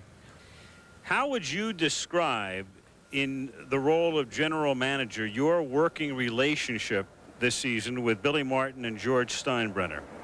Well, I think that's been overstated from the reports that I've been reading. I've had a good working relationship with both men. We've had some disagreements, but anytime you're in a position to make decisions, you're going to have disagreements. The club has played well, and that's what's been important. That's the bottom line. I didn't resign because of any problems with either of these men. Well, very interesting. I guess, Joe, there's some talk out here that he might be putting himself in a position to become manager elsewhere. Well, it's very obvious that he likes the baseball part of the job rather than the administrative part of it. And so maybe that's what he is positioning himself for. Well, Toronto, Philadelphia, Kansas City, all of those have been rumored. Here's Cantaray now, the left-hander. Coming on to pitch to Pags. Cantaray, record of 2-0. This is his 16th appearance. Pags 1 for 5 for the night. 2 runners on, 2 down, top of the 12th, 2-2 ball game. Cantaray in relief of Plunk. Misses, and the count now goes to 2-0. Cantaray last year won his last 3 games for the A's, finished with a 6-2 record. Made the transition from a starter to a reliever last season, and a nervous La Russa hoping somehow to shut this one off right now. Well, he wants to shut him out because he's got the top of the order coming up for him in the bottom of the inning. So if he can get out of this, he'll have Lansford, Javier, and Canseco to try to put a run across. 2-1 now. Boyer walks down the third base line, encouraging. La Russa, one of 5 lawyers ever to manage in Major League Baseball history. 2-1. Foul back, and the count evens at 2-2. Well, tomorrow, Al Leiter, a left-hander, expected to go for the Yankees, and Steve Ontiveros for the A's. That is, if we're not playing this game come tomorrow. This is the pitch that he wants to make it happen on, because you do not want to go to 3-2 and put the runners in motion. 2-2 pitch, and it's full now, 3-2. 3 balls, 2 strikes. Washington down at second. At first, reaching by an error, Jack Clark, and look who's up next. Not only that, but you put the runners in motion, it eliminates any possibility of throwing the runner out at the plate. Spin move by Cantaray, chasing Washington back in.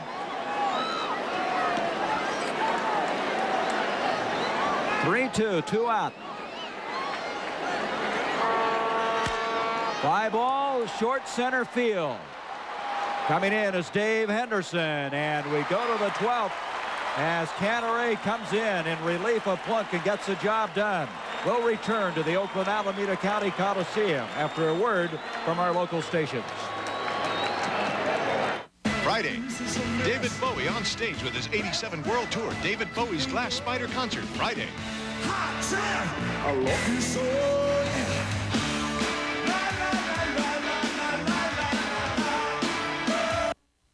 This is the chicken of chickens. It's the king of the road, the head honcho, the top gun. It's the chicken fajita pita at Jack in the Box. The chicken other chickens aspire to be.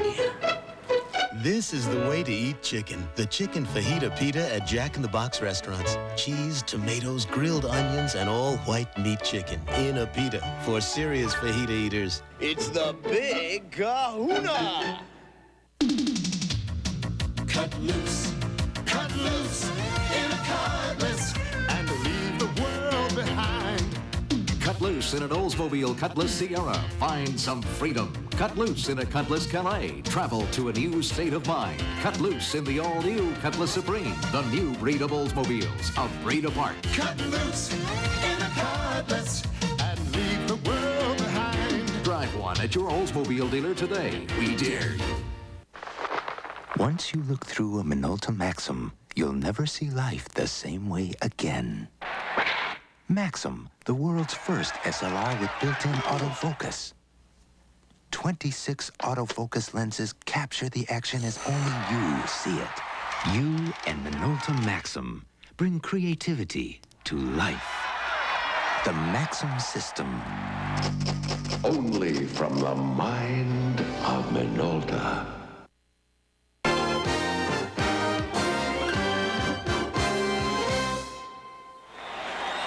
Well, our premiere of ABC's Monday Night Baseball has gone to extra innings. We're in the bottom of the 12th. Steve Shields, a pitcher for the Yankees, and Carney Lansford, 3 for 5, hitting .401 as of right now, comes to the plate to lead things off. Takes a pitch inside for ball one. It'll be Lansford, Javier, Canseco. 2-2 our score. 12 hits by the Yankees, 11 by the A's. Shields, who worked the last inning very effectively, gets a strike. In fact, the last 2 innings, the A's have gone down 1-2-3. Carney Lansford has hit the ball hard all 3 times in the ball game that he's gotten base hit.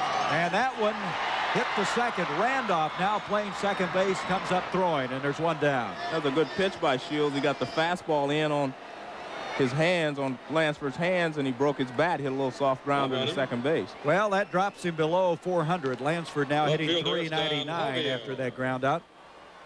We'll get a look at it here. You see the catcher set up inside Skinner, and he gets the fastball in on Lansford's hands. Nothing he can do with it. Good pitch by Shields. Javier, who reached on an error back in the 9th, struck out back in the 6th, and flied out on 3 other occasions. Grounds it foul down the first base side. Well, this game continuing on. We've got a lot of finals due to the length of this game.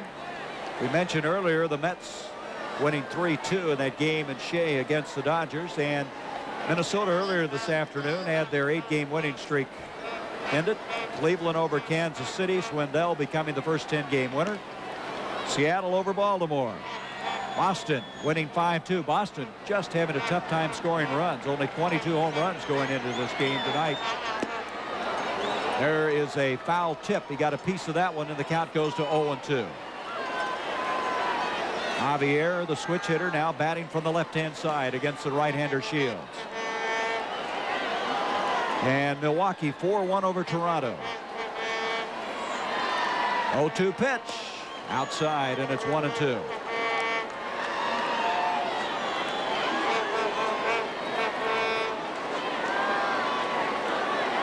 Steve Shields, 6'5", 230-pound right-hander, out of Gadsden, Alabama, where he was a high school basketball All-American player.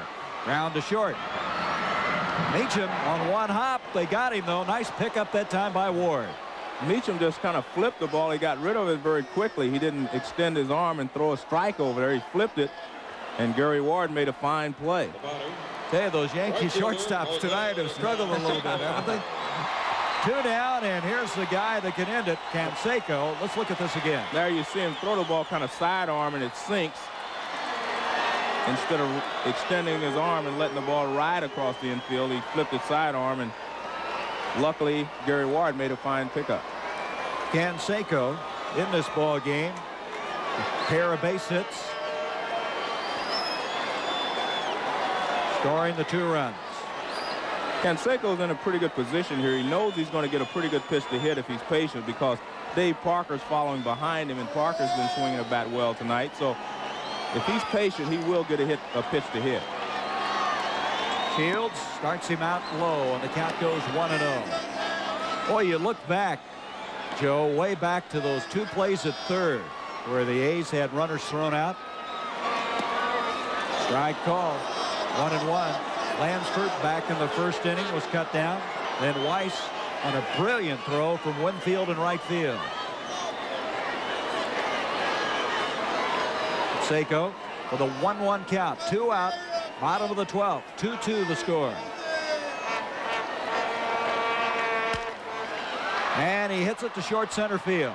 Washington, a long run coming in, and we go to the 13th inning here in the Oakland Coliseum. Still 2-2, 12 hits for the Yankees, 11 for the A's.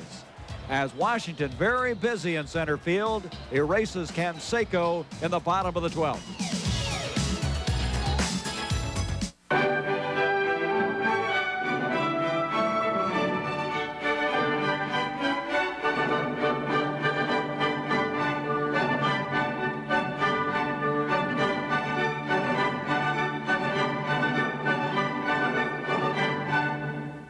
Something. Hooperman and the Wonder Years. New shows for a new age. Next season, they're coming back. Something's happening on ABC. Gary Bender, Joe Morgan, glad to have you with us as we conclude this extended weekend. Memorial Day, been a busy weekend for ABC. The Indy 500 yesterday. Our premiere of ABC's Monday Night Baseball, as you see the new pitcher now for the A's, Dennis Eckersley, and he has been nothing short of sensational. 16 saves, 17 appearances. He'll be making now his 3rd appearance in 4 days. So this guy, who at one time was a 20-game winner for the Boston Red Sox, threw a no-hitter at one time, almost, Joe, by accident, became a relief pitcher here in Oakland, and right now is as good as anybody in that capacity in Major League Baseball. And at first he did not want to become a relief pitcher, but since he's been there and done a good job, he really enjoys it. And he says he does not want to be a starter again. So he's done a good job for the A's. You know, the Yankees used Dave Righetti, their ace, in the ball game so far, and now the A's come back with their ace, Dennis Eckersley. But I'm like Righetti, I don't believe he's going to pitch very long. You cannot use your ace out there very long, even in an extra inning ball game like this, because then he'll have to sit for a few days and will not be able to use him to shut out a game.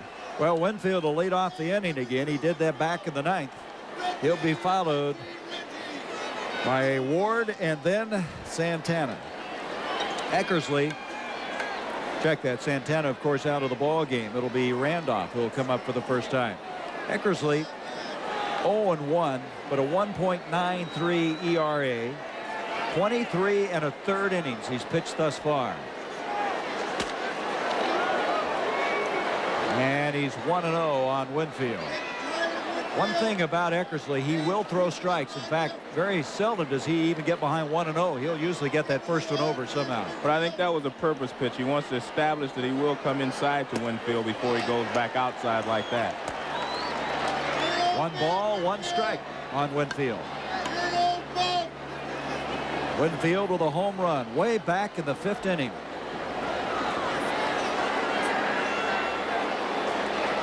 One and one on Dave. We're in the top half of the 13th inning. Swinging late, the count goes to 1-2. Boy, when you have a long road trip, 12 games, which this will eventually be for the Yankees, these long games like this, opening a 3-game series, which is so important to both these ball clubs, they must feel like they live out here. But the Yankees are playing so well. They've won 7 of their last 8, despite some of the distraction this week off the field, despite the injury to Mattingly. Mattinotion checked to the first base umpire. He didn't go around. 2-2. First base umpire Dale Scott.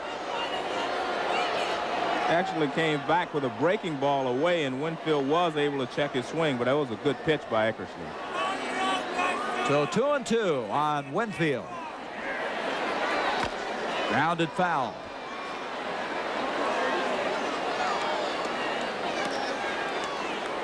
Eckersley, 33 years of age. He says he's in the best shape of his life. Says, I'm in better shape than when I was 23. Works out hard in the offseason. His fastball, the velocity-wise, has come back. 20-game winner in '78 with the Red Sox. 2-2, and he got him. Well, we talked to Eckersley why he's become such an outstanding reliever. Well, I think one thing is I always threw strikes, and I'm around the plate, and you want a reliever to come in the game and throw strikes. And not just that, I think I've been more effective because people don't get a long look at me. I can go out there and face a hitter one time, so he doesn't really know what I'm going to do. All he knows I'm going to come after him. Always ahead of the batters, always throwing strikes. And right now, Ward is who he faces, and Ward grounds it foul. Gary Ward was having a good night. Well, he's 3 for 5. That's still a good night. Yeah, but his 3 for 4 was an excellent night. That's what I mean. If you aren't hitting, that old average can plummet in a game like this when you get 6, 7 at-bats. 1 ball, 1 strike on Ward. Willie Randolph, 2 up next. It'll be his first at bat in this game. Had a notion. They check with Scott. Yes, sir. He went around. 1-2. The relief pitching has just been magnificent. Both sides.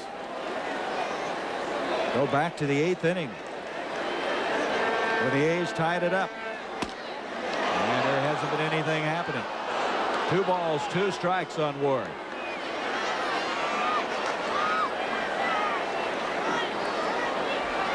2-2 pitch.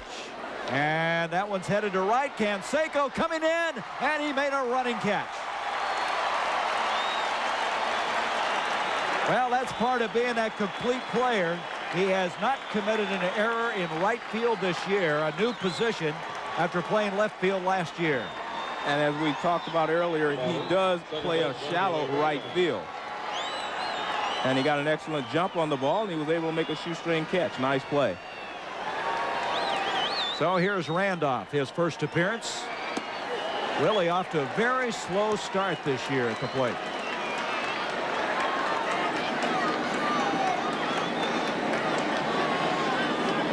One strike. And let's go back now to that catch by Canseco. Joe, tell us what happened here. Ward lined it to right field, but as I mentioned, you see it's awfully shallow. Canseco comes in, makes a good running shoestring catch. And while we're in that replay, Randolph takes a call, strike 2, 1-2. And Eckersley is throwing awfully hard. Outside, 2-2. One thing about La Russa, he tries to space these appearances apart. He brought Dennis back-to-back in this Red Sox series. Gave him yesterday off, but he's back in today. There's a line shot, a wicked shot into the box on that far side along that first base line. It'll now go at 2-2. 2 balls, 2 strikes, 2 out. Top of the 13th. La Russa really watches how he plays everyone. The only guy that's played every game for the A's is Canseco. That's popped up. Glenn Hubbard at second base. Bottom of the 13th coming up. 2-2 our score. Dennis Eckersley continues his masterful relief pitching by the Oakland A's, helped by Canseco's grab in right field. Wednesday, there's a new kid on the block. That's not Ben, I'm Ben. Not anymore, sport. Rowing bait. Then, I wouldn't do this if I were you. the 3rd number. Bye, Bright. It's a search for the locker of doom on Head of the Class and on Hooperman. You are entitled to have sex with anybody you want. Can she mean what she's saying? You're a girl. What do you think? Then, I think I'm going to move in with you. You gonna move in with me? a new Slap Maxwell.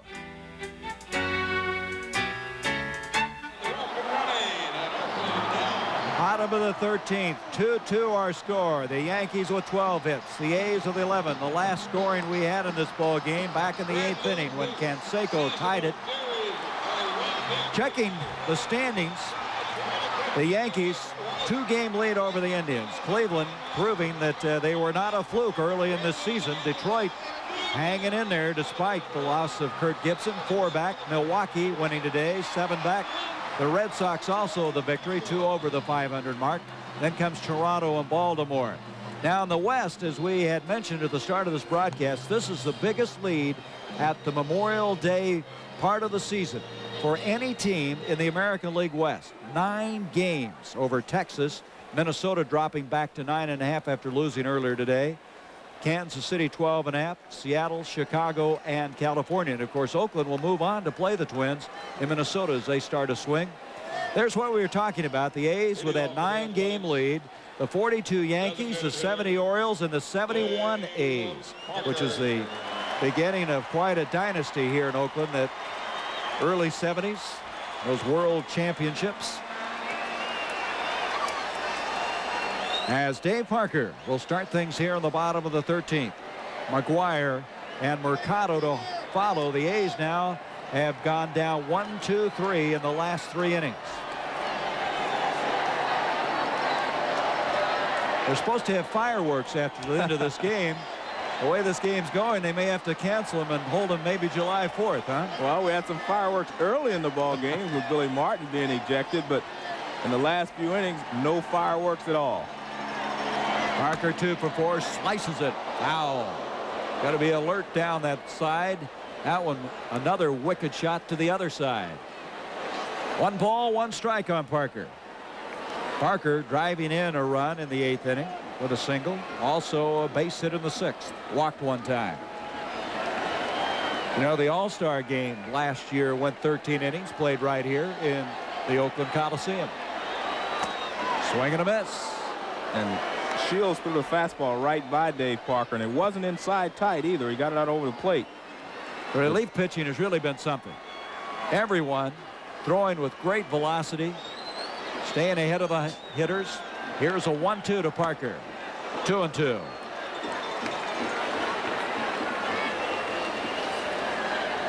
Shields last year had a fractured cheekbone. He was hit by a Kirby Puckett line drive that really slowed his progress a year ago, playing for Seattle at that time.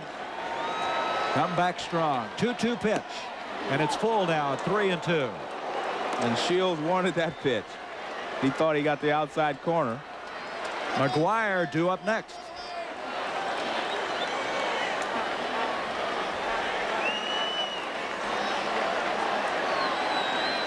(3-2). Stays alive, and he almost took McGuire with him on that one. Mark McGuire just got out of the way. And Steve Shields threw a 92-mile-an-hour fastball, and Dave Parker caught it a little late. Shields looking back out of that scoreboard, a lot of zeros out there. 3-2 again, and grounded, fair ball. And the throw to Shields as Ward saved that beautifully, snagged it, and the throw to Shields covering first. Well, Gary Ward has made a fine play here, but he was guarding the line because you do not want to let him hit the ball past you down the line. The ball, he catches it in foul territory, but the ball grounded. When it was grounded, it went over the bag before it went foul. Therefore, it's a fair ball. It's not where he catches it. It's where it crossed the bag. And Shields says, I'm glad I didn't want to go back to that 3-2 count again on Parker. Here's McGuire. Misses, and the count 1-0. McGuire 1 for 4. His base hit coming clear back in the 2nd inning. Also walked once in the 8th. High fly ball, short center field. It's Washington again. Cordell Washington makes the catch. 2 out, and Mercado's up. If they get through Mercado, that'll be 4 straight innings that the A's have been shut down in order. As good as Steve Shields is throwing, I think the A's are going to have to hope he gets tired. Mercado coming in relief of Hassey.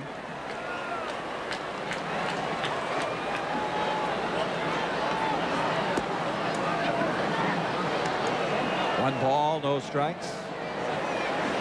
Yankee infield has been changed. Randolph at second after Santana was hurt. Meacham moving to short. Picado swings and fouls the back, and it evens at 1-1. Well, what's happened now is Shields got through the real tough part of the order. Parker, McGuire. You look to the Yankees. They'll be leading off with Skinner. Then they go to the top of the order again.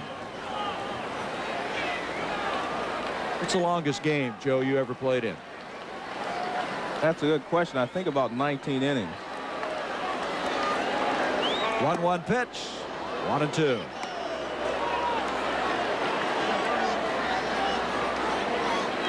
The longest game I ever broadcast was 16 innings. We may get that one tonight. Yeah. There is Henderson. He'd like to get up on this inning. Foul ball, first base side, Ward over. And we continue on. We'll return after this message about an upcoming show on ABC. Tuesday, cool quaff. Why did you do this? It's me. It's outstanding. It's now. It's stiff. Who's the boss? A Hindu could sleep on that. And Make a new plan, Stan. Perfect Strangers is now cooking up the laughs 2 nights a week. Give me a line of credit. Then, Maddie's torn between 2 lovers. You're just jealous. Jealous. Jealous. Of what? Of him, of me, of us. Moonlighting.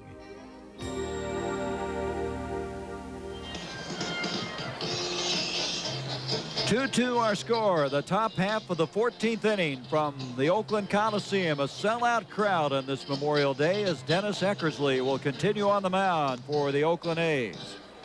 Tomorrow night, Steve Olivares going against Al Leiter of the Yankees.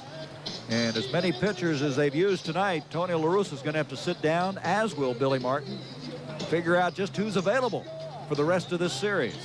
That's one thing that a long extra inning ball game does to a pitching staff, especially the first night in of a 3-game series. It takes its toll. But then a lot of times you have a starting pitcher come out the next day and he'll respond and be able to give you a complete ball game, or at least get into the 7th or 8th inning. Dennis Eckersley is one of the real characters in this game. I don't know if people are aware. He has his own language. It's called Ekkies. In other words, he has some expressions to define certain parts of the game as Joel Skinner gets ready to step into the plate. Eckersley, for instance, calls a paint master a guy who can paint the corners when he's pitching very well. A bridge is a home run. A Bogart is opening day. And Skinner swings through the first pitch for a strike. He calls money iron. So Dennis Eckersley has really been a colorful player in his years in the major leagues.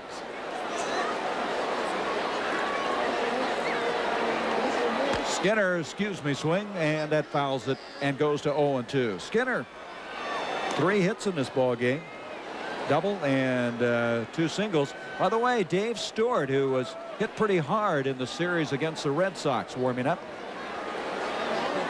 Well, as I mentioned, one of the things that La Russa will not do is go very long with Dennis Eckersley. Skinner with another hit. That's his 4th hit of the game.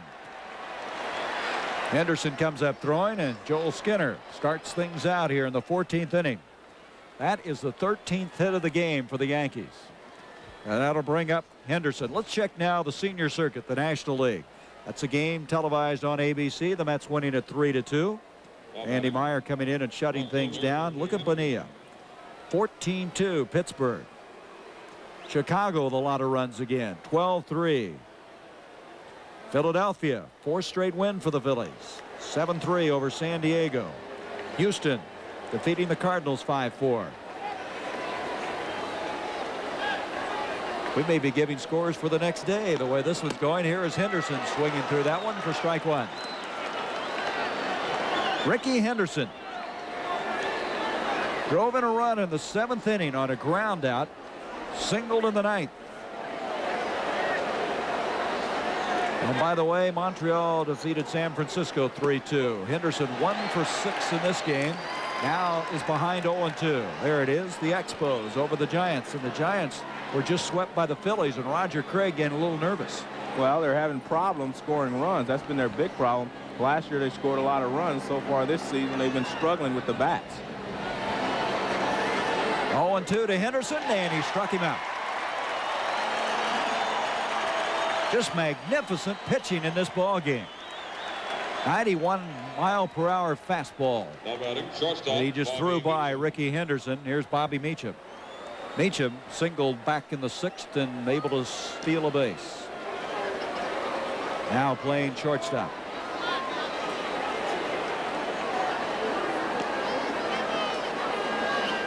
We might be surprised. Skinner went from first to third on a single by Ricky Henderson earlier in the ball game. You remember that? Yeah, that was impressive. It's not out of the question that he might try to steal a base because Eckersley does have a slow delivery to the plate. Takes his lead. McGuire holds him on. Pitch misses inside, 1-0. Again, this is something Joe Morgan's mentioned, how shallow the A's outfielders play, especially Canseco in right field. Henderson as well. Javier a little deeper in left. 1-0 on Meacham. Skinner not going and swung on center field. Henderson coming in, and he's there. And it's a good thing he's playing shallow. That ball, an easy out for Henderson. 2 out.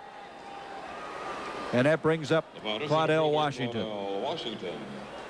Washington with a base hit in this ball game back in the 12th.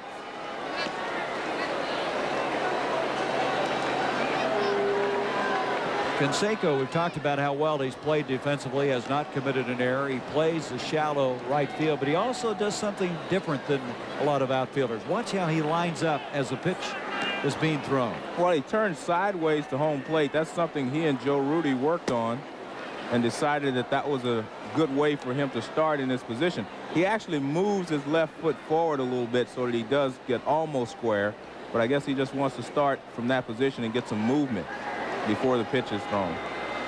Kind of like a defensive back, huh? 2-0. I wonder, though, if the ball is hit to his right-hand side, how you get turned and go after it. Well, that's something that he and Joe Rudy, like I say, worked on so often in spring training. They decided that that was a good position for him, and he's played an excellent defensive right field so far this season. 2-1 on Claudell Washington. 2 down. 14th inning, the top of it. 2-2 our score. Looking to the A's, Henderson would lead off. Followed by Hubbard and Weiss, the bottom of the order. And the count now 2-2. That, of course, being Dave Henderson as opposed to Ricky Henderson.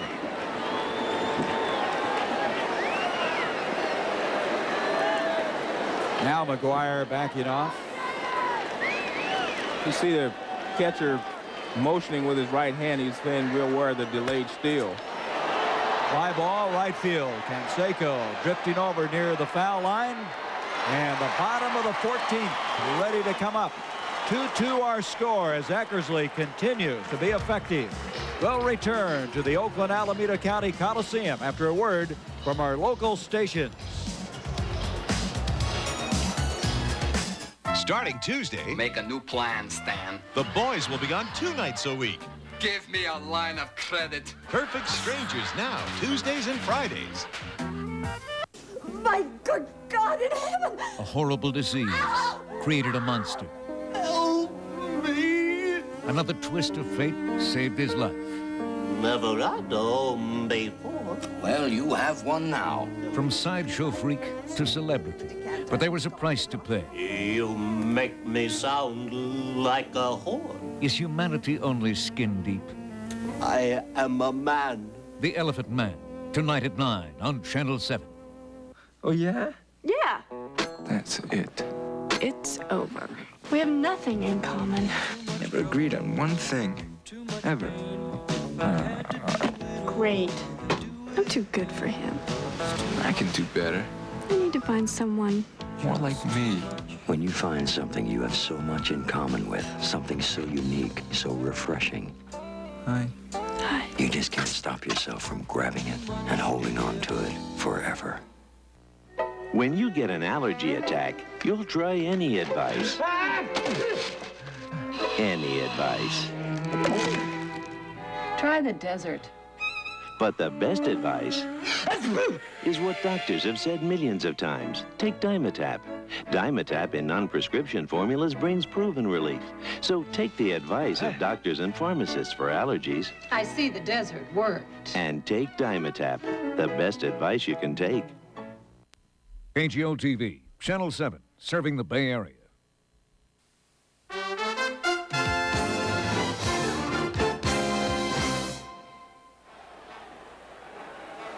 To our score, bottom of the 14th. Dave Henderson to lead things off for the A's. Shields, who's retired 9 batters in a row, starts Henderson off, and there's a ball hit deep to center.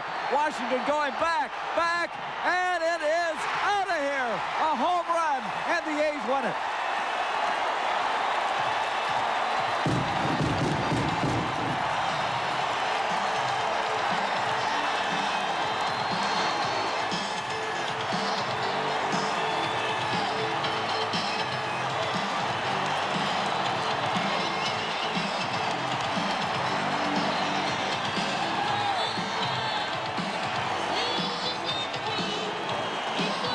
A forearm bash and a disappointed Shields. First ball hitting Henderson. His 6th home run of the year, and he hit it to the deepest part of this ballpark over the 400-foot sign. And I think Henderson guessed right. Shields wanted to get out in front. He threw him the fastball, and he hit it straight away center field. Long way, but he hit it. Excellent swing. Well, Henderson's had some big hits. We talked about that championship series in the 5th game against the Angels, a home run. Hit well in the World Series when he was playing with the Red Sox. And this will be one of those memorable ones, ending it all here in the bottom of the 14th inning. A leadoff home run. A game that was 4 hours and a half old. And Shields, who we just mentioned had retired 9 men in an order, gave up the home run ball. Well, that's 6 wins in a row now, Joe, for the A's. And again, they start out a 3-game series with the Yankees winning the opening game. Well, the Yankees came back in New York last week to win the next 2 ball games, but this is a different story. They're in Oakland now, and the A's want to establish that they can win at home. Well, let's go back. Here's Washington trying somehow to keep this in play, but it was just no way he could come up with Dave Henderson's home run ball. Well, it's 400 feet to straightaway center field. Not only did he hit it over the 400-foot sign, but he hit it high and deep, and that gave Claudell Washington time to get back and attempt to keep it in the ballpark. But great ball game, I tell you. Great pitching, relief pitching by both sides. Some exciting plays earlier in the ball game. Just a very good start. Well, there's a new tradition here in Oakland. It's called the forearm bash, and it's kind of a rendition of something that Bobby Pickett had as a hit, the Monster Bash, in the 60s. With the Oakland A's, you too can do the latest baseball craze with the A's big bats really come alive. Don't waste time with the boring high five. Do the Monster Bash. It's a ballpark slash. It'll catch on in a flash. Do the Monster Bash. Well, the Monster Bash will continue to be used all year long, the way these guys can hit the long ball. Henderson, his 6th home run in the 14th inning as Oakland wins it 3-2. Eckersley with a win. He's 1-1. Shields a loser. He's 0-2. Home runs by Winfield and Henderson. A game 4.5 hours long. And the A's win it. Their 6th win in a row. 333 and 334.